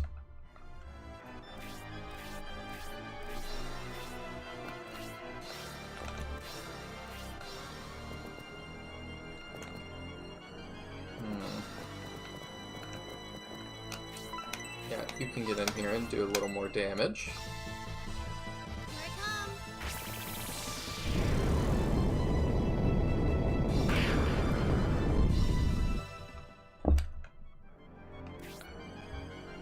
Centaurs I still would like to heal. You're the highest level. I don't super want you to take kills. Not yet.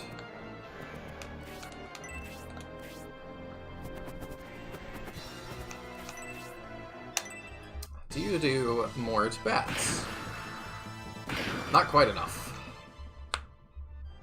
I want to make Eldar work, but yeah, that's seeming like quite the tall order, unfortunately.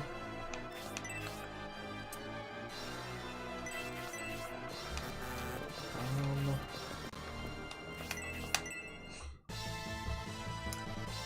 33,744 words. I see, and you had estimated 20,000. I'm not sure if that's a lot or not. It sounds like a lot, but I don't know, I haven't really thought about that. Like, how many words... I thought about how many words are in novels and stuff. I've never thought about how many words are in games. That's definitely an interesting thing to think about.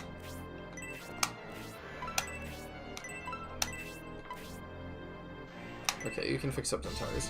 I counted the words for purposes of determining the likely cost of localization. I see. Any hints as to what languages you're considering?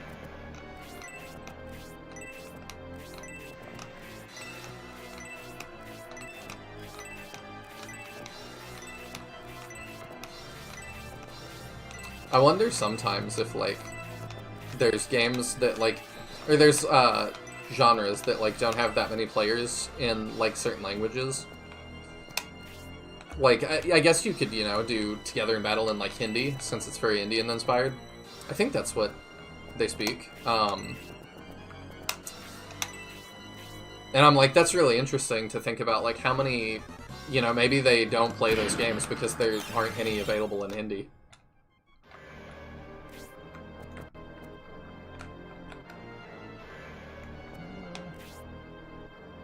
I'll let somebody lower level get that. Yeah, you can try. I usually give Eldar the Brave Apple to catch her up a bit. It's tempting, I just don't know who I'm gonna get, so I don't know who I'm gonna want to use. She's not the first one I'm benching. I'm pretty determined for that.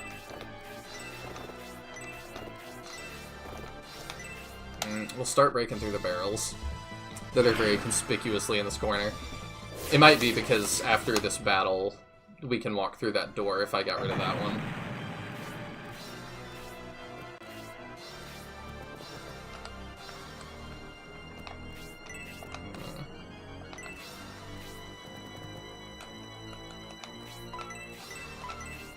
Was Synbios low? Oh, Julia, I mean, yeah. Not sure yet about languages. I'm intimidated by the prospect of accommodating non-Roman character fonts, even though those make up huge potential markets. Yeah, I can understand that for sure. It is not something that I've dealt with before, so...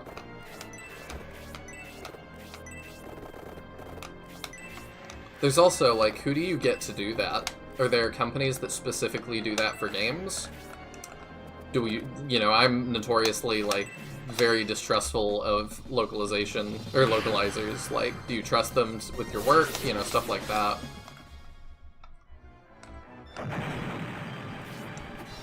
Is it easier to just give, like, a % of sales? I have no idea. Alright, you stand next to that. Yeah, Synbios is a bit low. So I am gonna want to heal him up.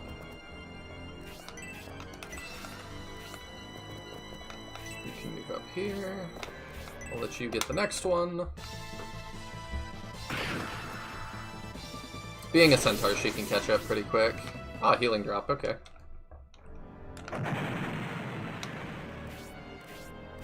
According to the internet, a typical novel has 70 to 100,000 words. When you consider how much description you can skip in a visual medium like games, it makes sense that it'd be lower. Yeah, that does make sense. But you also have things like UI. Well, I don't know if you're counting, because I think you just said dialogue. But I was like, there's UI stuff too, and menus and things like that that you don't have to do in a book.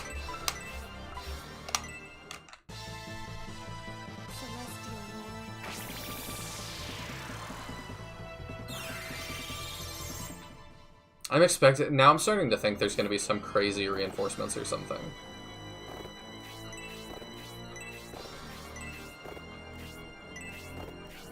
I won't kill the guys in front of the door until I find whatever this item is.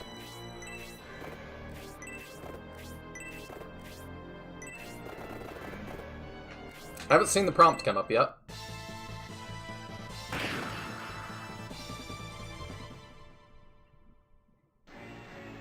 Oh, hello. It's not super crazy reinforcements, but that is definitely something. Let's get rid of you. Yeah, you have Tornado, don't you? So you're super effective against Eldar as well. You need to die quickly.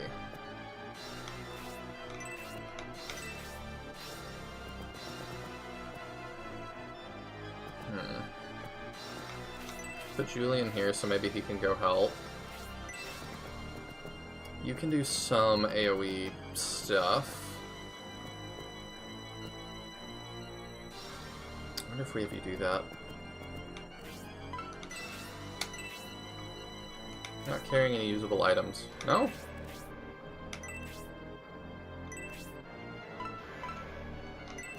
I guess I don't have the orb yet? Or something? I don't know. Maybe he gets access to that after? We'll put you here so you can kind of bounce back and forth. I think I put Synbios here as another target.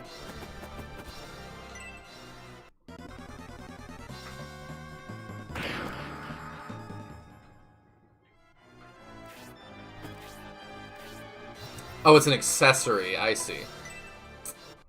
Yeah, that's gonna hurt. I think we live it, though.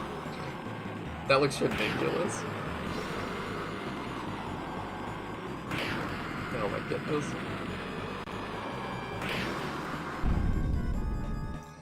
In the equip menu? Okay. I almost want you to push forward and... Well, you can walk right around, can't you? Okay, never mind. Don't walk around. Just shoot that guy. Oh, he's considered flying, so we do extra. Okay. I thought it would just be birds, but it's anything that, like, hovers or something. We'll do that and just block that.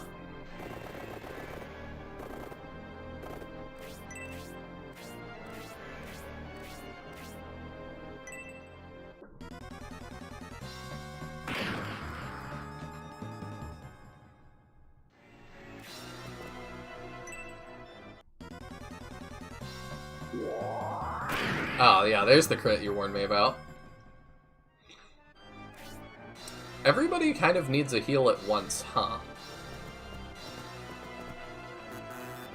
Well, we'll get through it. You can get rid of the Lich. Going through it. We're doing pretty good. We I took... saw a bunch of people got swirly by the Lich. They did, but that's okay. I'm still not too intimidated yet. And I see Lol clarifying how to use your equipped accessory, because it is a little confusing. It definitely is. Yeah. It's one of those things where it's like, I know that the cross menu is really traditional for Shining Force, but I really start to question whether it would have been better to go for a different menu style in SF3. How would you feel about extending it and just having it be like 2 on each direction or something? Honestly, it's something I've considered doing for my own stuff, so, like, it's not something I haven't thought about. I think it could work. Prepare to die. I think he one-shots. Oh yeah, I forgot, it's a double hit. Yup!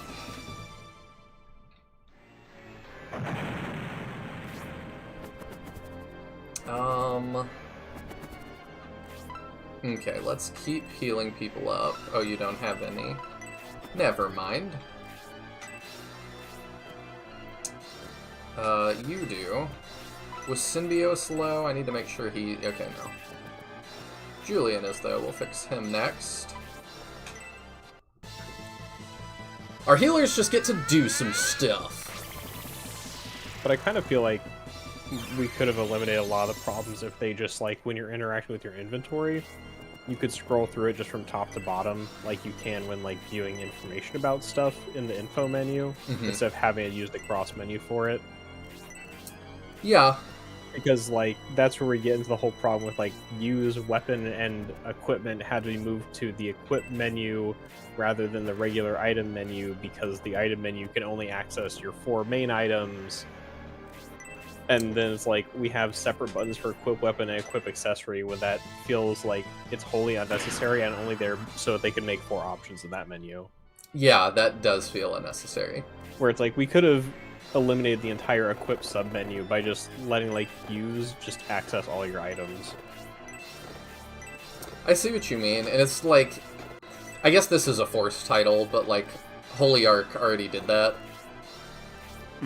So it's not like completely unprecedented.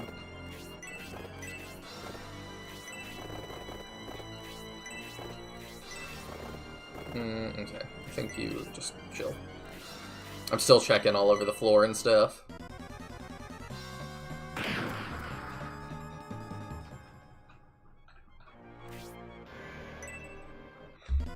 I also still want to figure out where items are, so give me a little bit longer to do that next time. I just want to know, like, is there an item here, essentially? Or is there an interactable thing to find? I guess the only reason I mention is because, like, there's not a specific thing to look at. But that's usually I don't tell you, but it's that's like... kind of what I want to see if I can find, because like I said, the Teo, Gotcha. like, Okay. Teo's bikini is, like, super esoteric. So I'm like, I genuinely wonder, like, how long... If somebody told me, in, like, Xylo's village, there's something to find here, how long would that take me without very much direction? Don't even know the name of Xylo's town. I'm not Call yourself a as... Shining Force channel. I know. I need to get better at that. Quarry Town. No, I'm kidding. I'm trying to remember. It'll come to me. Starts with B. That one's not Beto. That's the bird place. Right, that's Shining Force 2. I think it's, like, technically Bedaway, but... Oh, is it? That's what I've been told. It's another one that I've never heard anybody say it out loud before, I think, so... I would believe just about anything.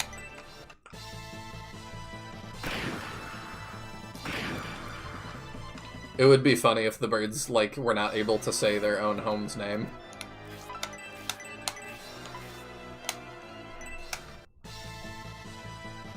In the Darkness did it as well. That's true, too. I started another run on In the Darkness, by the way. Just, like, I have it on my phone now.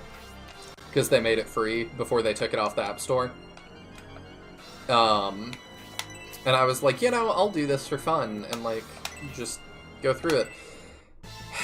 Phone controls make that so difficult.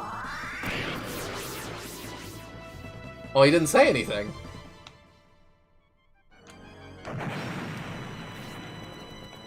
You told me that you really liked Khan's English voice thing, so I got real excited, and then he just didn't say anything. Was it a regular critical hit? It was Fists of Fury. It was He his doesn't special. sound like that. He definitely has a particular line I'm thinking of. I don't know whether repeating his voice line is a spoiler, but... No, that's not a spoiler. He's got one particular one where he goes, "You don't learn, do you?" I love it a lot. The delivery's really good. That is a good one. Still not... Nothing I think will be as iconic as Pick a God and Pray. Oh, nothing could be. I feel like that has just... I don't even like Awakening that much, but that has just so set the, like, bar. Mm-hmm. Oh, Serious Lil says he did say it. It was just extremely quiet. A lot of the English voices are pretty quiet. I need my SF3 mod that boosts the volume of all the voice acting by 1000%. I just want it peaking. I think Grace's is the absolute worst, but it's pretty bad. I don't remember what she says. Hers is the one that we can't tell because she mumbles. It like might be Celestial Lord. Oh, or yeah. something. And then she shoots laser eyes. Mm-hmm. Well, even without being told, I am stopping on almost every spot on this level. Okay, we can let Eldar get that, because now we're gonna have to cycle all the way through anyway. Oh, Bright, continue, please, to stop on every tile.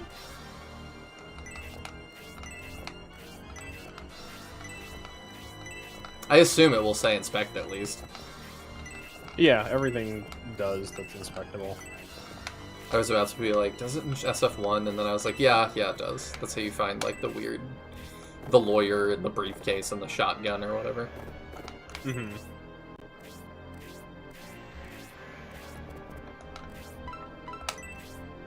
My favorite canon things in Shining Force. What does it mean that there's a lawyer there? Okay, I'm actually wrong. It's Bido. Oh, is it? Yeah, I was looking through Japanese guides to see what the original text is, and it is Bido. Huh. So, whoever told me Bedoué is misinformed. Shining fans being misinformed about their own series. No way. I know, right? Good night, Sinister. Thanks for hanging out. At least I'm happy that I feel well. As I'm playing SF3 for the first time, I should shut up, but we don't have. I was gonna say I feel like we don't quite have as much of a problem with the like.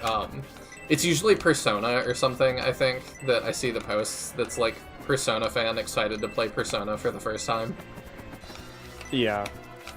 But I'm like, I am playing Shining Force. I'm currently doing Shining Force fan, playing Shining Force 3 for the first time, so. Maybe I should not pot kettle, but, you know. Yeah. I do like those posts a lot. At least I'm not out here, like, making a bunch of judgments about Shining Force 3. It's more of like a, you know, Shining Force fan forgets that there are more than 2 games in the series kind of thing. Yeah, very much so. Gundam really has that issue, too.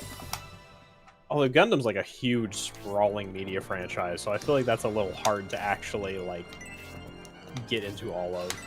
There's just so much to catch up on. It can be, but people, like, online get really opinionated about, like, especially, like, the Earth Federation and stuff, that it's like, they are definitely all good, and and it's like, okay, watch a little bit more, please. It's just, you can tell that most people have not watched the whole thing, or even, like, Part 2, really, like, throws a wrench into that plan, into that, like, kind of narrative.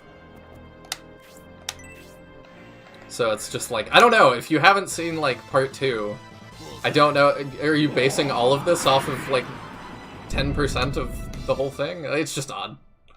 Yeah.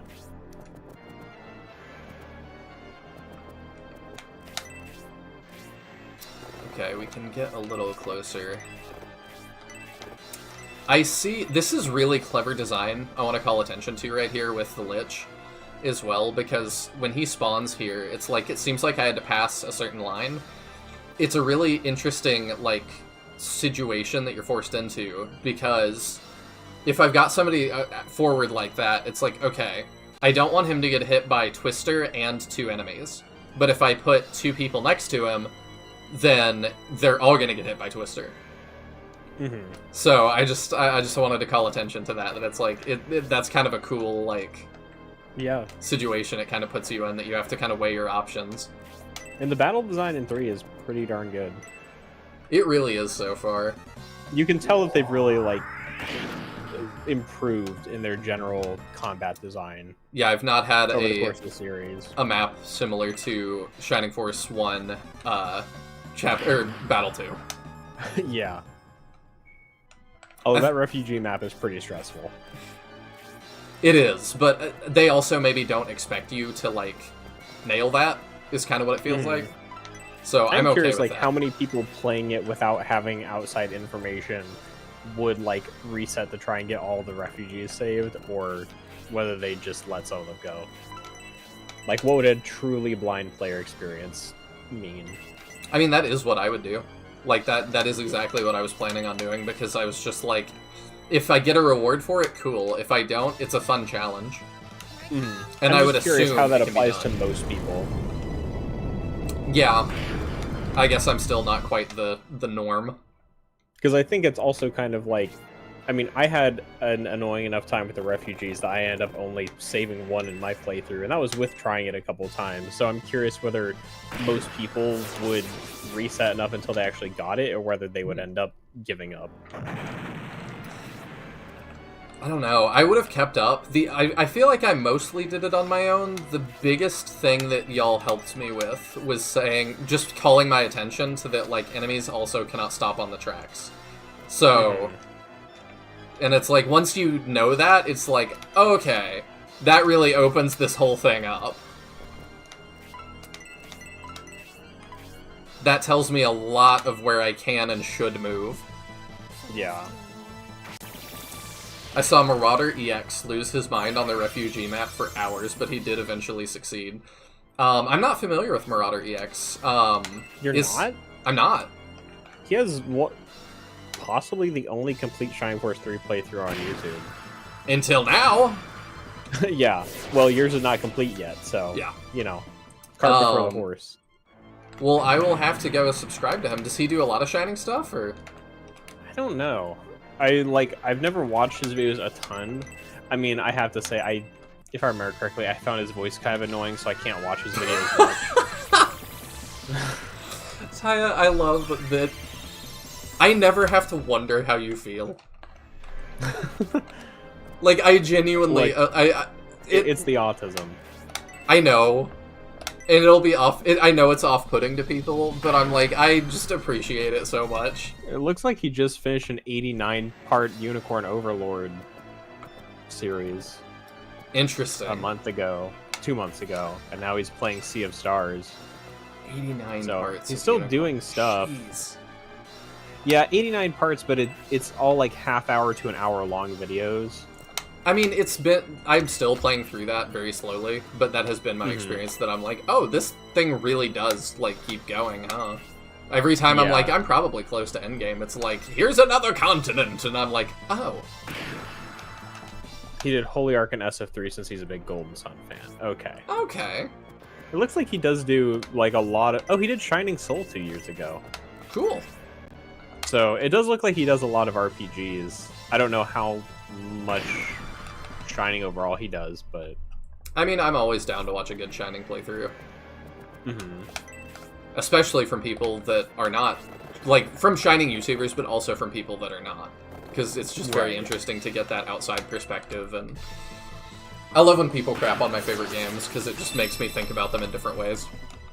He also did My Little Pony pack openings, it looks like. So if you're into the My Little Pony CCG... There's a... What? You didn't know there's a My Little Pony CCG? This is the first time hearing about this.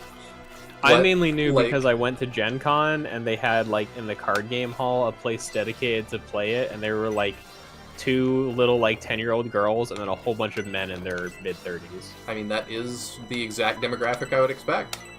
It is. I felt a little bad for the 2 little girls, though. Yeah. I don't know, hopefully... Like, that's not who exactly I'd want to sit down and play with if I'm a little kid. No, but I hope it could be, like, a positive experience. Oh, he also did a Shining Force Mobile Thoughts video 4 years ago. Oh! I'd be curious to see what his take on it was. So clearly he's, like, somewhat invested in the franchise. Okay. Eldar, level up. HP 1. Attack 1, let's go. Defense 1. Agility 1. Okay. The attack and defense is badly needed. Yeah, I'll definitely go check those videos out. Let me write his name he's been down doing stuff for years. real quick. Which is impressive considering, like, his videos don't get a ton of traction. Like, his stuff has, you know, less than 100 views. So the fact he's been doing this for years is kind of admirable. Yeah, I see people doing that. And I don't know if I've got to would. give credit to people who, like, upload that consistently when you don't have, like, when you're not getting a lot of response. Because I know I can't do that. Even when you are, like, maybe a hot take, I kind of, like, I don't know very much about him to, like, protect myself a little bit. I know very little about him. I just know the internet really does not like Darkside Phil at all. And I'm like, I get why to some extent. I don't know all the lore, because it seems like there's a lot. But for somebody that I see get crapped on, like, 90+% of the time, for him to upload as consistently as he does for as many years as he had, I kind of respect it. Like, there's not a whole lot of people that can handle that amount of negativity on a regular basis and just be like, I'm doing this anyway. I don't care. Like, Mm-hmm.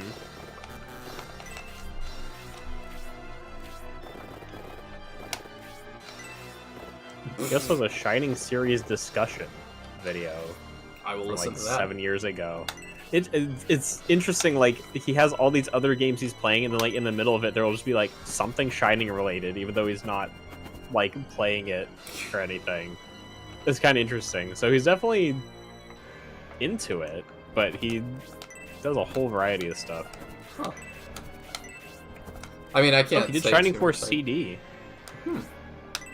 So That's probably how my channel looks to people too. So he says he's a Shining Force channel, but like, what is this Flame Dragon thing together and what? Like,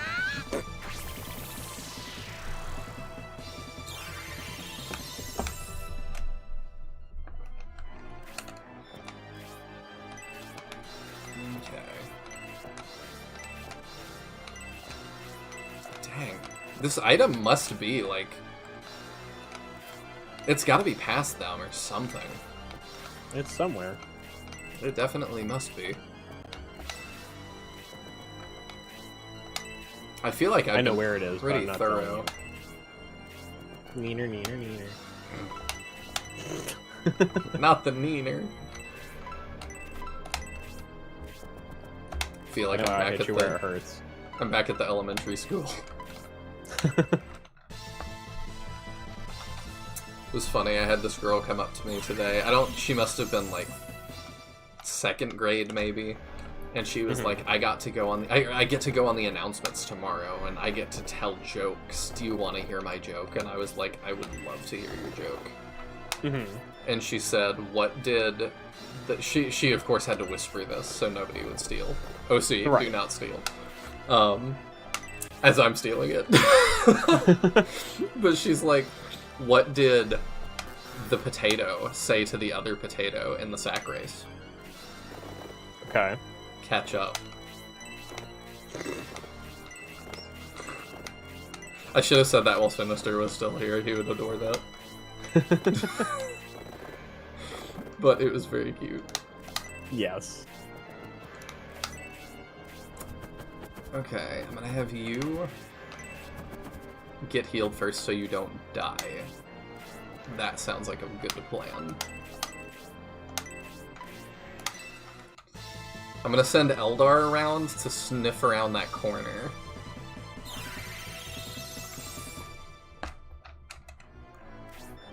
It is still so weird to me that she's called Eldar, because I'm just so used to that being a Warhammer thing.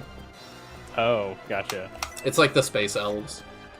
Mm-hmm. And then there's the Dark Eldar that are the bad Space Elves. I don't know.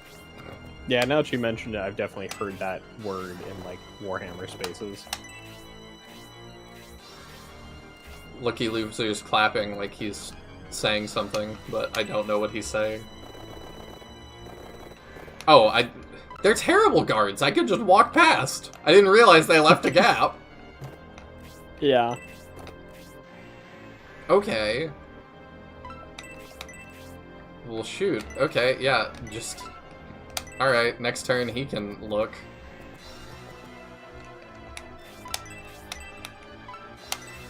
Is everybody at full? Sybil's not. Symbios is. Okay. We're pretty much at the end, I assume, unless this is, like, the door's gonna open, and there's gonna be a huge, like, onslaught of demons, which would be sick. Giant penguin. Oh, I'm clapping for the amazing joke. Oh, I should have Oh, known. gotcha. It's hard to tell with the chat delay sometimes. It is. Because we'll say something and they get a response like 2 minutes later. Never change YouTube, except please change. Yeah. If the streaming side of YouTube wasn't quite so unloved, I'd consider trying it, but it really just needs some help. It does. I still like it overall, but you know. I think one of the most annoying parts of it is the whole way that like if your stream dies, you have to start like a new stream with a different link. That is obviously my biggest complaint. Get ready. It's just like the fact that you can't. It should work like Twitch works. It should. Where like you can just go to their channel and that's where the stream is, and then when a stream ends, it gets added to like the live tab instead of it needing to be a specific link when you're streaming it. Yeah, I definitely think so. It's really a clunky way to do it the way it is. Because it means you also can't like bookmark somebody's like streams, for instance, and go straight to it because you have to go to the link of their most current stream and not like one static link. I must have missed the item. I thought I checked every tile.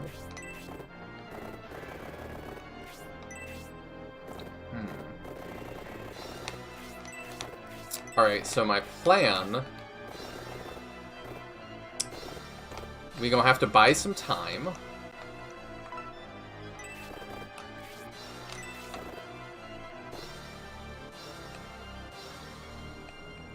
could I have missed?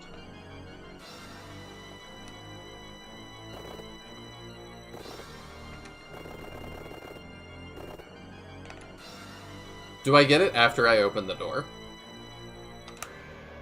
Do you want an answer? Yeah, because I'm not going to kill these guys. I'm going to keep looking for a long time. You need to kill those guys. Okay. Because I was like, I am 99.9% sure I searched every single tile. So, I would research all of them.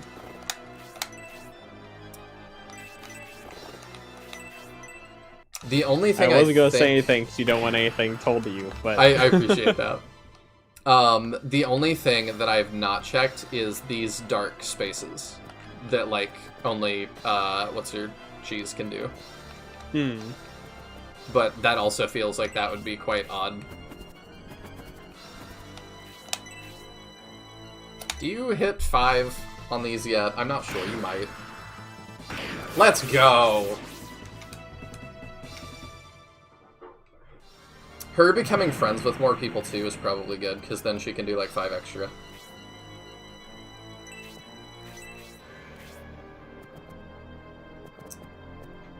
I guess Julian can get a little more EXP. I'm so, like, tentative, because I just feel like he's gonna leave immediately.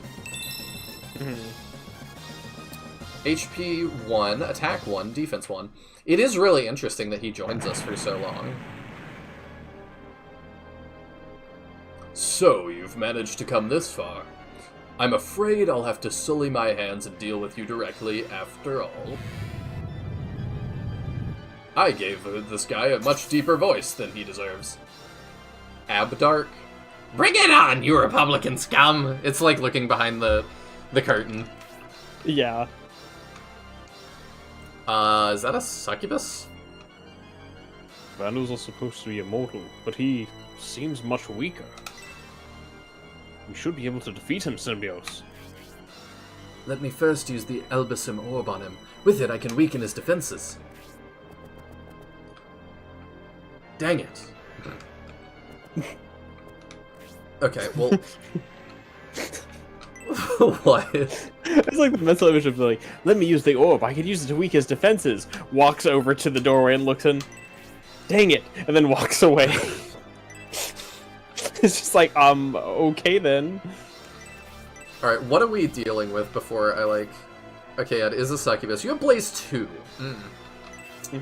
That makes it a little bit tougher to block the door. You have Spark 1, which should be called Bolt. I'm mad about it, and I'll die mad about it. Should it be? Yes. I don't like that we got rid of calling it Bolt. I mean, to be fair, it's been Spark in Japanese since the first game. You know that's the way to convince me. That's not fair. I know, because somebody wants everything translated exactly word for word. I think I know who that somebody is. Yeah. I mean, Okay. I also hate that Diesel got changed to Soul Steel in the Saturn games, which is more accurate, but I like Diesel. You like Diesel? You don't have a truck? No, That I'm one I talking did about not deserve a laugh. the American JoJo ripoff Diesel. Ah, yes. Is that a thing? Yes. I will have to look at that. There was only ever one volume, but there was like an American comic author or something who like read JoJo's way before it ever got brought to the West. He didn't think it would get brought over / do well in the West, so he wrote his own like JoJo ripoff called Diesel. Fascinating. Yeah, there was only ever one issue, but it's just like a weird little piece of trivia. I've never actually tried to like look for it and read it. I just know it exists and I've seen a couple panels. Huh. So I can't speak to whether it's good or not, but it's heavily based off of Part 3. Alright, so I'm betting it's the bookshelf. A bookshelf. That is a bookshelf. I'm not sure how to handle this. How I much? find it interesting that the guide here doesn't use Abdark's name, it just calls him Inferior Vandal. Interesting. So, I'm curious why that is. I think Blaze 2 is 5, and you have 10 MP, so you can hit me with 2 of those.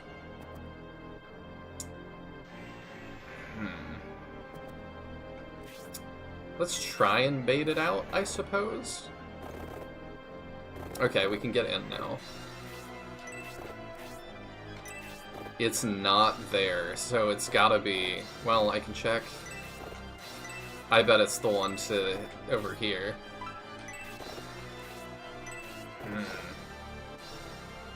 This is gonna be tough, huh? I see. Yeah. This is the part of the fight that's like, oh, this is manageable, and then you get to the last room, and it's kind of like, alright, this is much less manageable.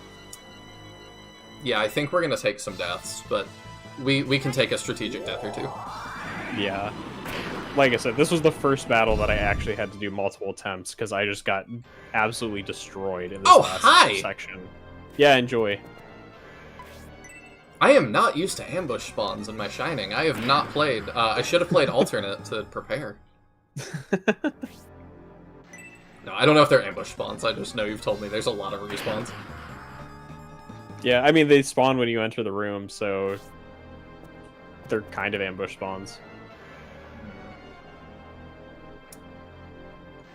Mascaron's already taken a bunch of deaths. I'm tempted to throw her in to sack her. I will note one thing I do remember from Marauder's Shining Force 3 playthrough that like I both kind of appreciate and is like a hilarious meme to just me, because who else am I talking about this to, is that every time he would do a battle, he would like look at all the enemies on the other side, like at the start of the fight, and scroll around to them, and every time there was one that hadn't appeared before, he'd just yell, "New enemy type!" and then like would follow it up with like a little info screen where he talks about information about them. But every time I see something we haven't seen before, I just think in my head, "New enemy type!" That's kind of adorable. I kind of like that. Yeah, it was kind of fun, and it was kind of neat having him like show the information about each of them. There it is. Yep. Dark matter. This is very important. I would imagine.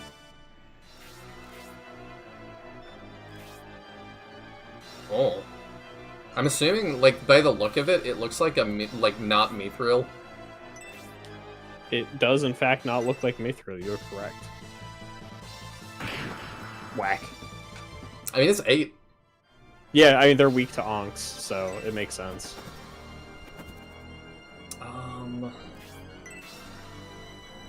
I want to go make coffee, but I also want to wait and see you get blasted by this vandal. Yeah, he already passed a turn. I don't want to miss it. So I'm like, interesting. I know, yeah. Oh.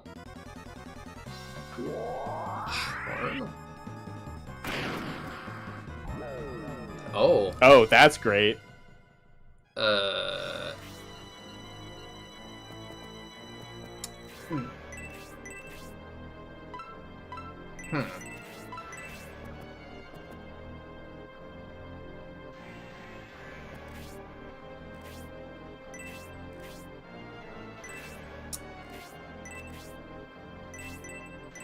Maybe some medical herbs.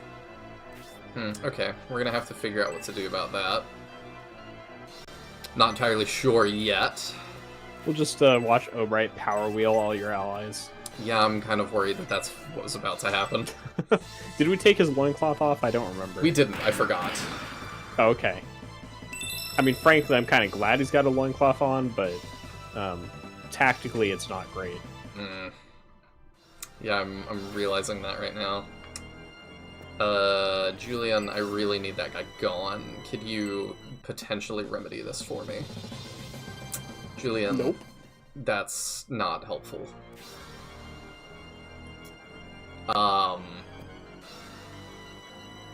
So I could put Khan here, and like keep Obright in, unless he can just walk past me, which I bet he can.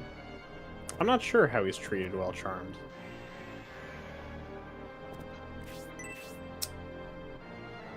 Do you think my Ankh thing would do, or my... So it's equipped? I think it does decent damage to undead. Okay. You can give it a shot. Although it's not showing effective, so maybe not. I mean, it does decent damage at this early in the game, but I can't really remember how much. Yeah, using equip to do this is really weird. Yeah, this is why I'm like, I wish they just changed how you access items through the use menu. Dang. Okay, not nearly as much as I thought. It does like 7. We did 6, so close enough. Yeah, if only Wall had commented like 15 seconds earlier. Alright, there's 1. Yeah, Symbiosis does plenty of damage. And I appreciate the level.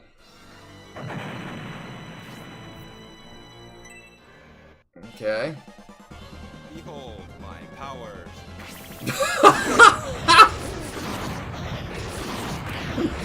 Best voice acting in the whole game. Behold my powers. Behold my powers. At least it was just Sybil.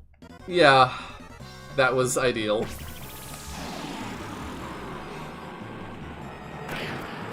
I just realized that when Julian's the main character, his death will be a game over, and with his defense, that will be a pain. Yeah, I'm glad he's not right now.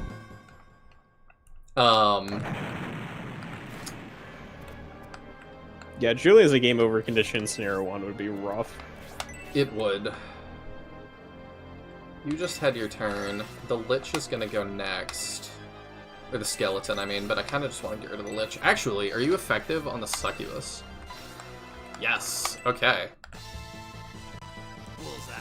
Nice! Not bad damage. Not at all. Kind of wish it was a bit more for weapon advantage and a crit, but we are like a weapon tier behind where he could be. Dinks.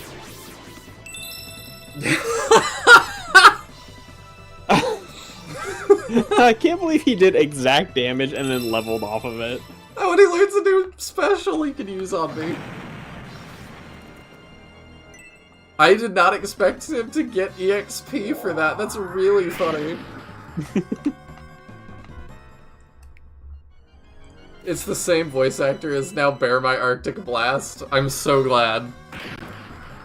Behold my powers. I might need to get a good clip of that so that that could be like our new member sound. Yeah, I was gonna say, it would be fantastic to use that as a channel alert of some type. I inspected here. There's another inspect right here. No, it's pointing at the same tile. Oh, is it this tile? It's the tile the skeleton's on. Oh, I see. Okay. Because when you stop, remember, your character faces the searchable tile. That was something that was discussed. See. Yeah, I forgot. So... Thank you. It's just that same tile. If you search, you'll find nothing, because you already picked it up. Okay.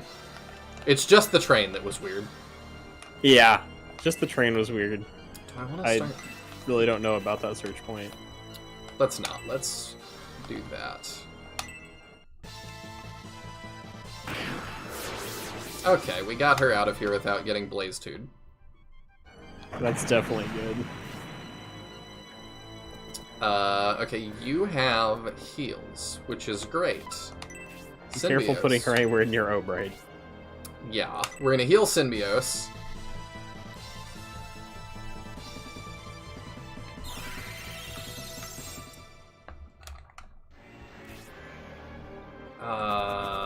Okay, can you get rid of that for me? That would be excellent. She can probably do that much damage. It's more about he seems quite dodgy. I'm assuming because he's Ah. considered flying and they have, like, higher dodge usually. It could be.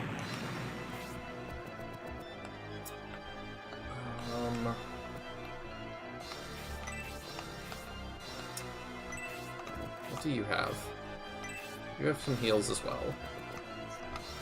I think we heal Dantares with you. Because you are kind of expendable right now. Gonna be honest, this is not looking good, Chief. I don't know, we'll see. I have not lost hope, for sure.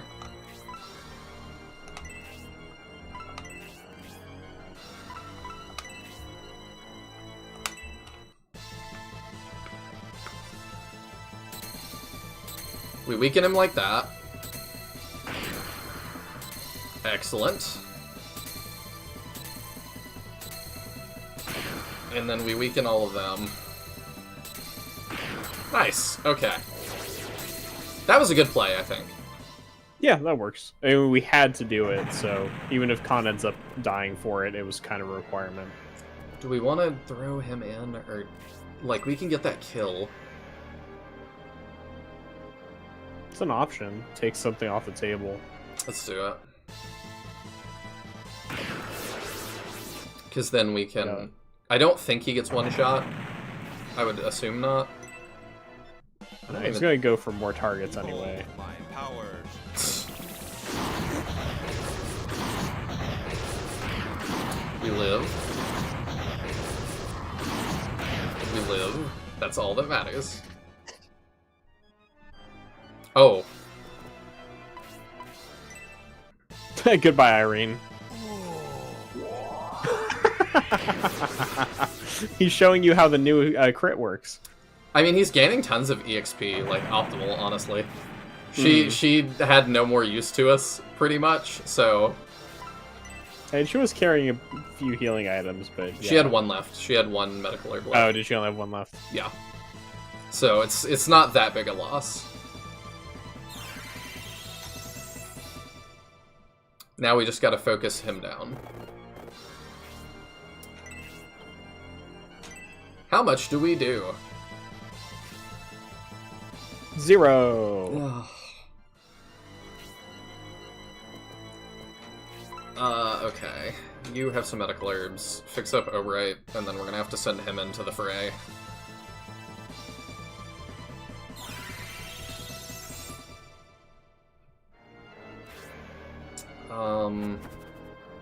We probably want to send Obright instead. Did Symbios get... Symbios did not get hit, I don't think.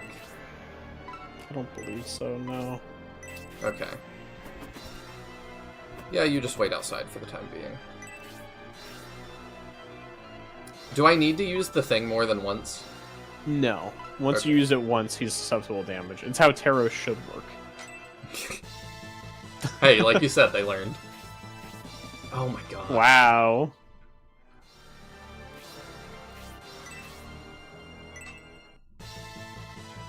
Huh? That helps. Let's go. That's not terrible damage.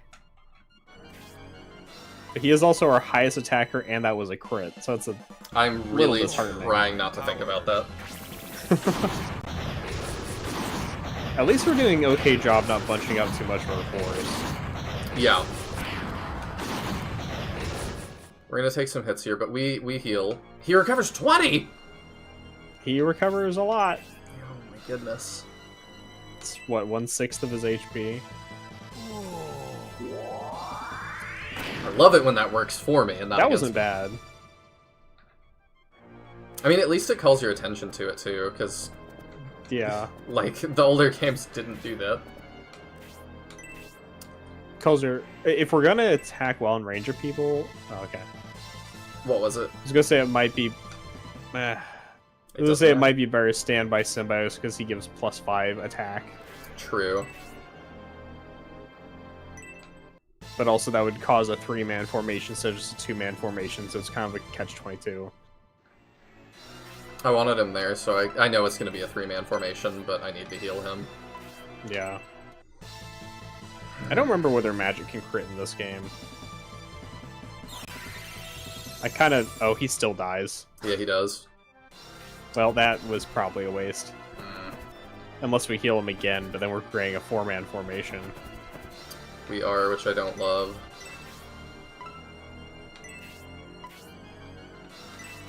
Magic can't crit. Okay. I knew it could in Shining Force 1, and it can in Holy Arc. So...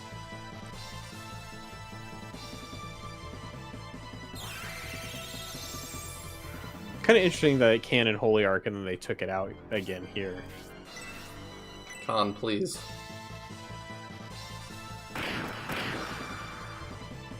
I'll take 5. Nice strong 5 damage. So we should be using his spell, is what I'm getting. Yeah, I mean, he won't be able to dodge that, and it looks like it does more damage, so... Yeah, I think we're actually in an okay spot. You humans. You humans. Yeah, I think we've got this in the bag. I think so. As long as we keep up these crits, you know. Yeah. Yeah, he did. If we could just miss 18 in a row, and then that would... Right. So he could stand by Symbiotes for a +5 Okay. damage. We can do that. Since every little bit counts, especially with weapon advantage. Yeah, I didn't realize he had that. And a crit, that's going to be good damage. Yeah, that's not bad. That's the We whole really deal need to get again. him a better arrow next time we have a chance. We will absolutely do that. Prepare to die. Let's go! Everybody's pulling out the crits. And we're making new friends while we're losing friendships, so that's good. Have we lost any friendship? Did anybody die who actually had friendship levels? Maybe not. Because Sybil didn't have any, I don't think. It didn't give you the message that your ally's friendship decreases. Oh. So I don't think Okay. she had any yet. Usually, if somebody dies and they have friendships, then after the so-and-so's exhausted, it'll say your ally's friendship decreases. Yeah, Sybil might not have had any friends yet. Yeah, she was pretty new, so I think she just Oh. didn't have any. Ooh, so Trusted is great because you can no longer lose friendship, if I remember correctly. Oh, that's Like, not awesome. only is it the highest level of it, I think even if you die, you don't lose that tier. Okay. So, that's So- great. I should Also, the move- buff she's getting should now be massive from, and vice versa. Who's your favorite character so far? Yeah, he did one more, so... Oh, it's not Trusted, my bad. There is a tier above that. Ah. Lol's right. Maybe. Either way, she now grants +20 magic resist to him. Oh, maybe that's why he punched me in the face instead. Could be. I don't know how enemies decide their actions in this game. I know for Shining Force 1, but any of the other games I don't. Yeah, Lol's right. Oh, that shouldn't do much. Okay. Just needed to scare me a little bit more. It's fine. And yeah, Soulmate should give +25 magic resist, which is huge. Also, Symbiosis is now giving her +10 attack while adjacent. Let's go! It's like Fire Emblem, like, support bonuses could never. I'm so tempted to get this to Eldar just to be funny. I know it would bite me in the butt, though. Yeah. Well. Well.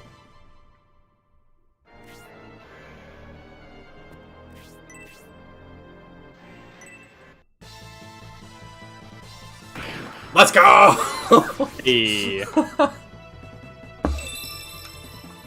Hey, we've got somebody promotion. Antidote level 2. Let's go. We made it. First try. Yeah, I'm really not glad bad we at all. stocked up on healing items. We would not have made it did. otherwise. We did it. We defeated him, Lord Symbios. No less an opponent than ruler of the darkness, a vandal. It wasn't your power that defeated me. I only succumbed to the power of Elbisim. I'm not coping, you're coping. Don't think your abilities are so great. I'm not nearly as strong as my brothers. Your monk's mega powers would be useless against them. A lesser vandal. So it is true. Then my search for Golem continues. Golem is one of the strongest vandals. To think a pathetic mercenary is plotting to seek out Golem and actually thinks he can defeat him. That's humorous. Don't take us vandals lightly. Why did you form an alliance with Garvin? And how did you know we were coming? Why do you want to know these things? Are you by any chance Benetram? Was it the crown or... I know Bullzome is a Vandal king who ruled this area long ago. The Bullzome sect has been very active recently. Oh. You didn't want to tell us that any other time? You seem to be a servant of Bullzome. Are you helping to resurrect him? Has Bullzome awakened already? Bullzome, your enemies have come! They are trying to prevent your awakening. Avenge me!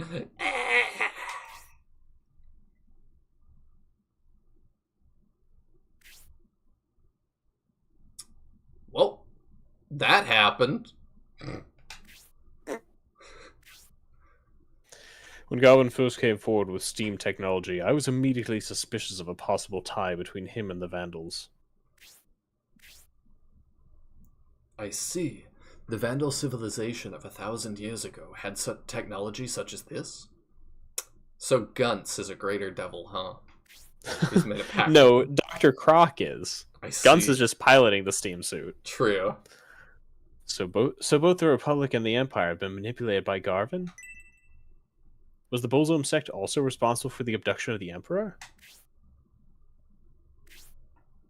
I don't know, Dontaris. I've yet to see all the details. There is still much to be understood. We met by chance, but if your destiny is to battle the Vandals, I'd like to travel with you for a bit longer. How about you, Julian? I think he's out. Since the danger of the Vandal is averted for now, I will stay with the Symbiote army. But if Golem...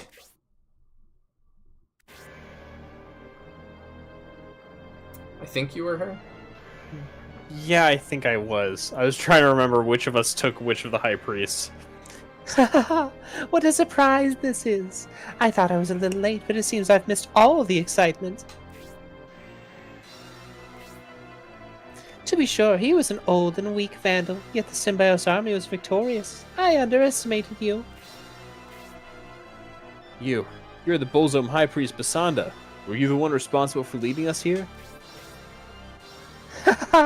I see that almost becoming a victim of a vandal has not changed your charming vitality and directness, Sir Dontaris. So, you are a Bullzome High Priest. I, Khan, a monk of Elbasum. I keep wanting to say Elibsum. Promise to one day settle the score. I see, an Elbasum monk. Benetram, I commend you for acquiring such an interesting tool. Don't call him a tool. You're not yet worthy opponents, but perhaps I should show you a nifty little tool that I acquired recently. A tool you acquired? You will see it soon, I promise. Please take good care of it when you do. It's a wolf man that she's brainwashed. That priest, Basanda, was it? She's gone. Terrible evil power. She's no normal enemy. We seem to bump into the most interesting opponents. If a dominant Vandal is resurrected, chaos will sweep over the land. We'd best be prepared, or at least try to be prepared. I think our first priority is to get out of Imperial territory. We've been so preoccupied with Vandals and Bullzome that we forgot where we are. Oh yeah. It is almost dawn. Symbios, the village should be back to normal. We must depart as soon as possible. Can I look at the bookcases in here first? I want the stories. I can! Symbios inspects the bookcase. The Ancient Dark Age. A long time ago, when Vandals ruled this continent, it is said that people spent their lives in misery. What a good story. Symbios inspects the bookcase. Birth of Innovators. In ancient times, a flying ship carried the Spirit. The Spirit descended on a chosen one who is said to have become an innovator. If I search these more than once, do I? No, okay. So yeah, that's just kind of what we saw in Holy Ark and what the Ancients told us. Mm-hmm. So do you think the Ancients are innovators? Or at least some I of don't them? know that all of them are, but some of them would be my guess.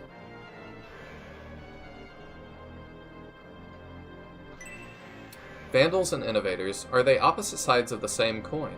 When the spirit merges with good, an innovator is the result. When it merges with evil, the chosen becomes a vandal. So yeah, it is based on if you're good or evil, I guess. Mm-hmm.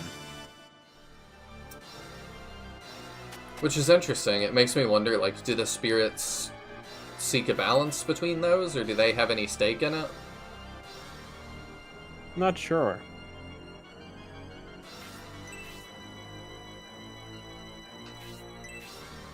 I really can't interact with these statues.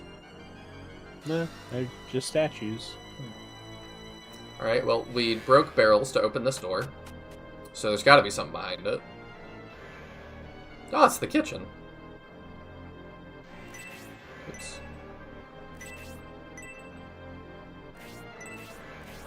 Okay. It's a big knife. Somewhere in the city. Huh? Nothing.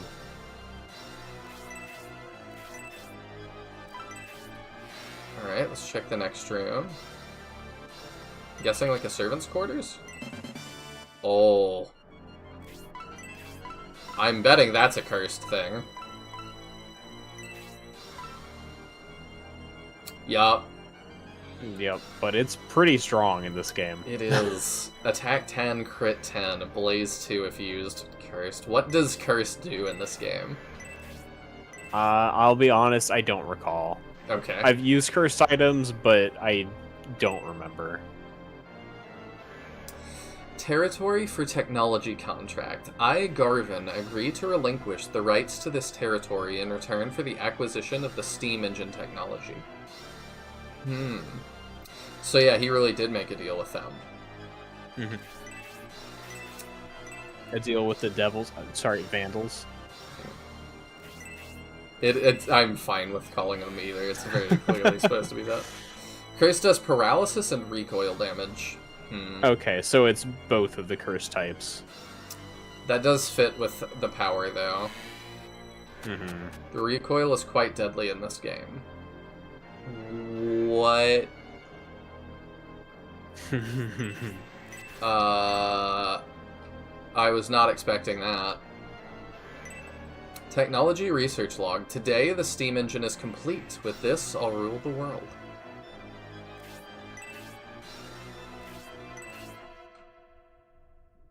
It's a failure! It's a failure. Okay, yeah, you do it. Oh my goodness. Well, well. Kokichi, you have seen better days. I've not seen you before. Are you a new servant of the master?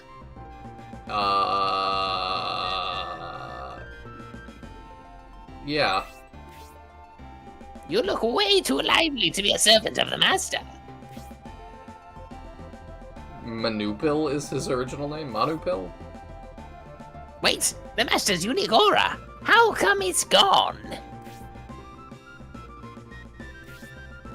I see, the master's been defeated.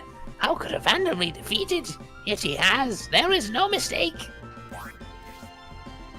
I can't stay put like this.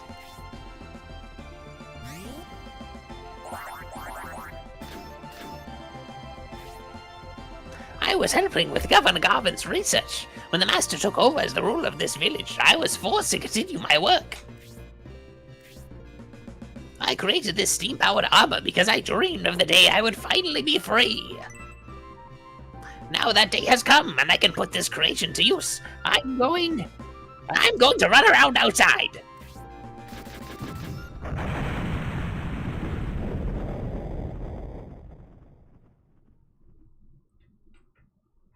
Well, that was a very Shining Force thing to have happen. He is one of my favorite characters in the scenario. I can tell. You can tell by the enthusiasm with which I started to voice act him. Yes. He's also just neat. He's great. Oh, okay, it's a shovel with a red handle. It looked like Who doesn't love Steam Knights? It looked like a gem handle. Hmm. I definitely was not expecting a Steam Knight. No? No. Because 2 didn't have one. And I don't think I saw one in Holy Ark or in the Darkness. So it was just like, oh, okay. Yeah, I don't think any of the Guidance have a Steam Knight either, actually. It was just one of those things that I was like, okay, Guns is going to be a one-off, I guess. Oh my gosh, he's got like the little... Yep. Now, Teodrin. That's a very Wile E. Coyote. It is. It's also optional. I don't think... That's like I said, to me, it kind of hinges some on how mandatory it is. Because, like, Shining Force 1 has, like, the dude who summons his wife. Yeah. But that's not, like, a main thing. To me, it doesn't matter, but...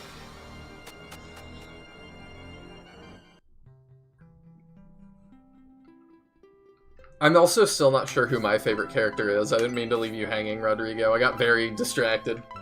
I'm trying to decide real fast. I'm pretty basic. I kind of like Symbios. I like the protagonists in these games. Mm-hmm.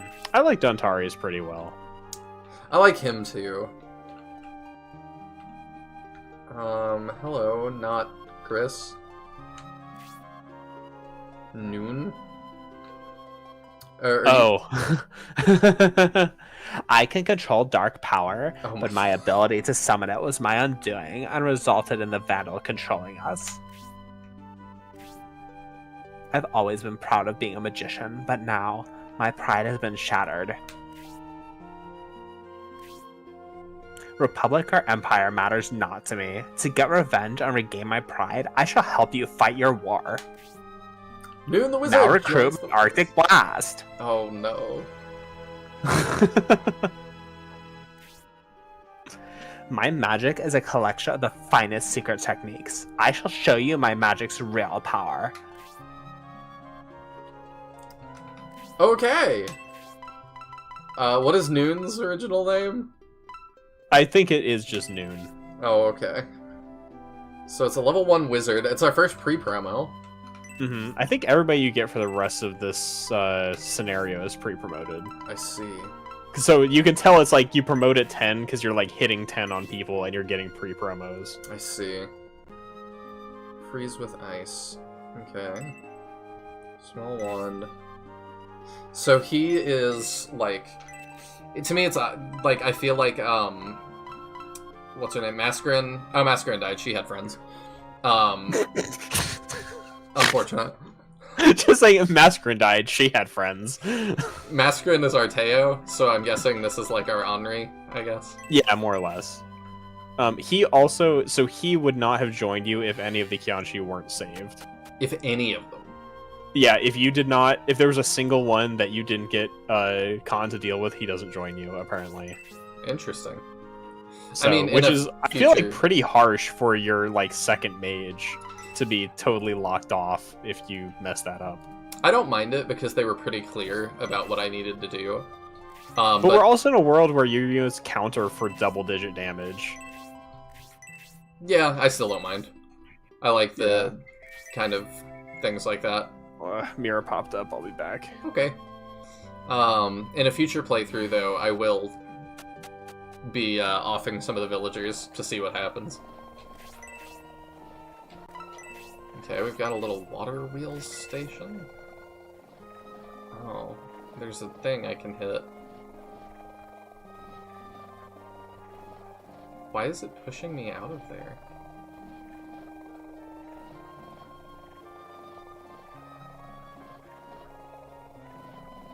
I got pretty far for a second.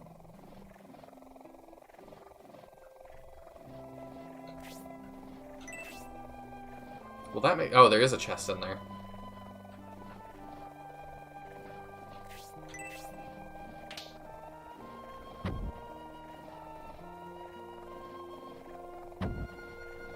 there we go.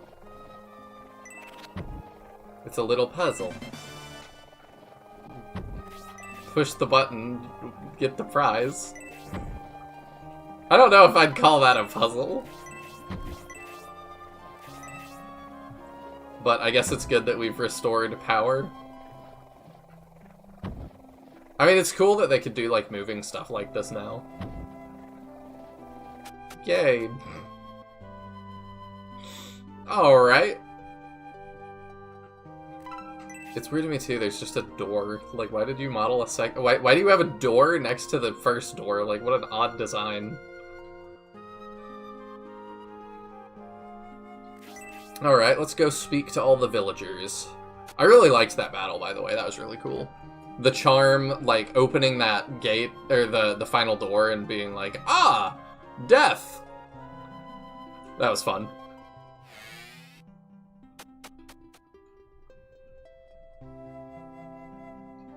Quonus Village. Alright, let's start at the church, maybe?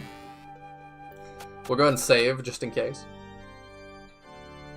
Can res people, too. We can also promote grace. Alright, let's revive people. Haven't had to do that too much.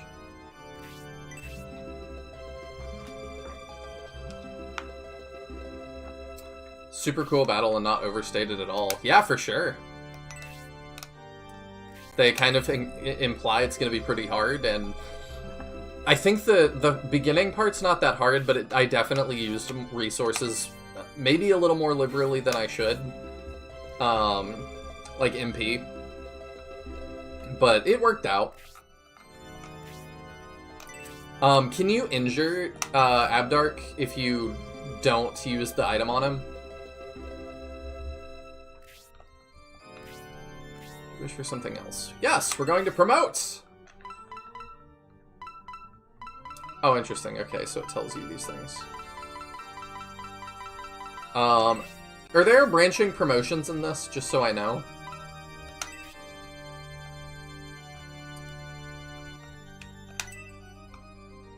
Oops, I gotta save here.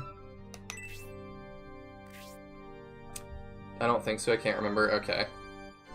You're just good enough that you always get the hit in. I guess if you played this a bunch, that makes sense.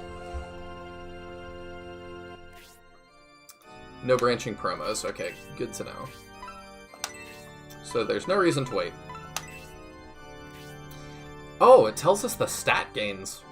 That's crazy that we get stat gains instead of fall off.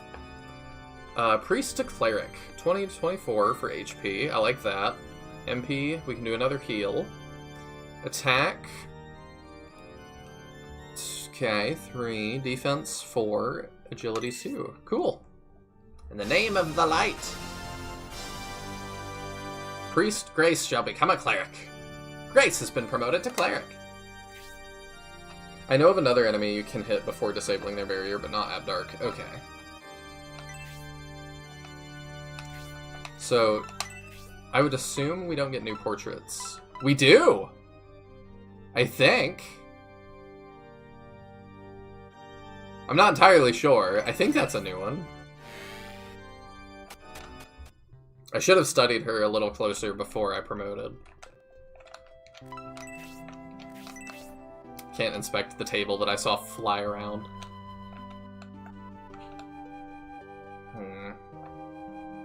Yep, new portrait. Okay. I'm not going crazy. Crazy that Grace is the first to get a promo and she looks good. Yeah, she does. I feel like the earring is new, and I like that as a touch. I'm gonna guess that there's not new items around the village. That would be kind of odd.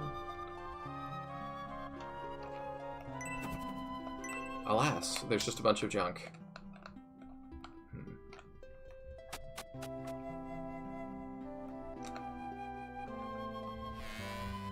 This has a nice little theme, too.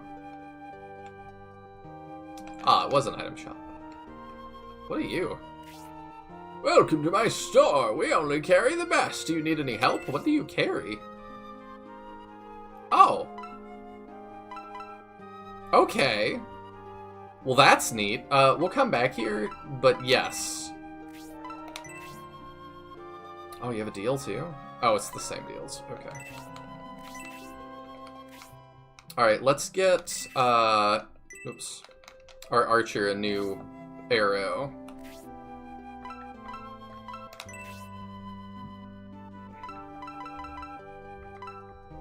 Okay, he has space already, so I want to see how much it ups stuff. The rare and elusive accessory shopkeeper. Interesting.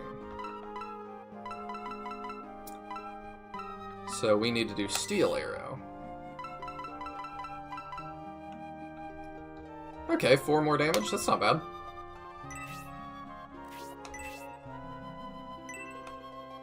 Yep, and we sell the wood arrow. Oops, yes. Do you have broadswords? You do. Oh, but Julian doesn't use that. What about this? Okay, that's what he has.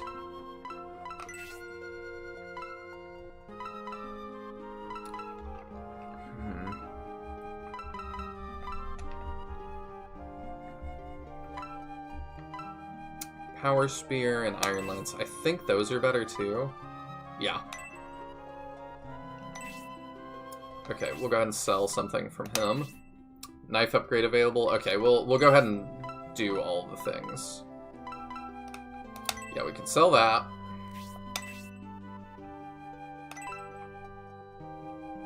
Yeah, we'll sell the knife. Buy a new knife.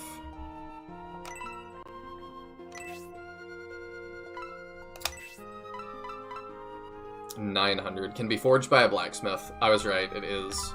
Just not, what's it called? Alright, we sell that. Oh, but that doesn't fully open his inventory. Well, there's a power spear too, so we can do that.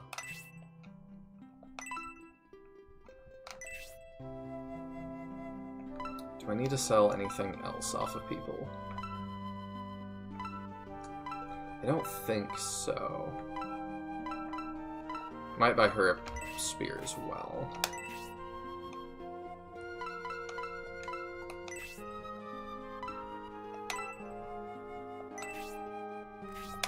Yup, okay.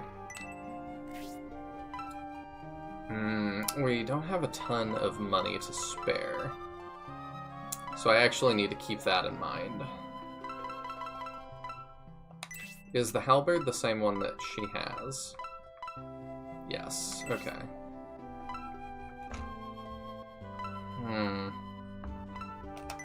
Is this a better axe? Sure is. Okay, I kind of want to do that.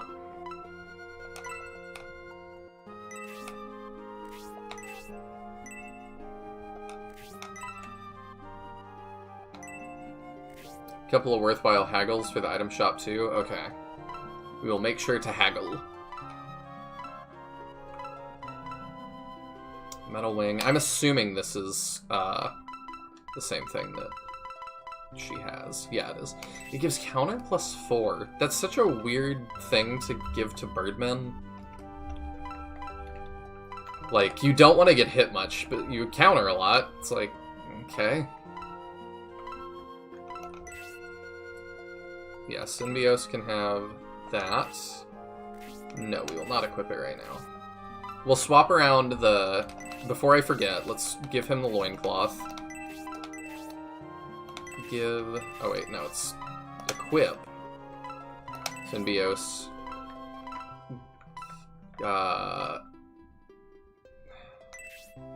What? Oh, I have to... Okay. How do I, like, take off? Wear accessory. Remove. Oh, that's awful.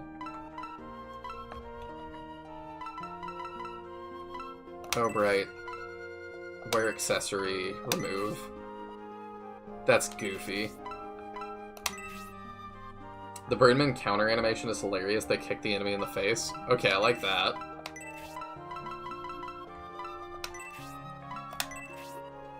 Okay, you get that. I think I'm fine with him having the battle bracer right now. Oh, it's nice that it asks about both. Intelligent design.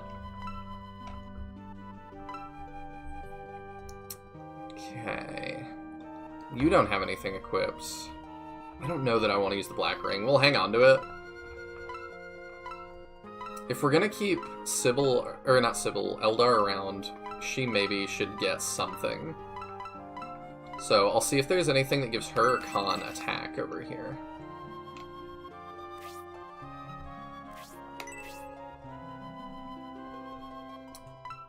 There is. Alright, let's give her a little more attack, because that would just make her a lot more usable.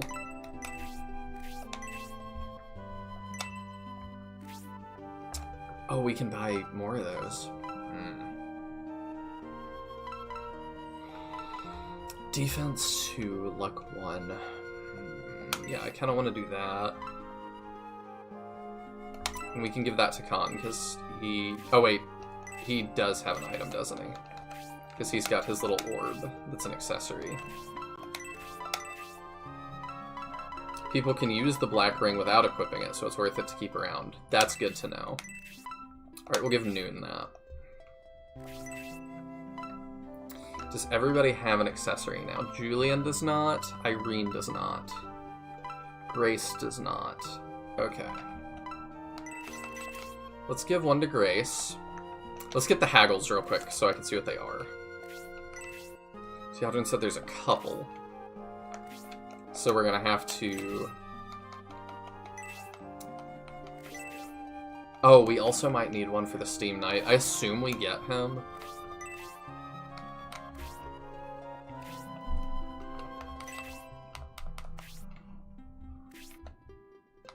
I mean, that was such a weird interaction. And he's got a portrait. We have to recruit him. Can I just steal your stuff? She just tells me I can do that. Ah, military man. I bet you're searching for that special magic item. The Power Undies just came in and it only costs 5 gold. Would you like to buy it? What? Mascarin can wear this. Grace can wear this. Eldar can wear this. Sybil can wear... What?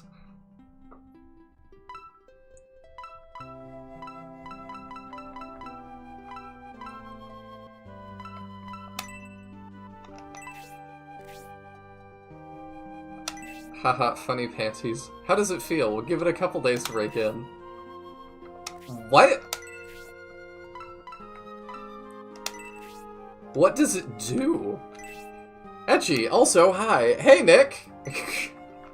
Perfect time to join. Counter plus 12? I'm back. I promoted my furry and got her underwear, and now she has counter plus 12. Do you feel like counter plus 12 is best used on her? I didn't know it did that. Oh, okay. No, probably not. Like, our only female frontliner is Sybil. Yeah. Unless, like, Eldar, but we really don't want Eldar taking hits. I mean, that's giving her defense plus 5. Yeah, I guess who has enough defense that we're willing to have them take hits to try and get counter? No woman yet. Which woman has our highest defense? You can just, yeah. So, Eldar has 14, but I just gave she her also really needs the battle bracer, honestly. Really does.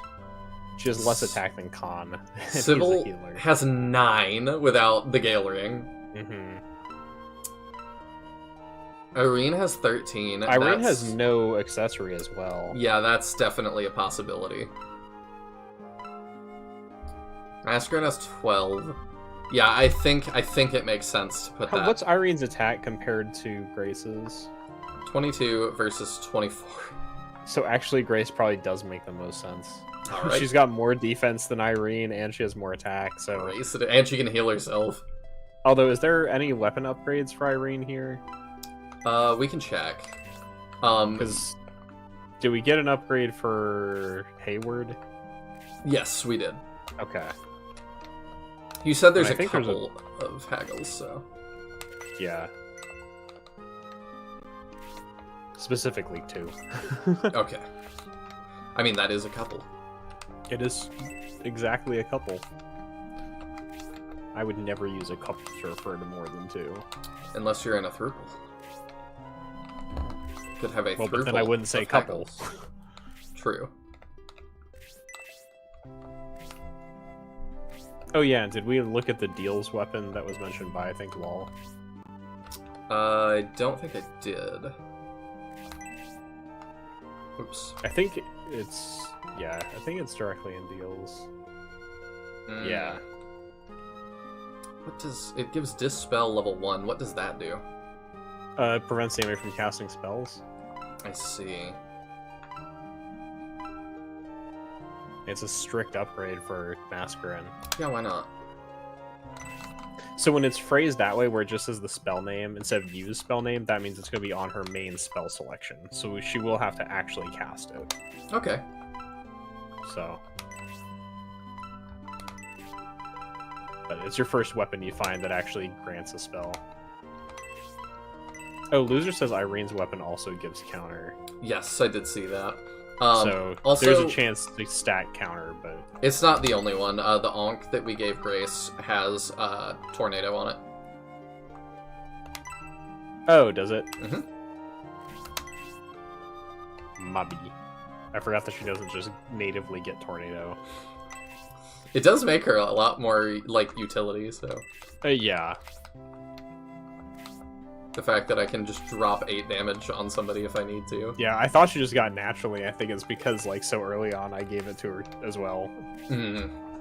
It does seem optimal. Like, I was like, I don't super want to, like, swap people's weapons around too much, because I just don't play Well, like I mean, that, she's your default Ankh user, and, like, Mascarin has an attacking spell, so...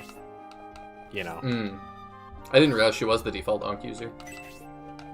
Yeah, I'm pretty sure Grace starts with an Ankh. Maybe. I just was willing to switch her anyway, because, like... Oh, no, she starts with the Wooden Rod. My bad. I think Okay. it's just, like, her field sprite shows an Ankh, so I've always associated her with having one. I don't know why you would do that. Right.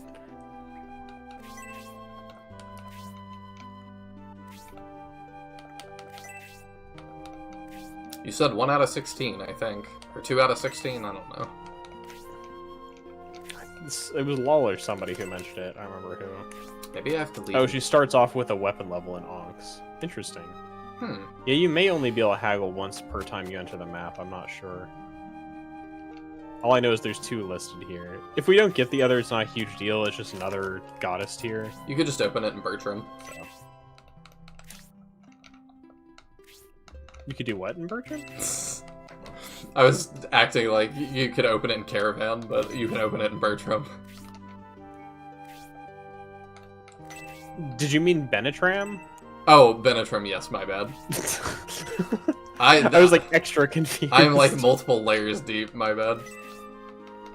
Okay, so we're good with that. Do we want to get... We probably want to get Irene something. Is it better to get her something here versus looking at weapon upgrades that could also be spendy? We could do that first, I forgot. Because power spears are available here, for instance. Yes, they are. I have not bought one yet, because I wanted to make also, sure we is there had actually money. a heavy quarrel here? Heavy middle Yeah, quarrel. 2,500. Oh, okay, it's called, like, heavy X-bow in this guide, but I see. wild. So leather glove, I mean, is that better than... I think that might be what she has. Yeah. Okay, so there might not be an upgrade for I her. didn't think it was. Unless we go Sustai or Claws, but... Eh. Yeah, we could do Power Spear for... I kind of want Sybil to have it more. Yeah, I mean, it's only a 1-attack drop. Mm-hmm. And frankly, if she gets some levels in it, it would be better than her halberds. True. I just don't know how much I have to commit to a weapon in this. I mean, you don't have to, but if you're not grinding, then kind of going one weapon type is going to be generally better. Mm-hmm. Of course, like, having a range on hand is never bad, but I definitely wouldn't bring, like, 2 different types of main hand weapons. Mm-hmm. Alright, I think we're good then, except I could get her one of these. Did we get an upgrade for Hayward? Yes, we did. Okay. I was not going to forget it a second time. I just wanted to make sure, because I knew I asked earlier and then I had to leave, so... Do we do attack on her, I think? We're not... Attack is using... probably better for Irene. Yeah, we're not using her to attack that much, but if we did... Then, like, I would be okay with that.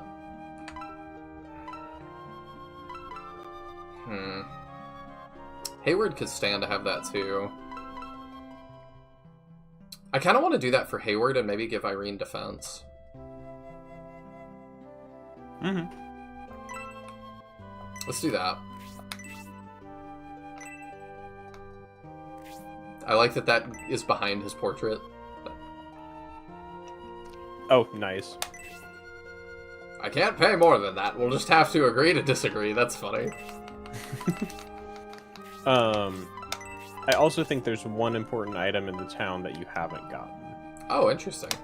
I was literally saying before you left, or while you were gone, I guess that I was like, oh, I guess that there probably isn't new stuff. I did go do the water wheel puzzle while you were gone. Oh, that would be it then. Okay. Did you get the item from there? I saw something I should not have seen. Yes, I did.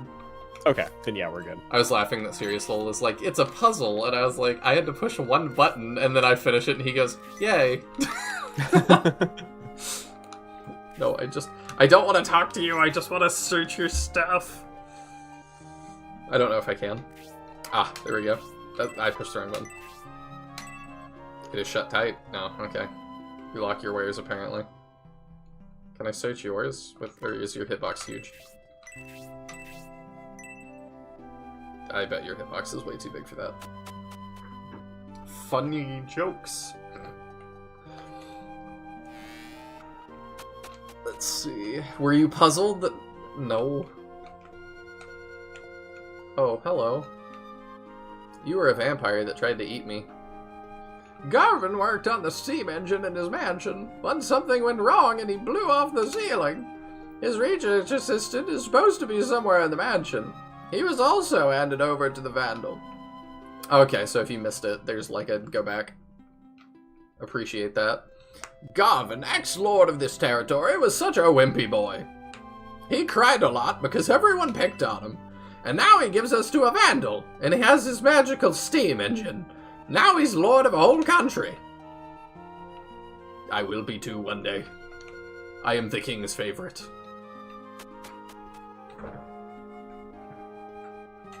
Okay, let's talk to the people milling around.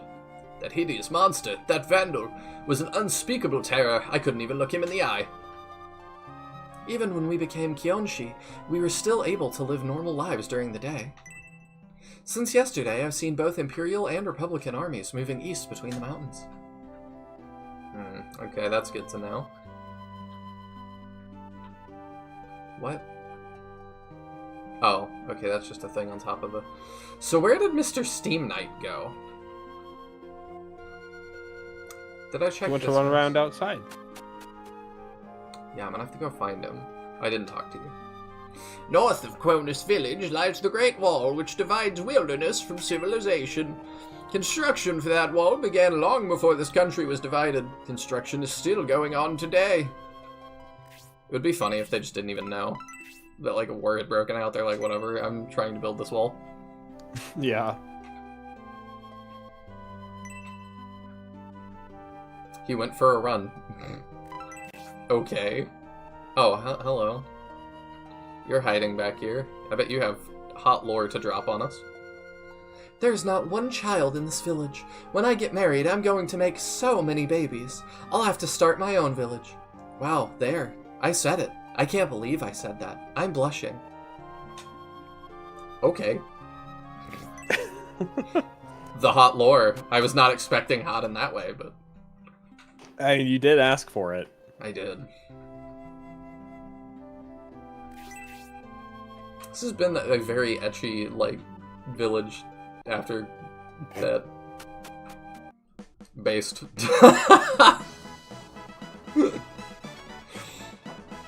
Do you have new advice for us, Benatrim? It seems the awakening of Bolzome is near. Although we defeated his Vandal servant, Bolzome is a different story.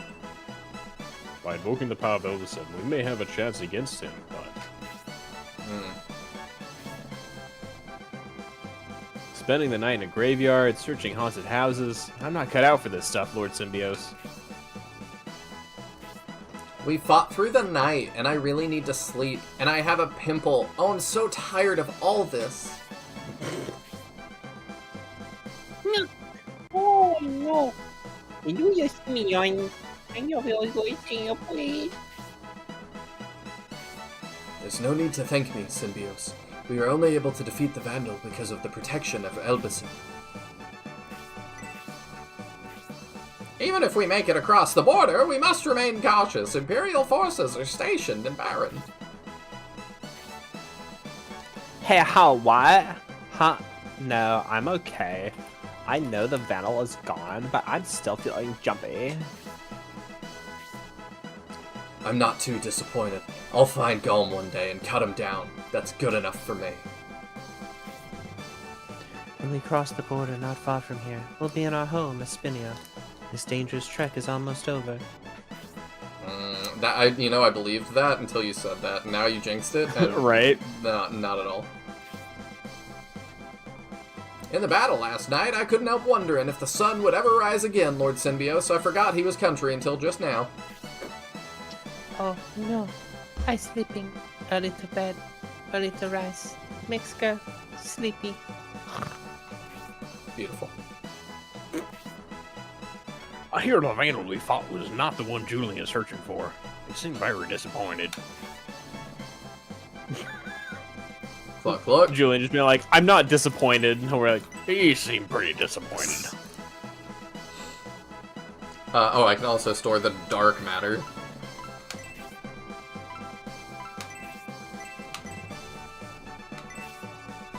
Oh wait, do I store that too? Yeah.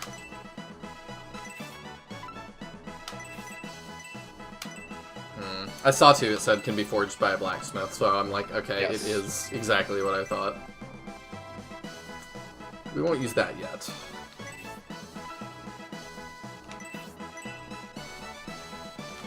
That would have been useful if I'd used that on Obright, but he gained a ton of EXP off that, so I honestly don't totally mind.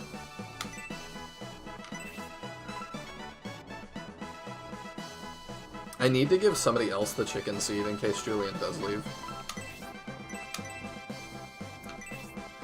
I would think... Julian's your BFF.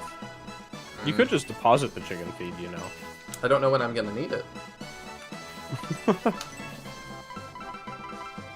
Julian, pass that to Eldar for me.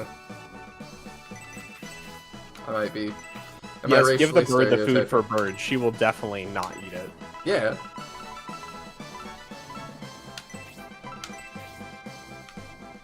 Dang. I'm gonna try to give him food often. I have to take care of him.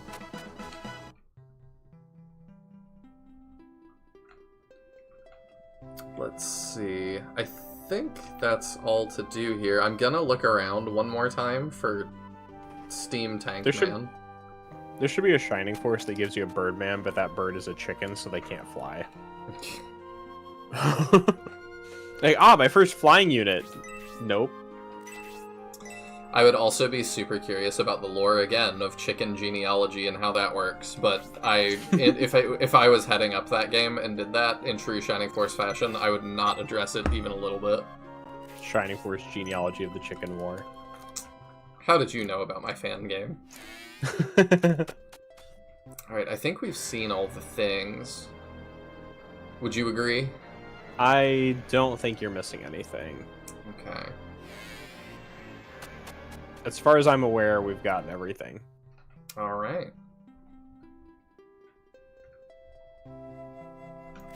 And I believe Obright is just 9? Oh, he's 8. Wow, he got a ton of EXP and he's only 8. Wait. I think part of it's just Obright has poor mobility. Oh wait, the gate was locked from the other side, but we did get through it. And yeah, okay, that was that. Yeah, he kind of does. So he just struggles to get to fights. I think we refill our a couple of our healing items, and then we're good to move on. I came back to chicken genealogy. We are always discussing chicken genealogy. You've been drafted into the chicken war, lucky loser. Report to your nearest KFC soldier. We strike Chick-fil-A at dawn. Kentucky Fighting Chicken. How did you know?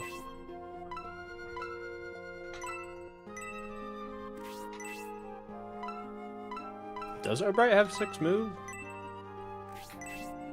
I thought he only had 5. The problem is his agility.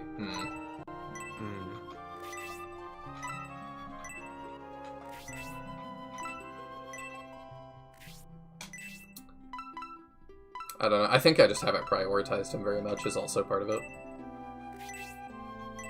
Things are already dead by the time he goes. That makes sense. Yeah, sometimes. He's also like a frontliner, so like not always. Alright, let's give you things and we'll be good. Cool. We leave.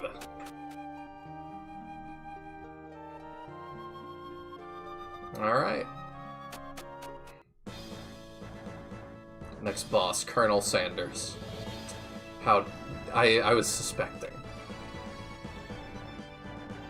Oh, it's such a quaint little town in the daylight. Once we cross the bridge, we'll be in Buran province. The Empire may have soldiers there, but at least it is Republican territory. I agree. Let's go. We can't let our guard down, Symbios. As Dontori said, Buran province is overrun with Imperial troops. It seems they prepared for us as well. Look, a large force guards the bridge. How will we deal with a force that large? Never have I seen a need to buy herbs, even less so that many. I mean, we made it through that last fight in part because of that. Oh my gosh, we have artillery gunners again. I love how they look in this game. It's probably my favorite interpretation in Shining Force. General Franz, please come look. In the direction of Quonus village, the Republican army! I think Franz used the Kermit voice personally. There they are, the Symbiotes Force. I have heard news of them and their exploits for some time now. Why are his eyes two different sizes? Like... Why is his nose the way it is? Yeah, this one feels like it was done by an intern. Either that, or we're going for, like, Habsburg levels of, like, 4 generations of inbreeding. Maybe? I feel like that's the only way you get facial features that wrong. I respect his skills greatly, and for that reason I shall crush him so that he may die in battle.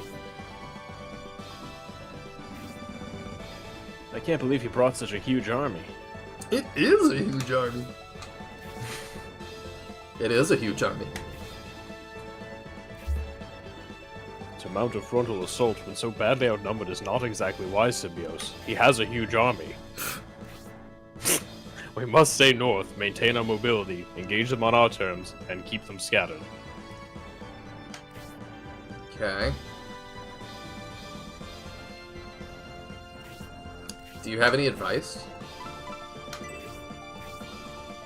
We must try to maintain our mobility, engage them on our terms, and keep them scattered. I just told you this, Symbios. Oh, if Stop only- asking. If only I knew which direction to go. Oh. Imperial Knight, you look like a Power Ranger. What is this helmet? Okay. And you look like you have the Skyrim helmet on a little bit. Mega loader. Oh my gosh. Yeah, these When are you're really loading cool. is mega. They look even better in battle scene. You'll love it. Master Mage, freeze and sleep. Freeze 2! Mm. Hey! Where's the guy that was talking to us? Oh, I didn't, for some reason, I didn't think you would be a centaur. Alright. Franz boss. You look not... Kind of racist thinking bosses can't be centaurs. I know, right? I gotta work on that. I have to report to Shining sensitivity training. Oh hey, it's the Great Wall. That's actually really cool that I could just see that there. Yeah. Is there anything to find on this map? Yes. Okay. I don't know if you just want me to tell you because it's gonna be a lot of map to search.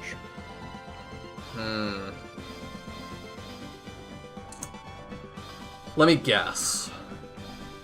Okay. There's just one thing to find?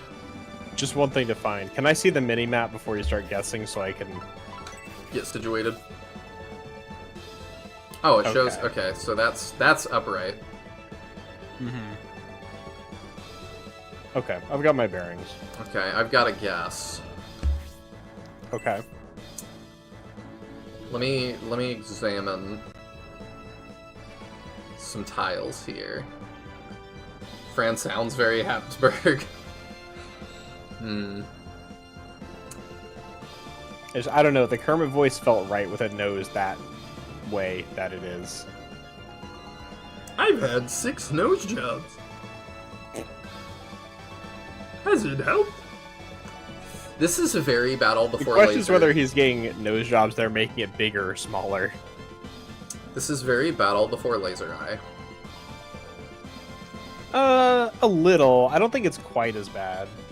Oh, I'm not saying bad. I'm just saying like thematically, like I'm trying to get to the Gotcha. bridge.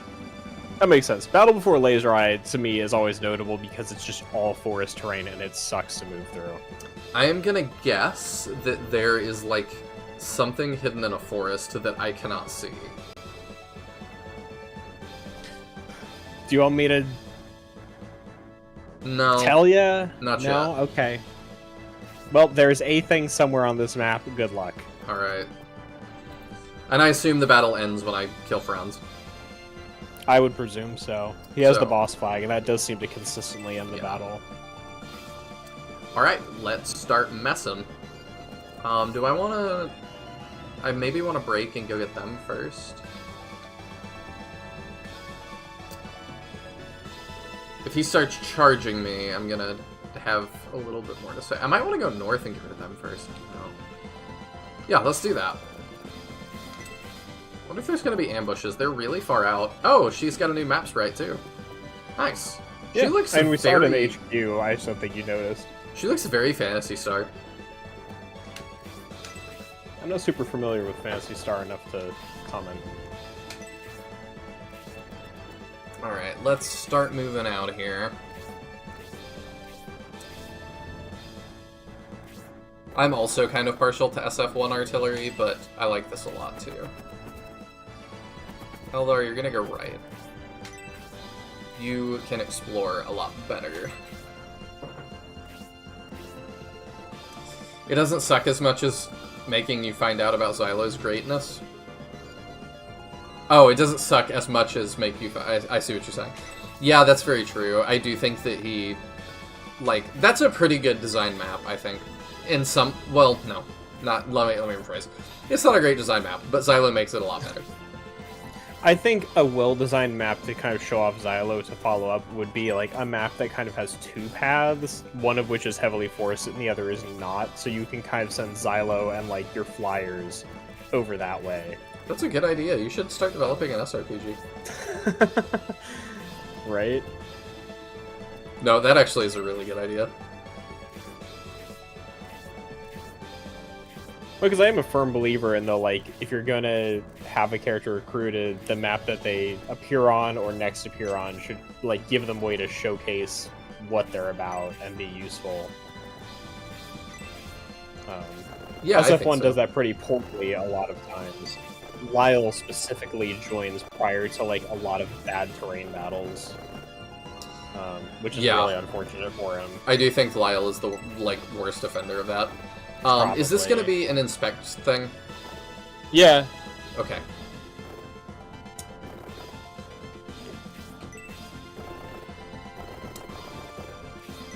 So, It- speaking of making an SRPG, Yes. I had kind of like a thing I've been pondering, and I was curious, like you and obviously, well, we'll let this get out of the way first. What? Oh. What?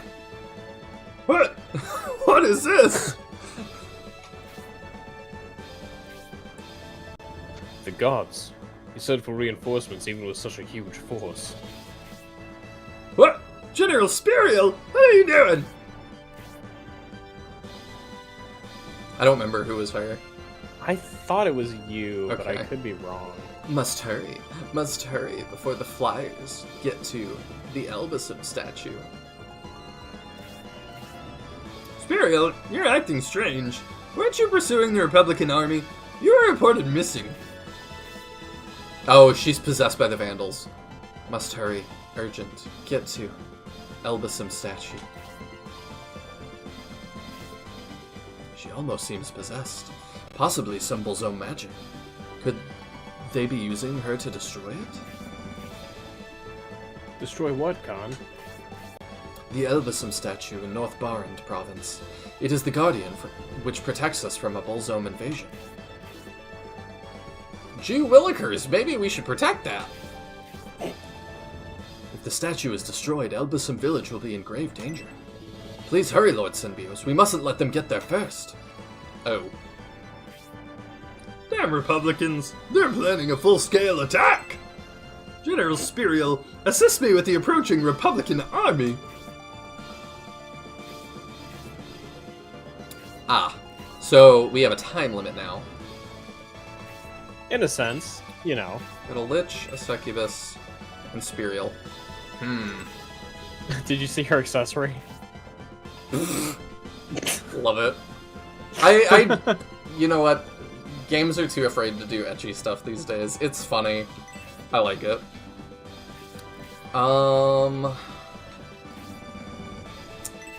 From this angle, these guys' map sprites, do you know the little, like, as a kid, I thought they were like little lightsabers that they carry at airports to, like, wave the planes in? Oh, yeah. Yeah, they kind of look like they all have those. I can see it. Either that or, like, little chili peppers. Huh. I do agree, one of the Force in the first Phantasy Star Online. Yeah, that's... I was thinking... I only played Phantasy Online Card Revolution. So I was just going off of that, but... Ah. Oh, they look really cool. Oh, she's got her band of white knights, lol. Yes, literally.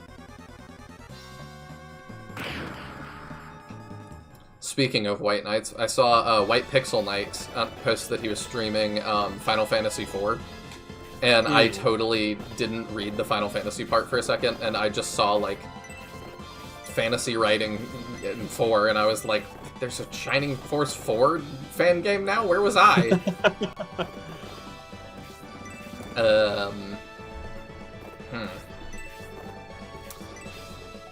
Well, we're gonna have to see what happens here. We're gonna search these real good.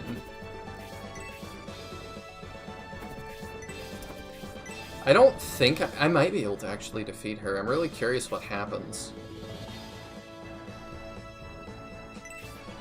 Main question would just be if you can get there in time and get through her mooks. I mean, maybe. This is like a bit of a long path over there, except for Eldar, who definitely can't solo that whole group. We gave her an accessory, that's why. This is the speedrun tactic tie I get with the time. Oh yeah. It was discovered 3 years ago. It's called Nihil Skip. I actually did, because I was curious, I looked up the speedrun times for a bunch of the Shining games today. Oh yeah. Yeah, I think Shining Force 1 is like 6 or 4 hours now. I don't know. That Shining sounds Force about 2 was right. shorter, which I thought was odd. That's because Shining Force 2 is a buggier game by far. Oh, you can do the... The slingshot. I don't know if I know the slingshot. I was just thinking the, like, thing where you do this and, like, you move extra tiles. That's like slingshot. Okay. It's where like you kind of move one direction and then move over the... Well, I think slingshot's kind of an extension of that. So slingshot's related to you can create a line of characters outside your movement range and then glitchily move your way across all of your allies and you can use that to do some major skip, like right after getting slayed, if I remember correctly. But it lets you like just cross unpassable terrain by moving across your allies in this really glitchy way. I see. So Shining Force 1 doesn't have that. Shining Force 1's a better coded game, so it doesn't have those problems. Oh, okay. And then Shining Force 3, there was a time posted for Scenario 1, and there were no runs of Scenario 2 or 3. And I feel like part of that is, like, how are you going to determine what... Oh, okay, they advance as a group.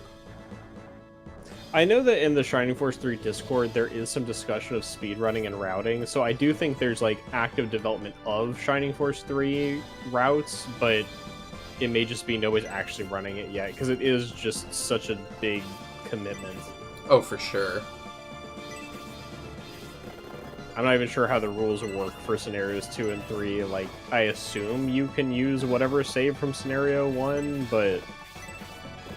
I think part of the problem you run into is then, like, does your Scenario 2 run have to come after a Scenario 1 speed run, or are you allowed to spend as much time as you want in Scenario 1 setting up your save file by, like, grinding a bunch, and then time only starts in Scenario 2, or do you have to run Scenario 2 with those save data? It's like, I feel like it's kind of convoluted coming up with what are the rules for running Scenario 2 and 3, you know? Yeah, because they try to not, like... I know, like, for Pokemon Red and Blue, I think, there's a way to, like, glitch the text into massively speeding up. But it's a really precise thing, and, like, it... you have to, like, reset if you don't get it, and so I think they just mostly banned the use of it, because it was like, do you want to play... It's, like, 3 hours into the run, or something, so it's like, do you want to play 3 hours just to go for this, like, 1 in 16 thing to then like, nobody wants to do that, so just no. Yeah. So I'm like, I don't know, I kind of feel the same, like, for Shining Force 3, that it would be like, do you want to do all the grinding, or do we want to just agree, like, what the the base file's gonna be? Okay, so I'm gonna throw out a guess here. Do I need to use the Elbasim ore on her? On... Spirial? You want answers? Yeah. No. Okay.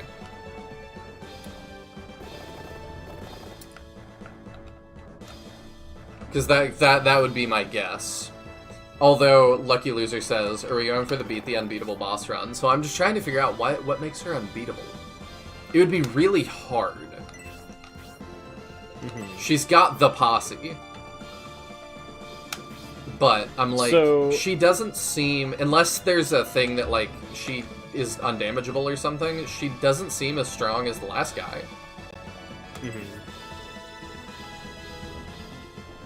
If you managed to... Looking at the Shining Speedrun Discord, Bogey the Hero says that the speedrun is transferless. So I think Scenario 2 and 3 you can't do transfers, probably because of the whole save file setup thing. Fair.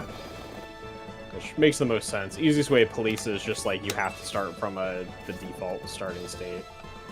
Makes sense to me. Yeah, Nick says if you manage to catch up with her, I'd be impressed. I don't know if it's possible to. I would be really shocked if you did. Well, let me just stutter step and do... I don't know. I like that when I started doing that, the screen did flicker once. She also has more attack and defense than any other unit on the map. Oh, for sure. And more HP. Like, she's clearly not meant to be fought. But how do I save Frowns?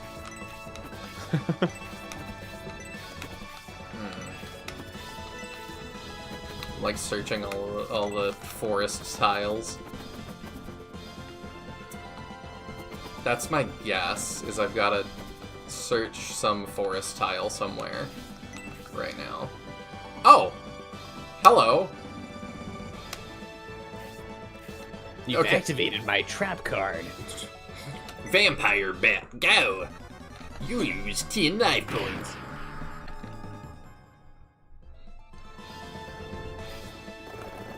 Also with Phantasy Star, the card one is the only one that I had growing up. And I always thought it was weird that the back of the box said, use with GameCube Ethernet adapter. And I was like, well, I've never seen that before. I've never seen that sold. Where would I even buy that? I'm still not convinced they didn't totally make it up. It's like the PS2 had an Ethernet adapter too, and I'm like, did you ever know anybody that had that?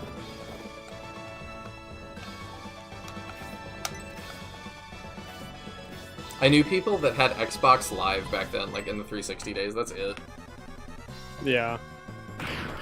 Oh, hey, we get to see... Oh my gosh, he looks ridiculous. He looks exactly like what the artillery from SF1 would be transferred to 3D. Yep. The way That's he great. like kicks his little feet up when he gets hit. That's why I'm... Oh. That is something.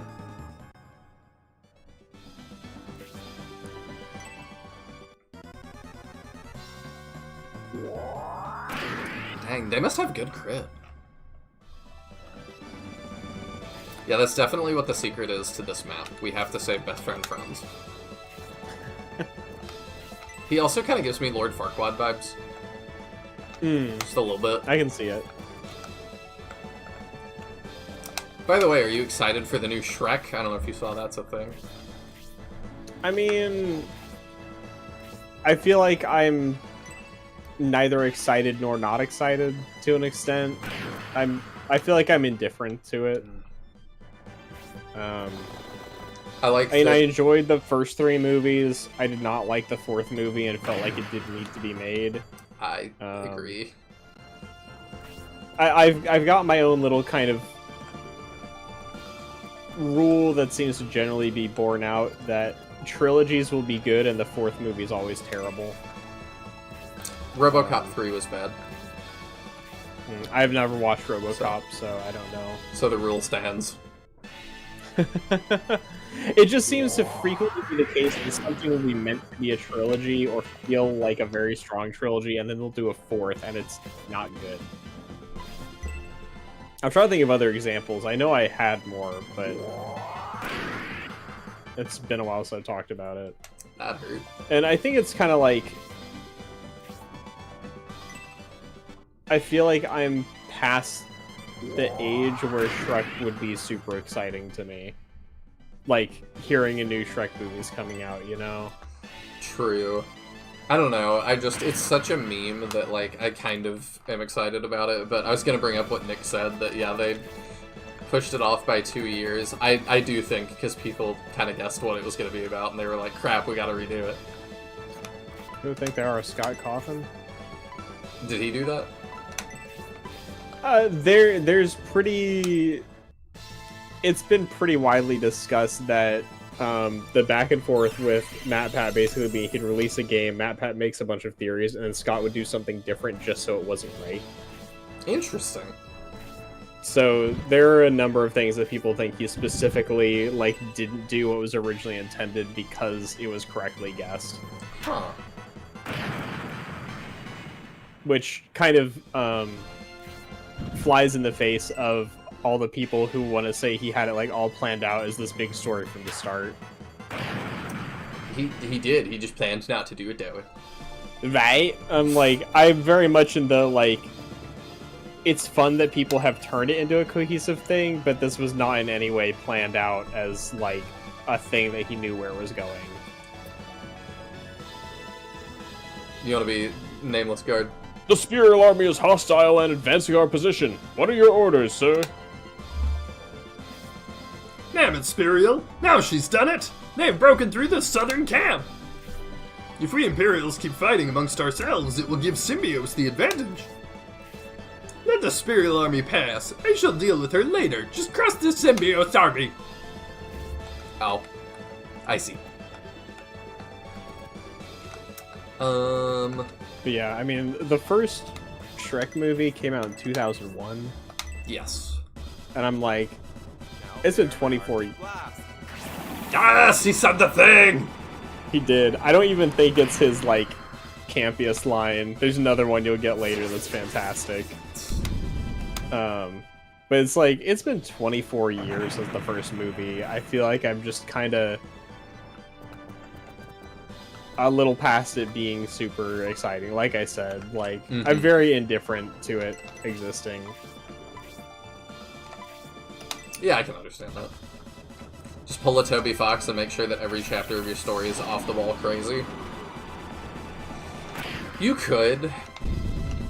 I don't know. With something like Five Nights at Freddy's, like, I appreciate the relationship that Cawthon has with his community, because, yeah, like,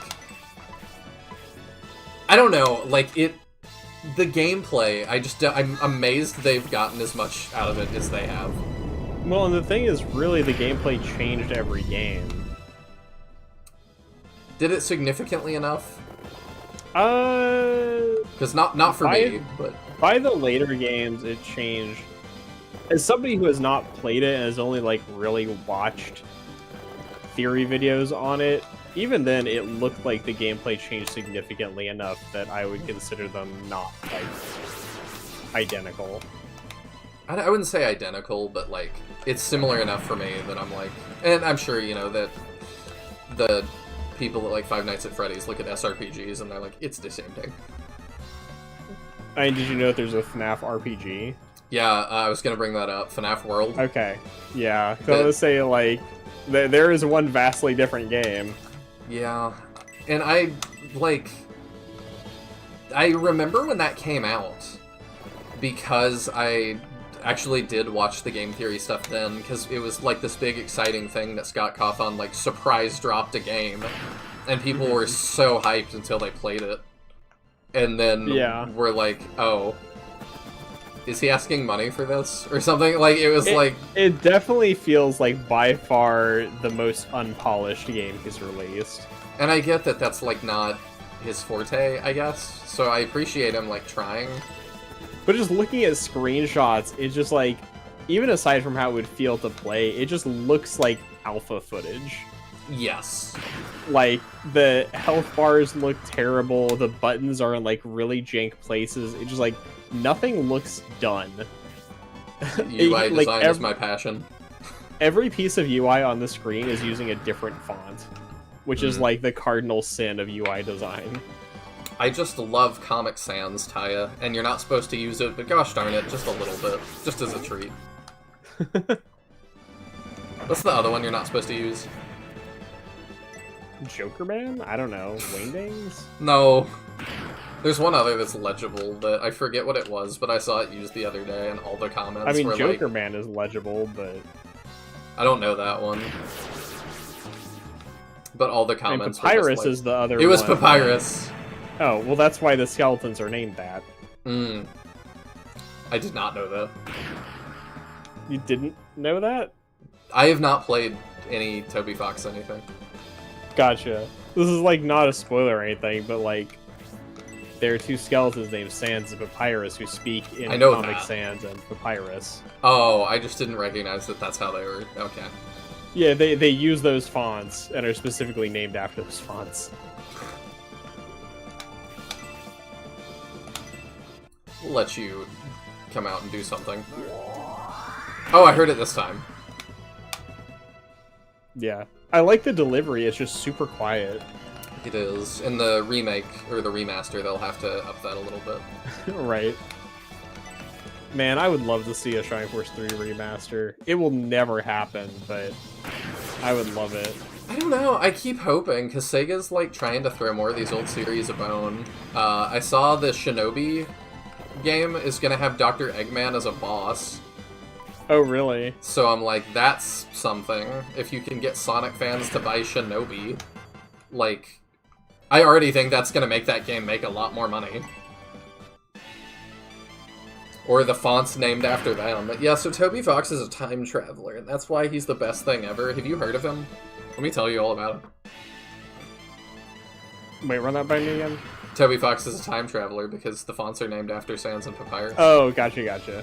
And I just was leading that back to the joke I made last week of, like, have you heard of Deltarune? Like, nobody, I know it's this niche indie thing that, like, nobody knows about, but, like, let me tell you about it. It's just... I'm sorry, I just get so frustrated with the Toby Fox fanboys. Yeah. I'm just like, I enjoy Toby Fox's games. At this point, I try just not to engage with most fans because at best they're cringe. At worst, they are the most annoying people you ever talk to. But like, it's also annoying because like everyone and their mother is playing Deltarune and posting about it, and I'm waiting until just the whole thing is released. So it's like I would love not to be spoiled, but literally everybody is playing it and posting stuff. So I'm like, well, I guess I'll just try to extra avoid any spaces talking about Toby Fox stuff. Which is very tough because they want every space to be a Toby Fox. Yeah, but I'm like, I just want to be able to, when it's done, play the whole thing from start to finish. Like, I played Chapter 1 when it came out, and Chapter 2 came out, like, well, I'll wait. And now 3 and 4 are out, it's like, well, I really just want to wait until the whole thing's done so I can just sit down and play it. Is it going to be 5? I don't recall. I feel like I've heard people say how long it's supposed to be, but regardless of how long it is, I just want to wait for the whole thing to be done. Okay, I didn't know how much that was going to do. Pretty much for FNAF 1 to 4 are similar, 4 and 5 are similar, and after that has been mostly either 3D exploration or VR games. I didn't know that it was 3D exploration, though.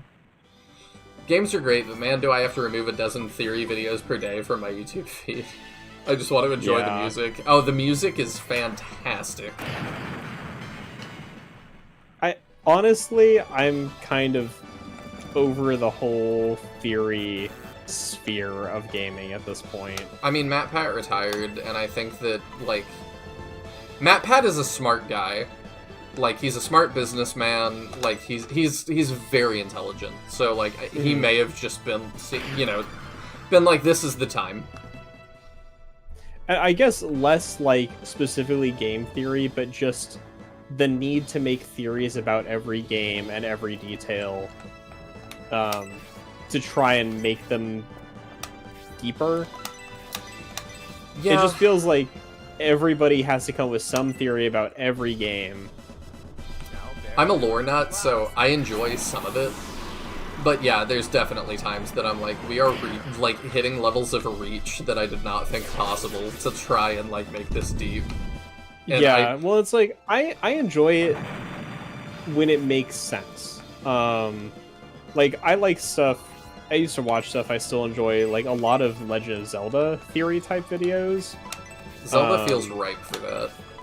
Well, I think a lot of it's because like Zelda doesn't give you a lot of dialogue or explanation of things, so piecing together like visual parts of things makes a lot of sense. Like I've seen stuff with like analysis of the forest temple and like looking at architecture and making connections based on that, and that to me feels like super valid because it's all just environmental storytelling. So it's like there could very well be a lot of value and, you know, importance to that.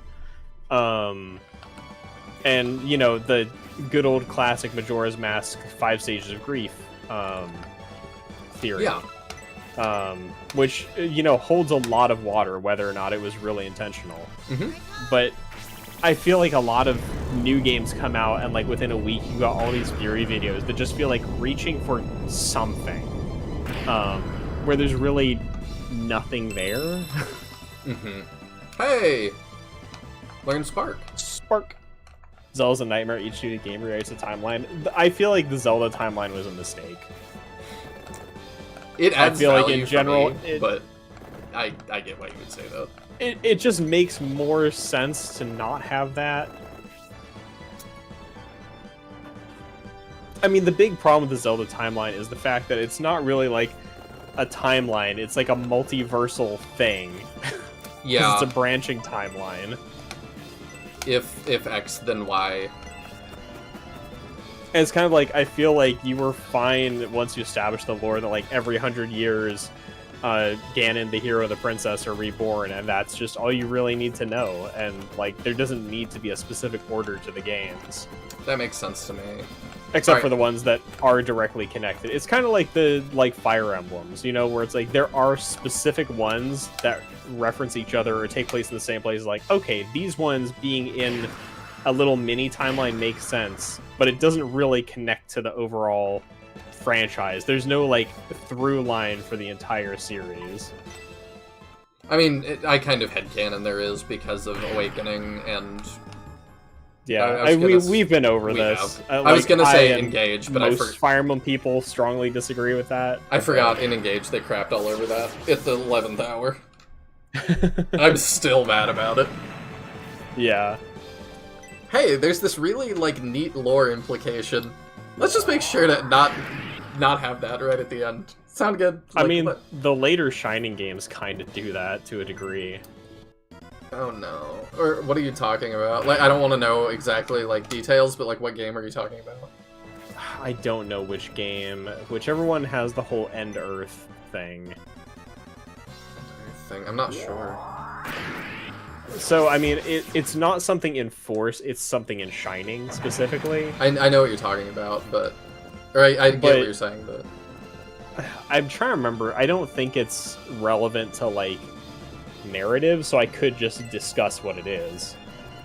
I don't think it would, like, ruin or spoil anything. It's just, like, a weird, wonky lore thing they set up. I'd rather just be surprised later. Okay.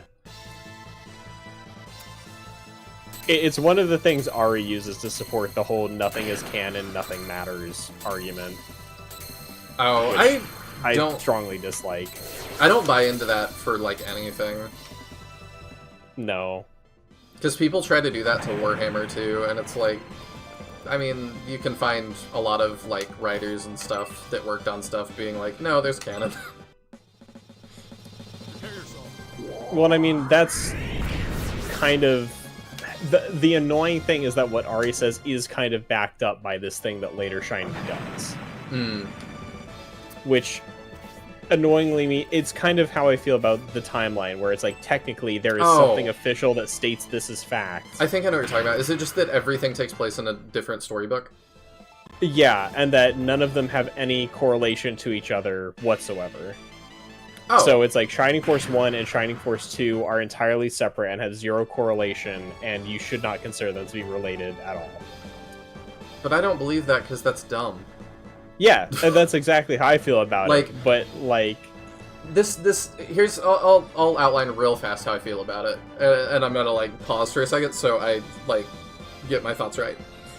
Something I've seen more and more as like franchises hit. I don't like the term late-stage capitalism, typically, because I'm like, we've never ended up where we are, so how do we know that? Like, we have no idea, really. This could be middle stage.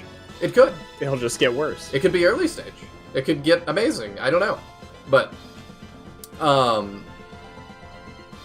when I do kind of like the idea of, like, late-stage franchise, because it definitely feels like there is a shift at some point. I mean, Disney is out there today, apparently saying, we need somebody to come write movies for us to get young men back, because we've lost young men. And I'm like, you have Marvel and Star Wars. That is an insane statement that you've had to make. But, kind of related to Star Wars Spaces, I've seen people make the meme that's like, I bought the rights to the thing. I bought the license. All of the things you like are not canon anymore. And it's like, okay. I didn't think we would have to deal with that at some point. I don't know that happens in Shining. But if you are going to come along 20 years later, 25 years later, I don't know how many years later. Yeah, I don't know which game it even comes up in. And just be like, hey, so everything that came before doesn't matter now. And it's like, okay, you bought the license, I appreciate that. Do you have anything else that has any weight that would let you make that decision? Is kind of what I would get at. Like, if the answer is no, then I am gonna kind of choose to ignore that because that's dumb and I just don't think you know what you're talking about. Even if you have the shiny license that says what I say is canon, I'm just like, they clearly wrote, like, I know that Max and friends come back in Final Conflict, there's ties to 2, it's pretty clear, and then there's ties, from Holy Ark to 1, and one of the CDs, at least, from what you've told me, because in the same sentence. And then there's clear ties from Holy Ark to here. So I'm like, there's definitely a and Dark Soul is in, or I think like people have spoiled it for me a little bit that it's his son in Shining in the Darkness. So I'm just like, there's very clearly a connection. So to just Wait, who's son in Shining in the Darkness? I believe the final boss is Dark Soul, and like people have told me it's localized in. We localized it, we didn't translate it, so they went with Dark Soul, but apparently that's not correct. It's like his son or something. And maybe it is correct in that it's Dark Space Soul, and so that's how his son is like notated. So I will say, like, my understanding, obviously, Shining Force 1 was not out at the time Shining in the Darkness was. Yeah. So my understanding / assumption is that in the English localization, they didn't want to call him. His actual name's Mephisto. Yes. Which obviously has religious connotations, so they were like, we gotta cut that out. Yeah. My guess is that they kind of had caught wind of Dark Soul being a character in Shining Force 1 and went for that name as a replacement for Mephisto, which makes 0 sense. Yeah. But I mean, they subbed one in... thing I find really interesting is I've got a Japanese guidebook to Shining Force 1. Mm-hmm. And in it includes both Dark Soul and Mephisto listed as enemies in Shining Force 1, which obviously is not the case. How weird. I still need to scan the one I got, and we need to get that. I'm really curious, like, what in development caused that to happen. But, so there was clearly some entanglement at the time of Mephisto and Dark Soul coexisting, and I'm wondering whether that partially influenced the translation. Obviously, like, Dark Soul bears some passing resemblance to Mephisto, so I almost wonder whether the English localizers assume they might be the same character, even. Yeah. So I really don't know what happened. But yeah, he's mislocalized from Mephisto into Dark Soul for some reason. Nice use of ellipses there. Just the Dark Soul. Well, I mean, there is a space in his name. Yeah. Which does technically differentiate him from Dark Soul, but... It's just odd. And, like, they subbed in, instead of Lucifer, I know it's Dark Dragon in 2, so, like, they clearly were willing to take large liberties. Yeah, and that's where it's like, it feels like for some reason the English localizers were like, we need a name, quick, grab a different one from the same series, no one will mind. It doesn't matter that it, like, butchers lore. It's like, why couldn't you just come up with a new name if you really needed to cut it out, you know? Because I could be the proto Adi Shankar and people will call it bold. I call it confusing because it just makes it confusing. People were talking about how I'm not a Devil May Cry fan. I've never played one, but I thought it was funny. People talking about that show that he uses, like, I think it's like Virgil's theme for Dante or something, and people were like, it would be like if Sonic showed up and they played Shadow's theme, and you, like, as a fan, you're just like, what? Mm-hmm. And it's like, yeah, the same. It feels like that same energy. It's a character from the same thing. Like, who cares? Yeah. But I don't know. That's my thoughts on it. I'm going to play all of the Shining games, so I'll have, like, more nuanced thoughts when I get there. But that doesn't make me look forward to them more. Mm-hmm. All right, in the interest of well, no, I won't say that, because I was gonna, like, in the interest of saving a little time, but we don't totally have to, because I'm kind of committed to doing what I'm doing anyway. Okay. I was gonna ask, like, I have not missed the thing. Yes, you have. Oh, I have? Yeah. Dang, okay, so I need to egress? I mean, no, you could just walk backwards. Oh, okay, I meant, like, it's not on the map anymore, but, okay. No, it's on the map, you've just 100% passed it. Assuming that... Let me see the minimap again. Sure. Yeah, you've missed it. Okay. Ever heard of International Street Fighter tournaments? Yeah, Street Fighter's names are all screwed up. Oh. Yeah, that's... Bison, Vega, and Balrog are all rotated. And that's why, yeah, Dictator. I I'm don't sorry, think it's what- Mask. I what think do it's you mean? Claw. Oh, they're changed. They're rotated. So, you know, M. Bison, M. Bison in Japan is the boxing glove guy Balrog. Oh. He's named Bison because it's a play on Tyson. Mike Tyson. Oh, okay. M. Bison. That makes Balrog sense. internationally is the guy with the claw, who's Vega in the U.S. And M. Bison in the U.S., Dictator, is Vega everywhere else. That. So they rotated all of their names just so that Bison would not be the boxing guy because they were too afraid of legal action from Mike Tyson. So they rotated all three of those characters' names. Again, instead of just like changing the name of one character, they decided to make it really confusing and change all of them. That's so weird. And it's funny, when they did that, we were not such a global culture, so, like, they probably were like, they'll never, like, some nerd with a Nintendo Power is gonna find out, and that's it. Mm-hmm. Yeah, and it's one of those things that's just, like, super annoying about how old translations, like, really made some decisions that end up just kind of screwing things up for ages to come. Huh. The only things I know from Street Fighter is because one of my favorite bands is a deathcore band called The Muir. Mm-hmm. And their vocalist, Frankie Palmieri, who I also got to meet, and he was, like, a super awesome dude, who is really happy to nerd out to you about Marvel and Street Fighter. Those are, like, his autistic hyper-obsessions. I don't know that he's autistic, but, like, everything to him is M. Bison and Thanos. And he's a, I think, competitive Marvel vs. Capcom player. Mm-hmm. He, like, did not understand Twitch at all, or live streaming at all, really. Like, he had it on subscriber. I tried to go to his chat at one point, and he has it on subscriber only, and I'm like, I think he just doesn't know that, like, that's not what you do.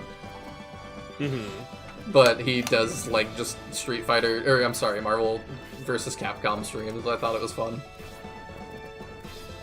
But that is, like, everything I know about Street Fighter comes from him, and the few clips that I've seen from the live-action movie that probably is not canon. Mm-hmm.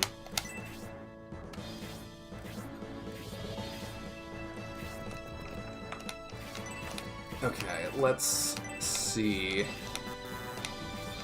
You want to know one of the other, like, odd localization choices for Street Fighter that, well, not even Street Fighter, I guess. Originally Final Fight.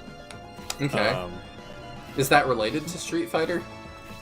This character has appeared in Street Fighter later. Like, Okay. Final Fight characters are in the same universe as Street Fighter. Interesting, I didn't know that. But I don't know whether you know about the character Poison at all. Not sure. She's like pink-haired girl. She was like I believe she was an enemy boss in Final Fight. Yes, I remember that. Yeah. So Is this they said she's a man because they, like, literally was just, we can't have, like, violence against women in our arcade game? Yes, where she's not. Yeah. Crazy, like, where they made her transgender in the US for some reason because that's better than beating up a woman. we are so strange. Like, the way things got, like, localized, I don't even know, like, if localized is the right word for that, but the changes they made to games back in the day were just wild. Where they would just kind of do whatever they wanted to with no thoughts of, like, repercussions. I would say it's the right word, because I feel like that's still what we do. It could be the right word. It's just, like, it's such a bizarre choice that they were like, that's the solution. And I was kind of looking it up to, like, make sure before I said anything about it. But then this thing saying the whole thing is weird and stupid, especially because Capcom swapped them for generic thugs named Billy and Sid anyway on the SNES version. I but didn't left them know. in for another version that came out on the NES. So it's like, it's just like such a bizarre thing to have become like a big deal when it like never needed to happen, A, and it's just a bizarre choice, B. This could be offensive. Quick, change it. Okay, do we need to change it in all versions? Why would we do that? Well, yeah, it's so strange. Okay, you want another? Just it's not like a localization thing, but I said I'd been getting into Shin Megami Tensei a little bit. Another thing that video essay talked about that I thought was hysterical was that for the first Shin Megami Tensei game, it actually started as novels. Okay. And I've actually talked to the author of those novels as well. He's on X and is super happy to talk to fans like anytime. And he's just this sweet old man, and I kind of love him. Like, he'll answer any lore questions you have and stuff, and, like, he takes feedback really well. There's times people have been like, I can't read your books in America or in English, and it makes me very sad, and he's like, I'm working on it, I'm sorry. There's lots of words to translate, and I want to make sure they get done well. Do you want me to just clue you in? I'm really trying to avoid that, but, like, I'm sure this is infuriating to watch. I just feel like we're gonna be on this battle for, like, the rest of the night. Okay, let me narrow it down, then. Okay. Because I could just search all this. I apparently can't move south more than this. Correct. I'm curious if the map screen, does it tell me that? No, it really doesn't. Oh, that has scroll. Interesting. Okay. Is it searching a forest tile? No. Is it a tile that looks different? Not as far as I'm aware. Lord. Is it waiting on a completely arbitrarily chosen tile? Yeah, more or less. Ah. All I even have on the guide here is a vague indication of where it is. Alright, you said I'd already missed it. Is it between Dantares and this? Is it to the left? I think it's to the left of that. Okay. So it's gonna be over here somewhere, vaguely. I mean, from there to the top of the map on that left side, yes. Okay. We ride. Let's go, gentlemen. I don't even know whether I can say it's valuable, Nick. It's like, it's not a common item, but I can't be really more specific. Well, now I've committed. I've committed to it this much, so. Yeah, like, you know this is how Nihil's doing this. Yes. I just want to, like, you know. I want to see. I mean, even if with it's... no guidance, you wouldn't even know that there's something on this map. Yeah, You would have just played through it. For sure. But I'm fine with, like, being like, yeah, there's, like, a thing to find here. But the Shin Megami Tensei thing I thought was funny was that apparently, like, 2 different video game studios licensed the novel for the very first Shin Megami Tensei game. And they... as far as I understood from what the video essay was saying, they didn't have a ton of knowledge of each other. But close to release, they figured out that they were both doing the same thing, and rather than, like, coordinate or worry about it, they just were like... Oh, the slowdown there. Rather than coordinate or worry about it, they were like, okay, we'll just... Good luck to you. We'll both put it out and see what happens. And the one that came out first was like an action game, and people were like, oh, this is fine. And then I think it was like 3 weeks later or something, they put out the second studio dropped theirs, and it was the RPG, and it kind of blew everything out of the water, and it was like, alright. And then that first studio never did another one. I was close to it at one point? Okay. I mean, we're just gonna pass a little bit and have Dantares and, What's Your Cheese do it. I don't know why I keep forgetting her name. Also that I completely say What's Your Cheese because of you. I know. I noticed it. I think I've commented on before that you've definitely picked it up. I definitely pick up other, like, speech patterns and stuff with people I hang out with.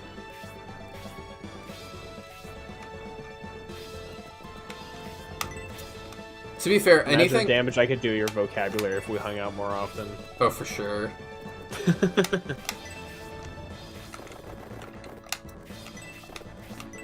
I already have a friend's younger brother that teaches me all about,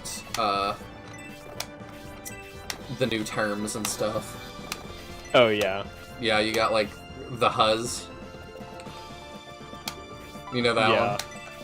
I've heard it, I'm not as familiar with it. So that's like the hose now, I guess. Mm-hmm. And do you know what they call, like, the older ones?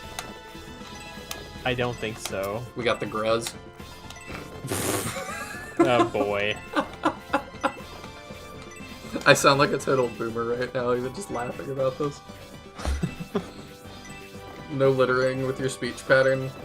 I cannot help it, Papa. Okay. Eldar. Yeah, I keep forgetting. Okay, I'm gonna check that little corner. I'm gonna get these guys moving up so that I don't take even longer on this battle.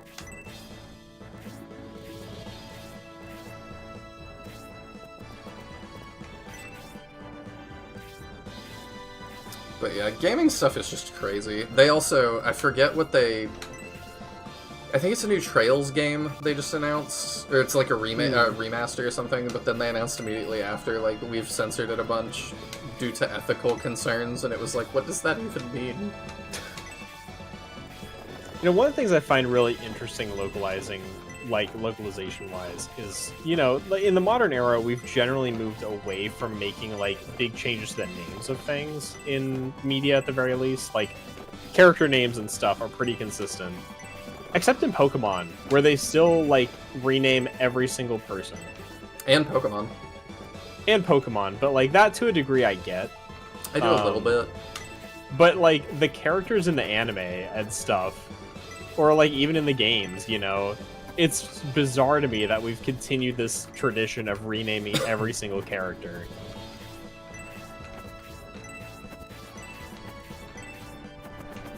I didn't even know, like, the main one I know is just Ash, like, Satoshi. Oh yeah, but even, like, the new games coming out, like, every gym leader's name is different in the Japanese games and the American games. I get it a little bit when it's, like, maintaining a pun, like, if Surge's name is, like, the Japanese word for Surge, I'm like, okay. Mm-hmm. I kind of get that. I wonder whether they are usually puns in Japanese. Or, like, Larry is, like, supposed to be a really plain name, I think.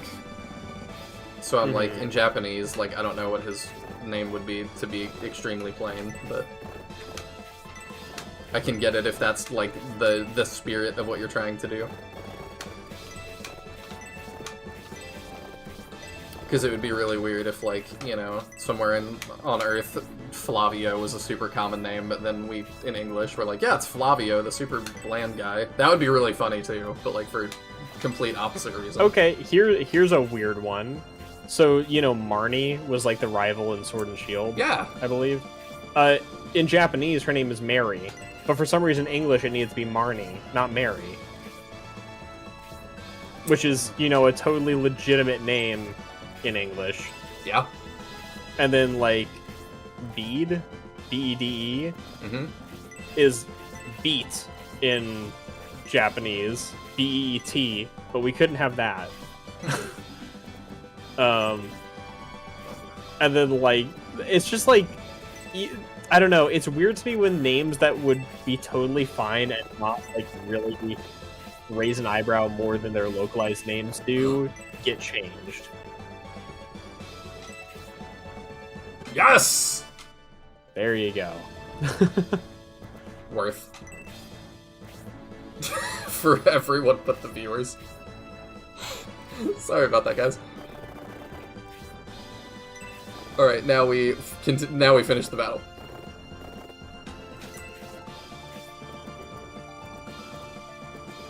Whoop. I play Trails, and I probably mean the slight homophobia the first game had. I mean, I'm on team don't censor stuff pretty much no matter what, especially if you're like... I think art preservation is important because it's like, you know, it's part of the time it came out in. And you don't have to, like, you know, be like, oh, I stand by everything that's in this, but also, like, characters can also just, like, say things that are not nice sometimes. And I don't think that's, like, a moral failure on the part of the person that wrote it. But I'm saying all this also without knowing at all what... I still wouldn't be in favor of censorship anyway, but I have no clue. Trails is one of those things that's kind of like, I think you say it Ys? YS, I think is how you spell it. I have no idea how it's pronounced. I've, like, seen the title, but I've never interacted with the franchise. Yeah, it's one that it's like, y'all have 1 billion entries, so, like, you must be successful, but I'm so removed from anybody that is into this. Yeah, it's like, I've heard from people that, like, some of them are good. Like, I'm trying to think.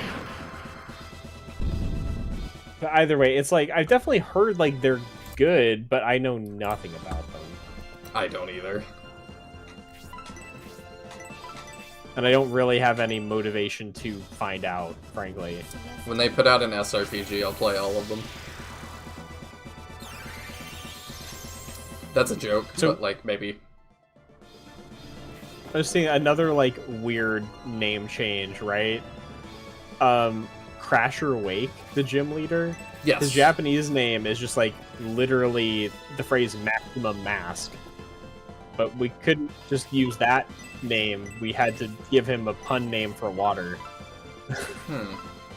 So it's like, I feel like, honestly, it feels less like we're maintaining puns from Japanese and more like we're renaming them anyway, so let's insert a pun.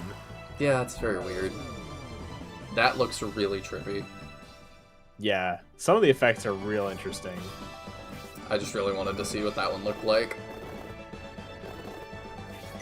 I am just gonna ride forward and stab that one in the face. All the games are on Steam, so yeah, Trails is pretty well preserved. That's good.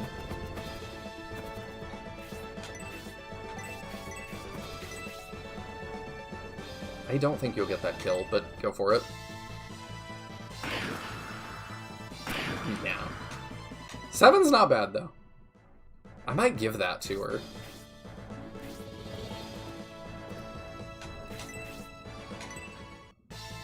I wish more serious. What did she say? She is not translated or revoiced. Ah, okay. Irene was left foreign because she's the foreign character. I don't know whether her voice acting is Chinese or not, but she's, like I've said last stream, she's like the very obvious Chinese caricature. I see. In the way Japanese games of the era did Chinese caricatures. Which, like, is really interesting from an American perspective, because it kind of falls flat for me. Because I'm like, I don't have the, like, sort of associated archetype built up. Mm-hmm. So I'm just like, oh, you're foreign, okay.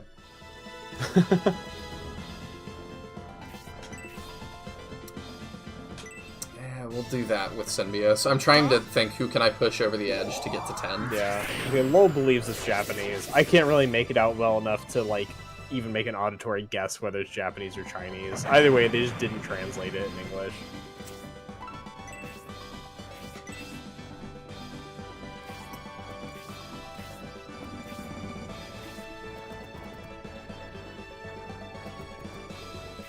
You can tell a lot more with higher tier crits. Okay. Okay.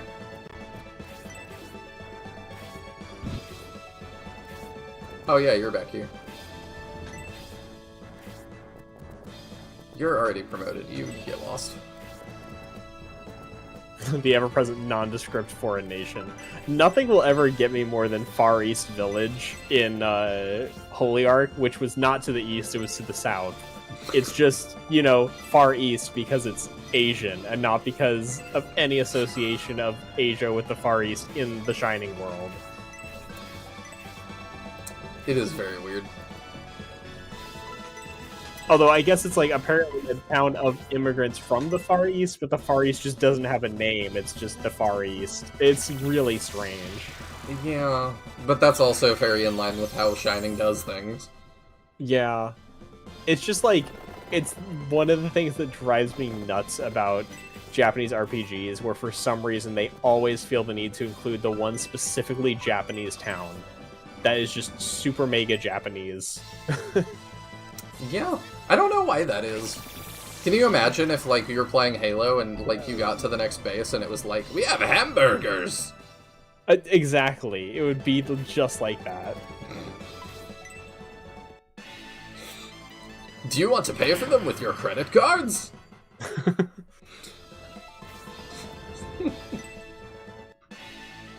I feel like that's what, like, anytime I hear somebody that's, like, foreign, not from America, that it's like, you know, do your American impression, it always involves hamburgers and credit cards. Yeah. Or really, I mean, the inclusion of, like, an American town in a fantasy setting would be more like everyone dresses like pilgrims and carries around muskets. Yeah, I guess that's true, because it's always, like, feudal era for some reason. Yeah. It's not like modern Japan, obviously. No, I suppose not. It's just like, it's so strange. Just the amount that it really pops up, where just, I think it stands out so much in, like, Shining Force, because Shining Force is so specifically, like, a Western fantasy. Mm-hmm. Like, everything is very Western fantasy coded, that it makes having the one Japan place feel really out of place. You don't learn, do you? Yeah, I didn't think he would get that kill, but I guess he deserves it if he is gonna get it that hard. I'm trying to give levels to our bird, because I feel like this is a great opportunity to do that, and I don't know how many of those we're gonna get. Plus, I have this naive idea that, like, if she just levels and promotes, it'll, like, she might be usable. And promotion is pretty nice with the stat gains in this game, so... It was crazy that they tell you. Yeah, it is real nice. Not used to this. I mean, Ace Attorney's Japanifornia. I've never played Ace Attorney. I have the, like... It's a pretty fun series. I think I have the collection wishlisted on my Switch. I just have not bought it and played it yet. I like them. Yeah, they seem really interesting. Maybe I should save that. Do you want to just, like... I don't think you're gonna kill him. You might, though. I don't know, Nick. The quote-unquote joke characters in Scenario 1 and 2 are pretty nigh unusable, in my opinion. Even with grinding, they're questionable. In... What? Scenario 1 and 2? Oh. I thought we were still talking about Ace Attorney. I was like, there's... No, he was just commenting that everyone's usable, maybe one joke character is relatively weaker. And I was saying, like, not in my opinion. Usable as in they technically function as a character, I suppose so.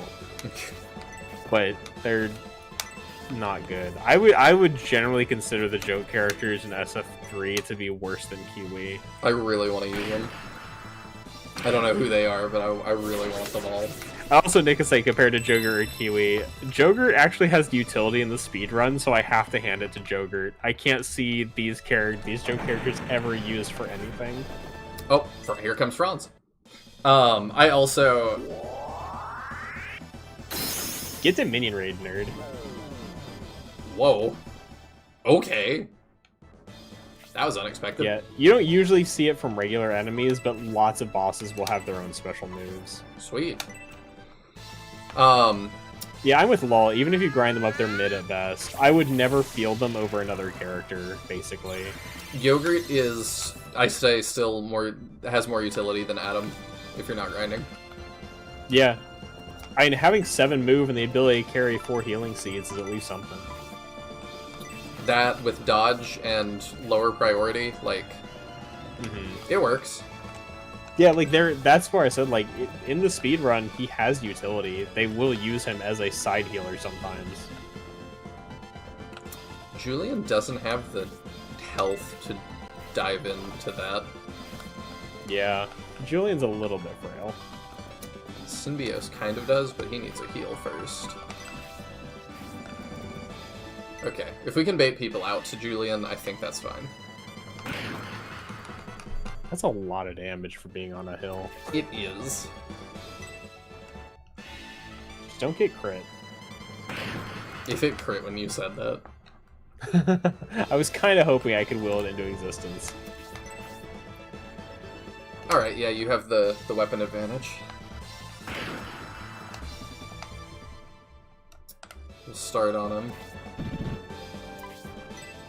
Well, We don't take 6. I think we take 6. We sure do.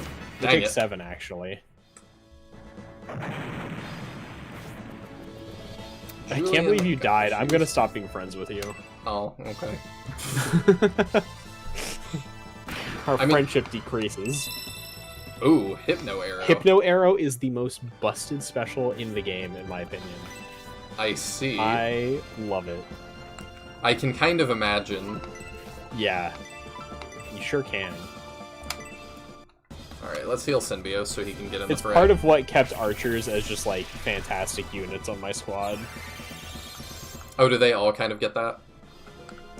It's so most of the special moves are tied to your weapon type. So regular arrows get ice arrow, hypno arrow, whatever. So like the quarrels and the shots get different specials. Sweet. There are some cases where different classes get different specials. So like I believe the birdmen get different sword special moves than other sword users get. Okay. But in general, it's tied to weapon type. So, like, if Sybil was not using halberds and was using lances instead, she would get supercharge and whatnot. Okay. And what's his face? Duntaris with halberds would get tornado and whatnot. That works for me. So that's part of where, like, either having a variety, so you have a variety of specials, or finding one that you really like can be good. Like, that's why I really went into maces with, like, all of my warriors, because I found the mace specials to be the best. I'm probably gonna keep it separate just because I want to see all of them. Yeah, no, And that's kind totally of fine. And get- you'll get, like, native mace users. I'm not gonna... I think I may have already mentioned it before, I'm not gonna mention it again, so you can discover it. There's a really good mace special that you get pretty early in the weapon levels. I have forgotten, so that's perfect. Yeah, good. I just found it so good that it was very much worth committing to maces. Let's do that. But I feel like all of the weapon types are pretty viable. And all the ranged weapons also have their own special moves and stuff, but if you're not committing to them, obviously it's less likely you're gaining a bunch of weapon levels in them. Mm-hmm. I also just really want to see how each character kind of feels at their base. Yeah. Grease is really low, and you don't do a lot of damage anyway. Let's let you fix that. His blessings are upon us. Defense down is great. Yeah, some special moves decrease enemy defense when they hit, which is obviously very, very good. That sounds like a thing you do for bosses. Oops. I didn't see Yeah, that. definitely. Crap. But like a crit that then makes all the rest of your attacks also stronger is just obviously always going to be good. Oh, for sure. One of the things that's funky is like some special moves have elements tied to them, so they can do like extra damage due to elemental weaknesses. Like obviously you've got Afterburner on Julian, And Ice Arrow. and yeah, an Ice Arrow, where it's like very few things does it usually end up mattering, but every now and then it does.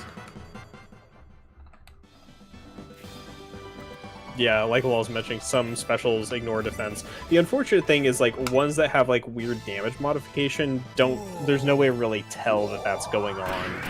You just see you did an amount of damage. I see.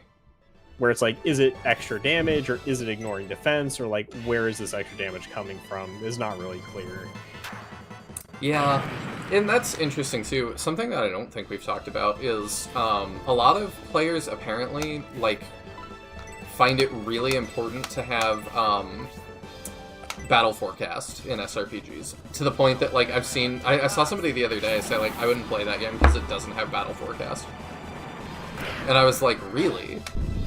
I do feel like it's a feature I very much like. I feel like, to me, it matters mostly in games where each action can be pretty consequential. I feel like in Shining Force, it tends to not be a big deal to not have it, because it's very rare that like one single move is going to make or break a situation, and accuracy is generally a non-factor. Where like you can miss attacks, but it's a universal rate, and it's not like something's going to modify that in most cases. Yeah. I do feel like it's very important in Fire Emblem, you know, where having those exact numbers matters a lot. I feel like it matters a lot in Final Fantasy Tactics because the damage calculations are so convoluted, there's no other way to predict it. Like when I played Tactics, I tried to predict how much incoming damage I'd have on turn, and then the enemies would do like 4 or 5 times that for reasons beyond my comprehension. I see. And it's just because there's so many calculations to do that even if you have the right equation, you just have to check a whole bunch of stuff. So I do feel like I strongly prefer having it, but it mainly matters to me in games where accuracy fluctuates, and needing to know my actual odds of hitting matters. Where in Shining Force and most other RPGs where accuracy is not something that is... I say most other one, I guess I'm talking about like JRPGs, not other SRPGs. Well, restarting this battle. Is this the end?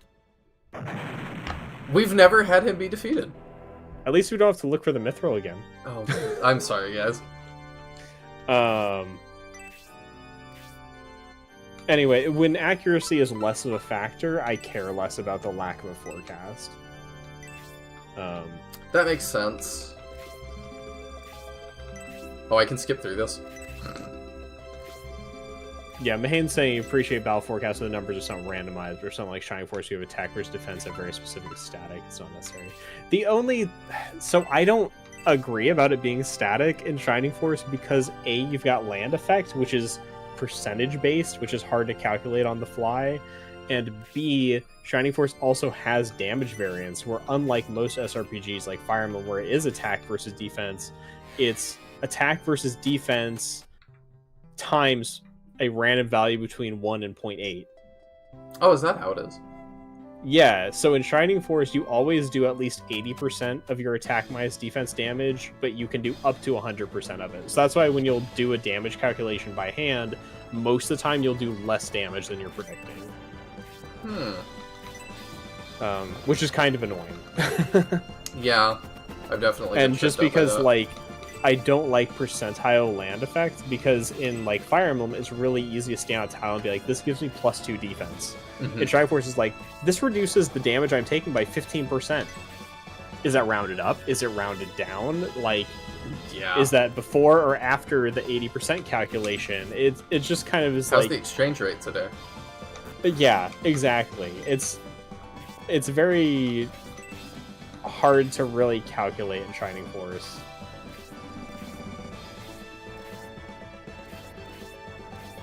Yeah, I mean, it does have variance, Mahane. I mean, it's why in, like, Shining Force 1, you'll see Blaze do 6 or 7 damage. Like, that's that 20% fluctuation. For me, it's almost I mean, always 7. So I usually just assume, like, when it's 6, there's some reason. And I just was like, yeah, there's I mean, a reason magic isn't affected by land effect or anything, so it's just that 20% fluctuation. And I mean, like you're saying, Nick, the fuzziness is okay because, in my opinion, most of the time in Shining Force, no single move is going to make or break a situation or lead to a death if you're playing like a normal person. Shining Force is also, more than other SRPGs, I find a little bit more vibes-based in how much damage we're doing, in turn order. It's just go with it. Well, and I think a lot of that comes down to just the fact that Shining Force is probably the most forgiving SRPG to death and mistakes. You So it's like, well, I mean, yes, there's basically no penalty to losing a character besides paying a couple hundred gold. I don't know. I haven't played some of the other big ones like Disgaea or Symphony of War. I mean, both Fire Emblem and Tactics are permadeath. Which, I mean, that's kind of as harsh as you can get for character death. I thought Tactics had a more forgiving thing in that it like did the gravestone and you could interact with that and. Yes, but if you're well, no, you don't just interact with the gravestone. You have to actually revive them. Oh, okay. And your raise spell, I found out, can have like an 18% chance of succeeding. So your raise spell is not even guaranteed in that game. I'm sorry, you said 18% chance to success? Yeah. Oh. Yeah. I hate Tactics for a lot of reasons, and a big part of it is your beneficial spells having trash hit rates is stupid. I would just be like, that is not good turn economy ever, huh? Oh, right. Well, that's why, like, I only ever raise fueled items, because doing it with an item has a 100% chance, but the range on that is terrible, unless you have them in a class that gives you extra item use range. Which you should know when you start the game. Yeah, which you should just know, duh. Yeah. I like that you are like the bring balance to the Force, because I think Mugi also really hates Final Fantasy Tactics. But the fact that you hate SF2 and Final Fantasy Tactics is just... you are the avatar. And actually, Mahane, something that's interesting is, like, you're saying you assumed it was coded as a stack 6 to 7 damage.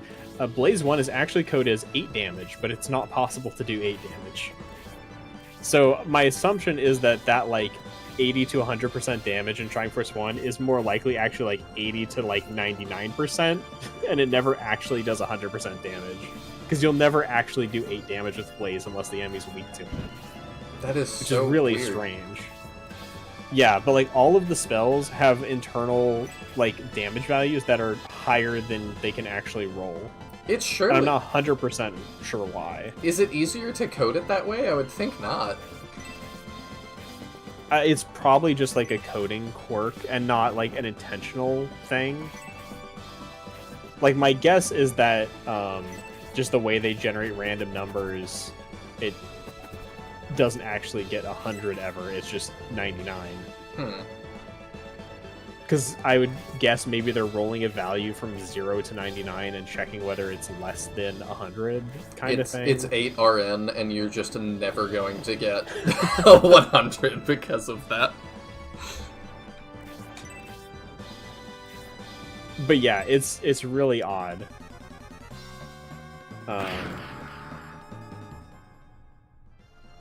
Just have faith at 0 and ignore all magic.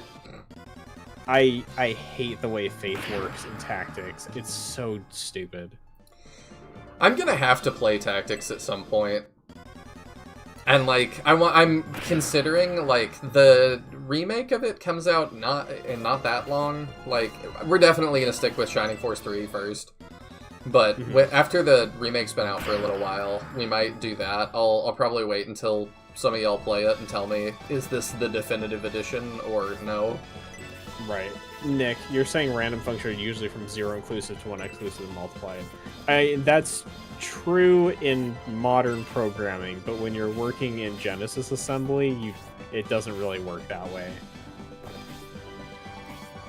Because you have to write your own random function, and that's not how it would really work with assembly math. That all sounds complicated. Yeah, like, I haven't gone in and broken down their whole function exactly, but, like, in a modern programming language, yes, like, your regular random function would do that. But that's not really how it works in Shining Force 1, at least. I can't speak for every game. Not till we remake it in Unreal 6.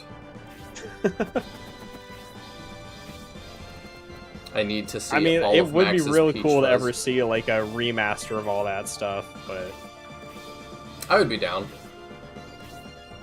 yeah, it would be cool to... I mean, I would even just be content with them re-releasing all the Shining games on one collection, where you could just, like, play all of them.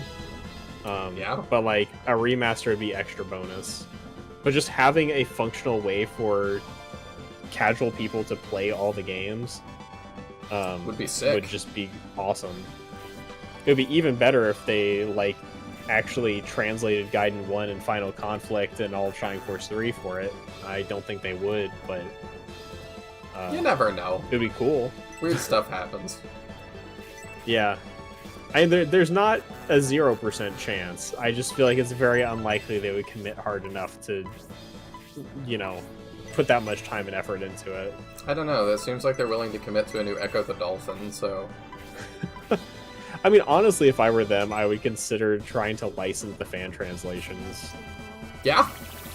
and just be like there is a standing translation of the game. Just come to some agreement with the people who did it and use it. For sure. I would not be upset at all.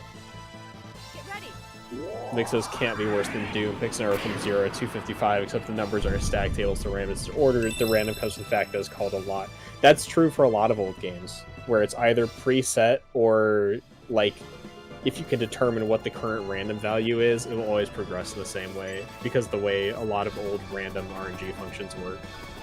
I was watching a little bit of a Quest 64 speedrun routing stream the other day, and using an RNG viewer, they were trying to determine like how to burn the exact number of RNG values to get to where they wanted to like trigger or not trigger a specific encounter. So like in a lot of old games you have that because of the way their random is almost never random. You didn't really have a way to do that super well on old hardware.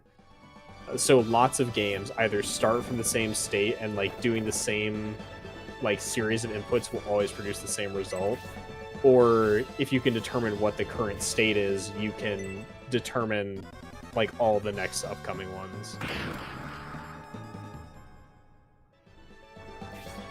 The speedrun of Dragon Warriors is hilarious because of that. Are we talking about Dragon Not Quest? really familiar with it. Monster Heart Triad several loot tails for charms that your father got based on what time you press start on the title screen when creating your save. Yeah, that sounds about right. And that's really weird for speedrun mapping then, because there's an optimal time to hit start. Yeah. But at that point, it would be another one that I'd be like, okay, we're gonna have a modded save that everybody starts from. So if you made your file at the wrong time, you could never get the best tribes and talismans and were stuck always being subhard. That's a little crazy. Destiny. They found a way to code Destiny. Oh, Dragon Quest is Dragon Warrior. Gotcha. Yeah, it was translated as Dragon Warrior in the first, like, couple entries. It's another Gotcha. one that's, like, translated weird. I don't know why. Yeah. It feels like that kind of thing where, like, Langrisser came over here as Warsong originally, and then, like, later kind of became Langrisser again. Yeah, oh, that's the other one that I was trying to think of in the moment that I couldn't. That I was like, I don't know how they handle death either. I can't remember if they're permadeath. I'm not sure. I only played, like, a little bit of Warsong. And I don't know how the remake handles that either, because they have, like, a... You can see all the routes and stuff. There's a lot of routes in that game. So then, like, I don't remember. I only played it once. Like, it seemed like maybe I could, like, pick and choose which thing I was trying to do, so... So, for Langrisser, it seems like the Hey. original Genesis versions of Warsong 1 and 2 did have permadeath, but all future releases of it changed that. And now the way death works in Langrisser is if a commander of yours gets defeated, they get 1 point on their retreat counter, and you only get the best ending for a character if they defeated at least 100 units and had at max 2 retreats. Otherwise, they get bad ending. Interesting. So, in the original games, yes, permadeath, and then they changed that for every re-release. Come on, Julian. He's so bad. Common Julian Owl. So what, if, like, Jeff retreats twice, like, or 3 times, the ending he gets is, Jeff finished his time in the army, got gout, and passed away. Yeah, right?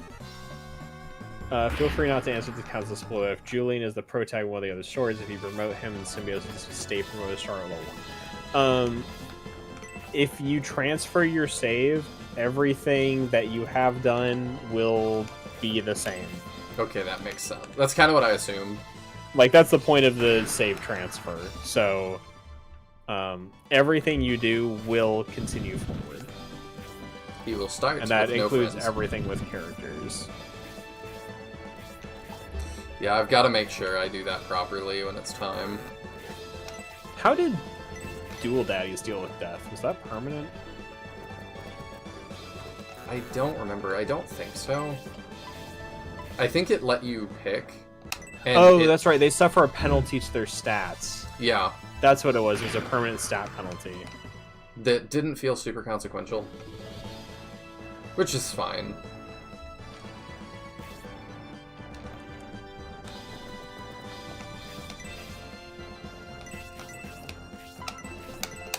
Dual daddies. So it's a 10% penalty to your stat, it seems like. Okay, maybe judging that's by this post. more consequential than I realized. Yeah, like if you were having a hard time and had more deaths, that would start to stack up. And they're saying obviously that means it's worse later on. Yeah, it would kind of snowball.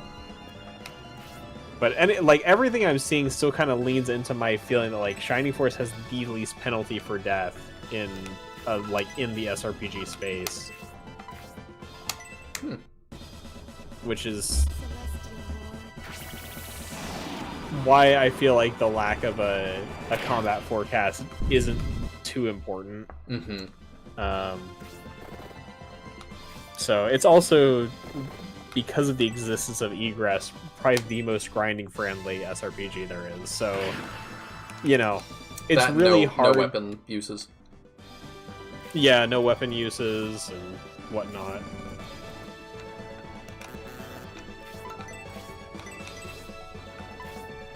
And it really wasn't. I feel like I have to apologize for recommending Dualies so often before you played it. I feel like I hyped it too much for them having some recommendation regret. Oh no, I'm glad you did. No, it was good to finally play it. I think I already kind of went in myself expecting not a lot because so the only person I talked to about Dark Deity, or like the first place I heard about it from, was from Ellie, who doesn't like it, and already had a very negative opinion of it. So I was kind of going in expecting negative, which I don't know, that may have biased me somewhat, but I feel like I tried to give it a fair shake. It was pretty goofy on its own. Yeah, and a lot of the things like he complained about were the combat, and while there were problems with the combat, I think most of what we really grieved at were the writing. We really had a lot of issues with the writing of it. That was my biggest issue. Combat was fine. Like some of of the later maps were pretty bad. Yes, but that's also not unique to Dank Deeply. No. Also, the bosses were pretty disappointing. Generally, like, non-functional or, like, not interesting. The dragon was kind of sad. Yeah, the dragon was extremely depressing, because that was the entire fight. And they, like, super hyped it up, and there was nothing to it. It just didn't even work. I could plug them, too, while we're here. They did just release Dark Deity 2 on Switch, so if you haven't played that yet, and you still need to pick up a copy, that's a good way to do that. I do find it kind of sad that, like, the dragon was probably worse than any single encounter we had in Sin Bearers. Unironically. The encounter... No, the cave was still just stupid. The cave was stupid, but I will say, at least in Sin Bearers, I always felt like I understood what was happening. Yes, the plot was pretty clear. I mean, like, even in just the combat mechanics, because the way that the dragon functioned did not make sense. Yes, I do remember that, too, that it was like, I don't know why it's doing the things it's doing. Mahane played Dib Dorkleys 2 up till the penultimate chapter and proceeded to not finish it. I could That's never. that's a thrilling, not thrilling. It's a very winning endorsement. That would drive me bonkers. I feel like you have to be pretty done with a game to get that close to the end and not finish it. I can get it a little bit for Flame Dragon Knights 1. Yeah, the end of FDK 1 was pretty rough. That definitely would be one that it's like, I could watch Niall's playthrough of that on YouTube and not do that myself. I feel like the end of FDK 1 was just awkward because it felt like everything just boiled down to letting the Saints deal with everything and everyone else is kind of useless. That and we need to run you out of MP pass turn a billion times. Yeah. I'm glad that FDK2 and FD Plus were a lot better about that. Yeah, and just the hyper-inflated numbers as well. I don't remember what they were, I just remember them being extremely high, and it's like, it's just I want to say we saw like 32,000 at some point for HP. It might just have been not higher. necessary. Yeah. They definitely refined it a lot for the next couple games. Although, if I remember correctly, you said the plot of 1 was still your favorite. I think so. There was just some I don't know. The good ending being the non-canon ending is fascinating. Yeah, and then honestly the fact how long the two different routes were and how different they actually were. Yes. Was pretty interesting and ambitious for the first game in a series like that. I mean, it's ambitious today. When I talk to people, I've been asked advice a couple times, I'm making an SRPG, what would, what's your top 10 advice things? And a lot of the times it's don't do a route split, finish 1 first, and then if you have a whole lot of dev time left, you can think about doing a second. But, yeah, Flame Dragon has a pretty good route split.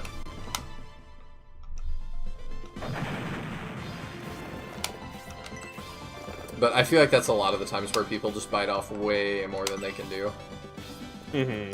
Definitely.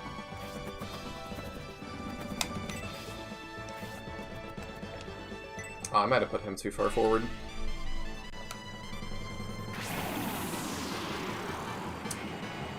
I'm getting sloppy. And honestly, sometimes I feel like... Yup. Yeah. I feel like one of the things I kind of question when people do route splits is it's are you doing a route split because you really have these multiple stories you want to tell equally strongly, or are you just doing a route split because route splits are cool? And because Three Houses did, and that's just what we do now. It's the meta. Yeah, and Three Houses didn't even do it well, so No.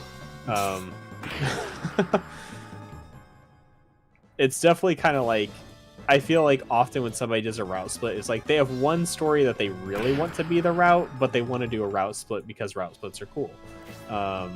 And I don't know, I feel like you can usually tell because you'll have one route that is pretty good and the others feel really half-baked, and it's kind of why did we do this?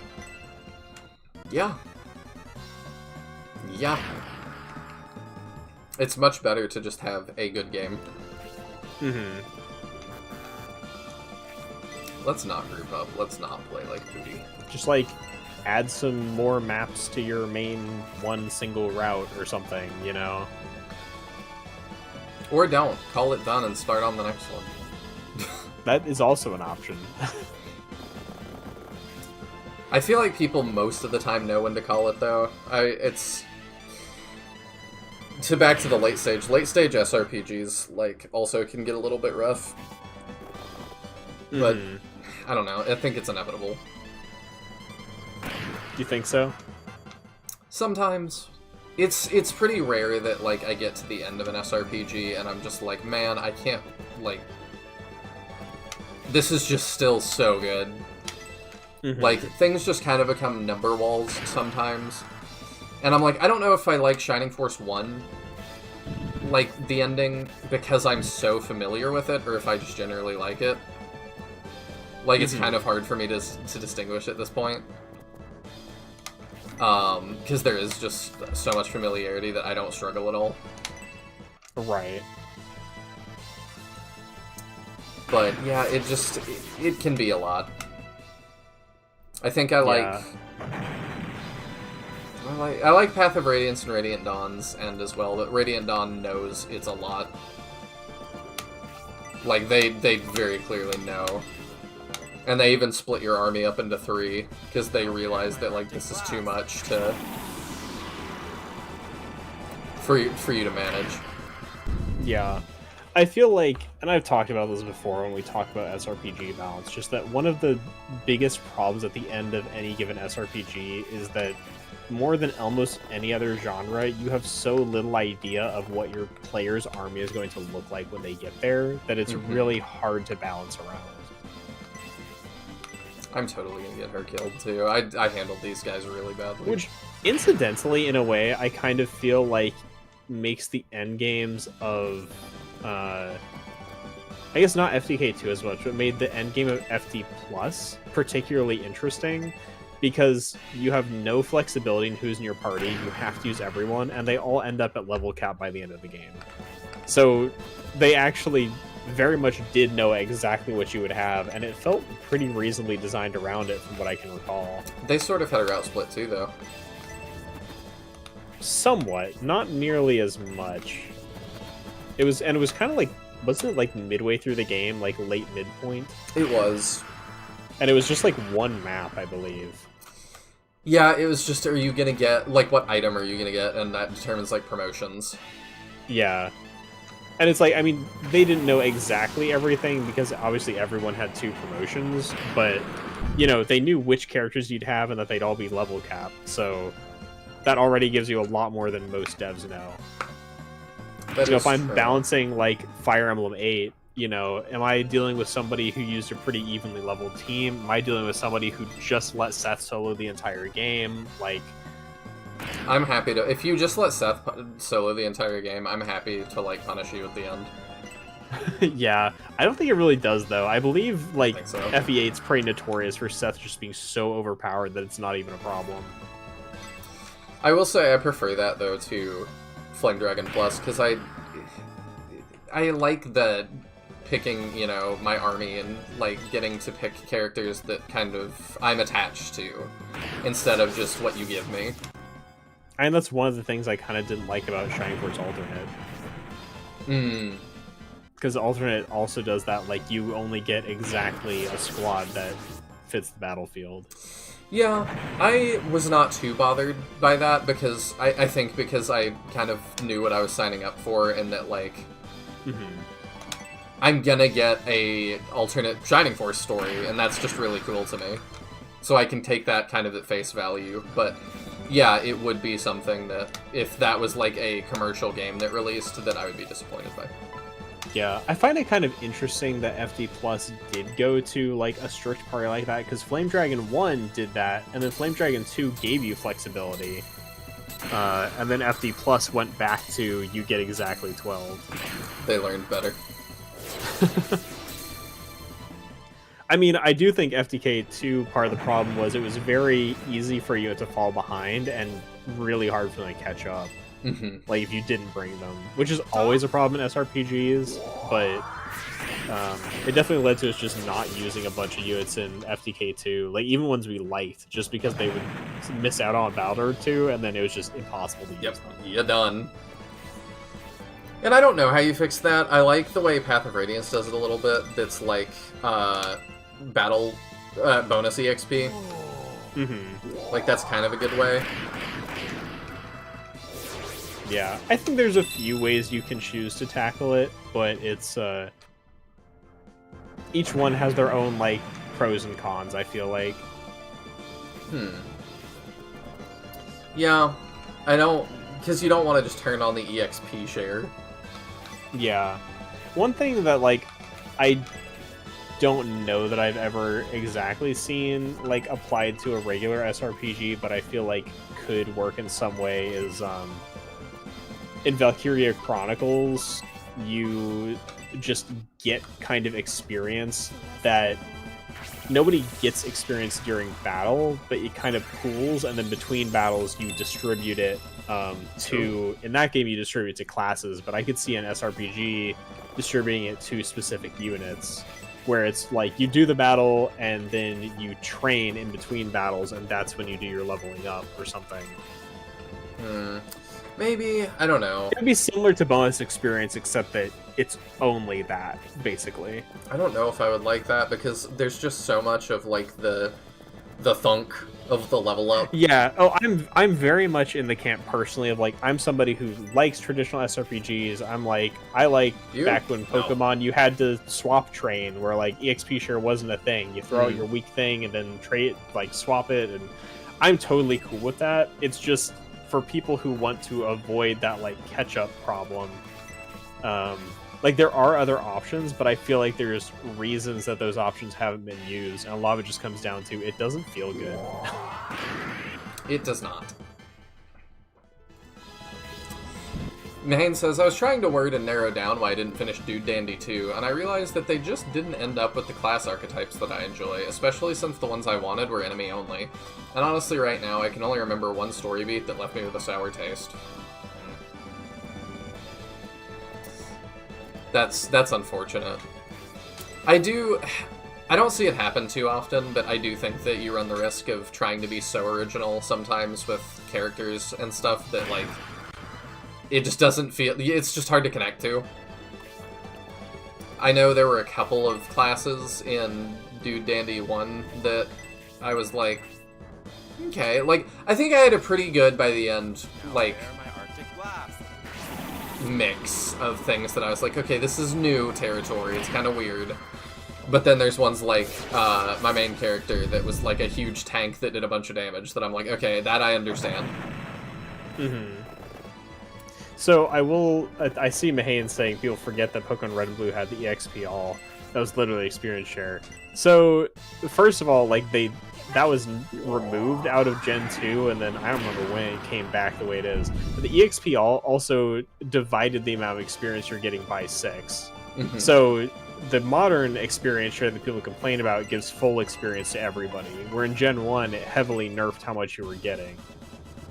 Just to distribute it evenly. I remember when I first got that EXP all, and then was like, ooh, okay, I'll use that. And then I got like no EXP and was like, yeah, I see. So it's like, it did exist, but it was not nearly as, like, unbalanced as the one we have now. Let's try Spark, I haven't done that yet. Spirits, lend me your powers. Oh, okay, I was like, Spirits something. Yeah, it's lend me your powers.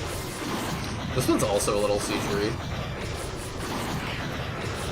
Yeah, it's pretty bad. It's the summons when it'll really get unbearable. You can have a lightning thing, but like 1 or 2. Tasteful enough. Yeah. Tasteful lightning. If she died while I was trying to get her that 1 more level, I'd be so upset. Mascarin can die. It'd be unfortunate. But...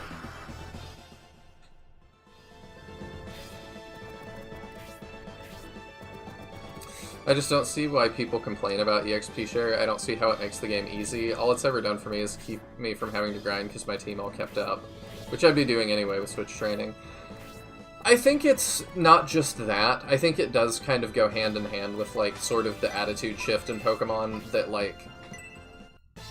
It's always been for everybody, but they just have taken that to mean something a little bit different, I think, now. That it's just the whole thing has gotten so streamlined that it feels a little less special, I think. I am never going to go to the right item first. I think there's a few reasons I don't particularly like it. I think for me, part of it is, like, in the first place, Pokemon has not been hard ever, and it's not been, like, even reasonably challenging for a good long time now. Yeah. I mean, you know, I've talked before about one of the YouTube channels I would watch a lot of Scott's Thoughts, where it's like, you can solo the, even the original Pokemon games, which are quote-unquote hard, with, like, any Pokemon in the game. I I've gotten a little bit, like, I watched one of those, I think, that was like, can you do it with a Magikarp or something? And I was like, oh, that's interesting, and the answer was yes, and now every time I see a video that's like, can I do it with this? I'm like, you could do it with Magikarp, yeah. Yeah, and like, especially with Scott's thoughts, it's pretty damning of any difficulty, because if I remember correctly, he doesn't use any items in battle either, so it's just like, you can just solo the game, and it's not even like potion spamming or anything. You just can do it. They're not hard games. But for me, part of it's like, I like the idea of having to actually put in some effort to it.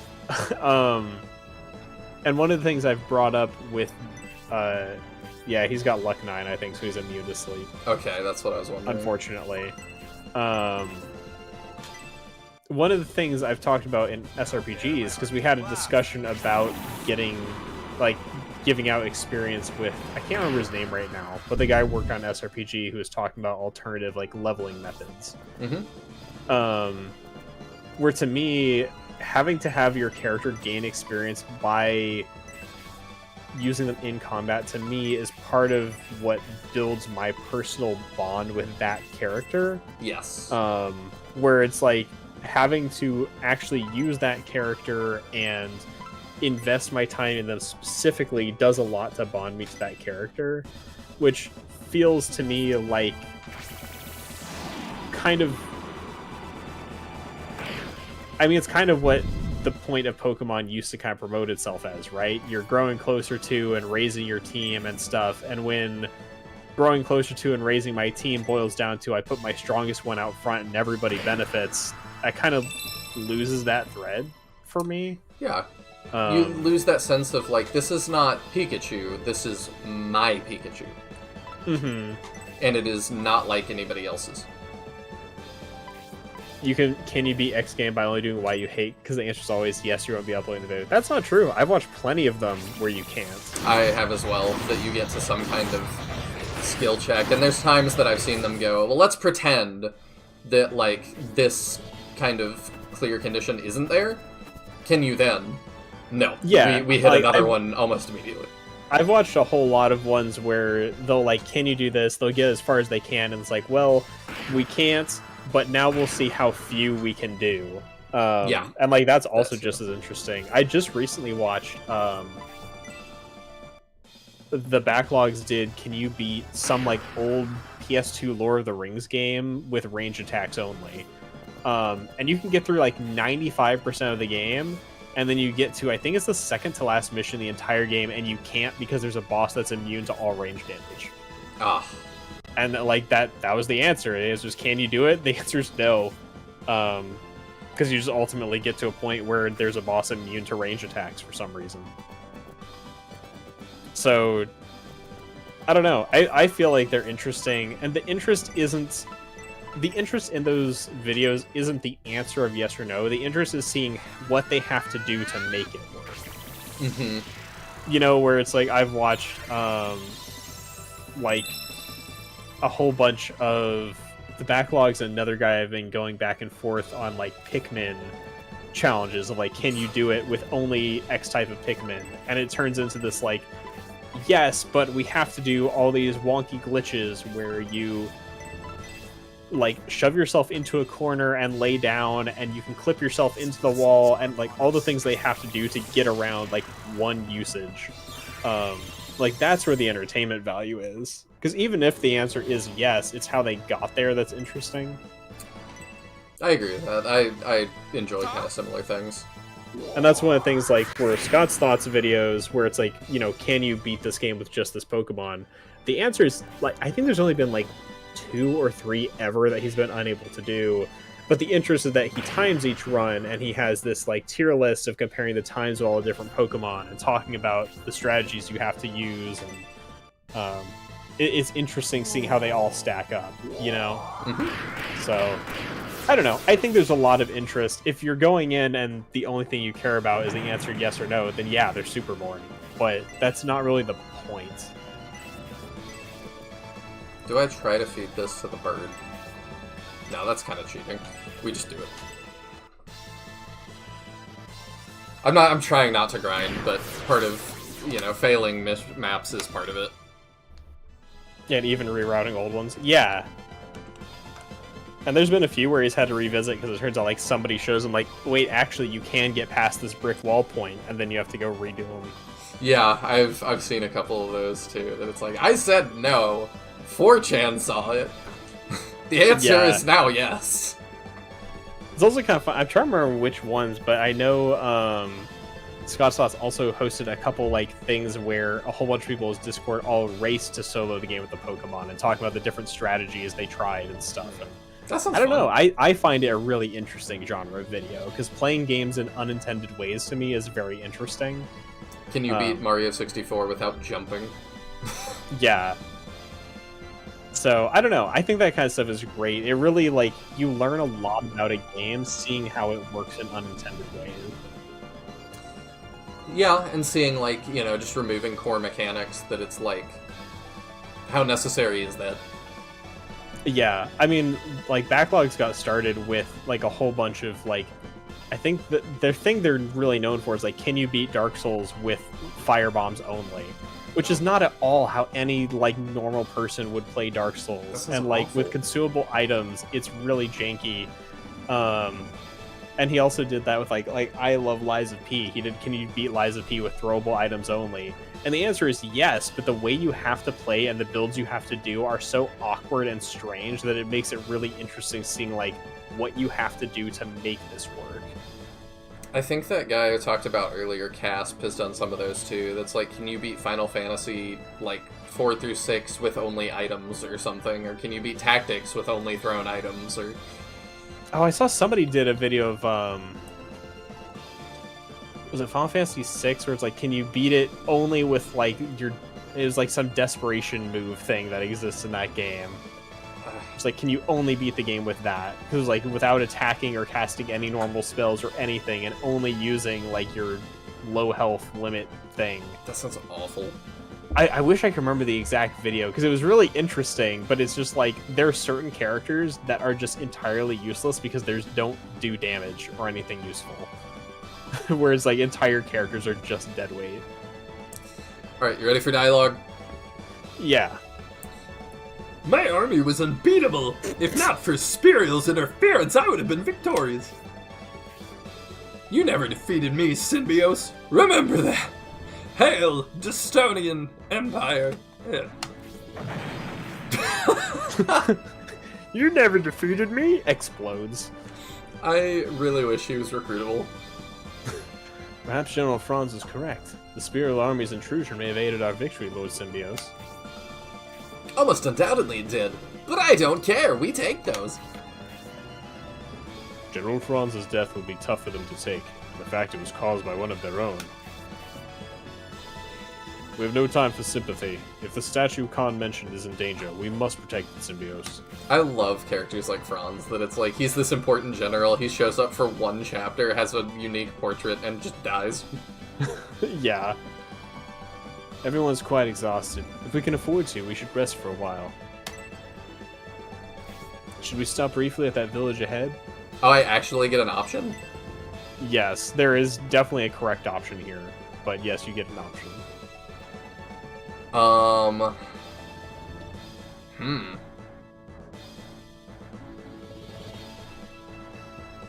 gonna say yes.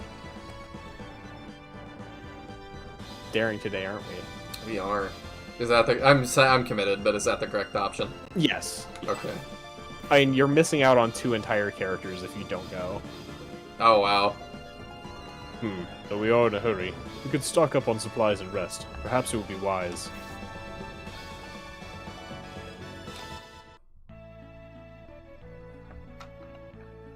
Vagabond. And I think this, we'll get to the church, wherever that... Oh. Are we at the church? I see. Alright, I think this is where we're gonna end for the night. Alright. Because it is late. Thank you guys for sticking with us this long, and for me searching for that Mithril for forever and then failing the map. That was awful, but I greatly appreciate you guys sticking with it. we'll do a bunch of promotions next time and run around this very strange camp.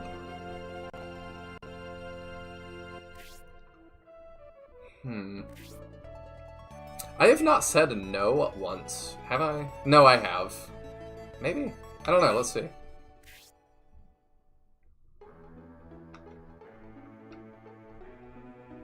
Welcome back, Symbios. Master Gabriel just fell asleep. He tried to hold out and stay awake until you returned. Good night, Symbios. Get some rest. You deserve it. Oh, cute. Yeah, we hadn't seen this yet. That's nice. Another hallmark of Shining stuff. Yeah. Let's see. 1 in 256 chance. Need to have 10% of your HP. Cannot... Oh, gosh. Franz dies. Germany enters the war. France joins the opposing side. Oh.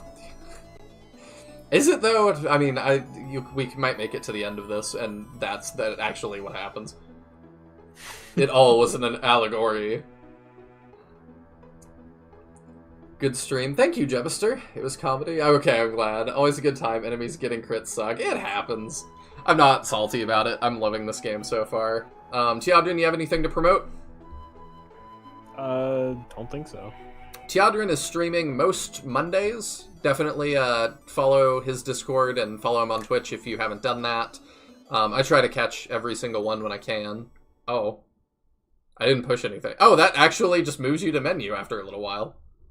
Yeah, I think the other Shine games do too. It just takes so long, nobody really notices. I have never known that. I thought that, like, once you did that, I thought that at one point, like, on a Chinese Switch, I softlocked myself. Because I, like, saved I'm pretty weirdly. sure 1 and 2 do it. Huh. Didn't know. But, anyway, thank you all so much for tuning in. We'll be back next week with whatever Vagabond. Also, don't forget Sinister Designs map contest. Join it if you want to. I think it's making 2 maps in 2 months, so it's pretty generous timing. But that's going to do it for me tonight, everybody. Good night.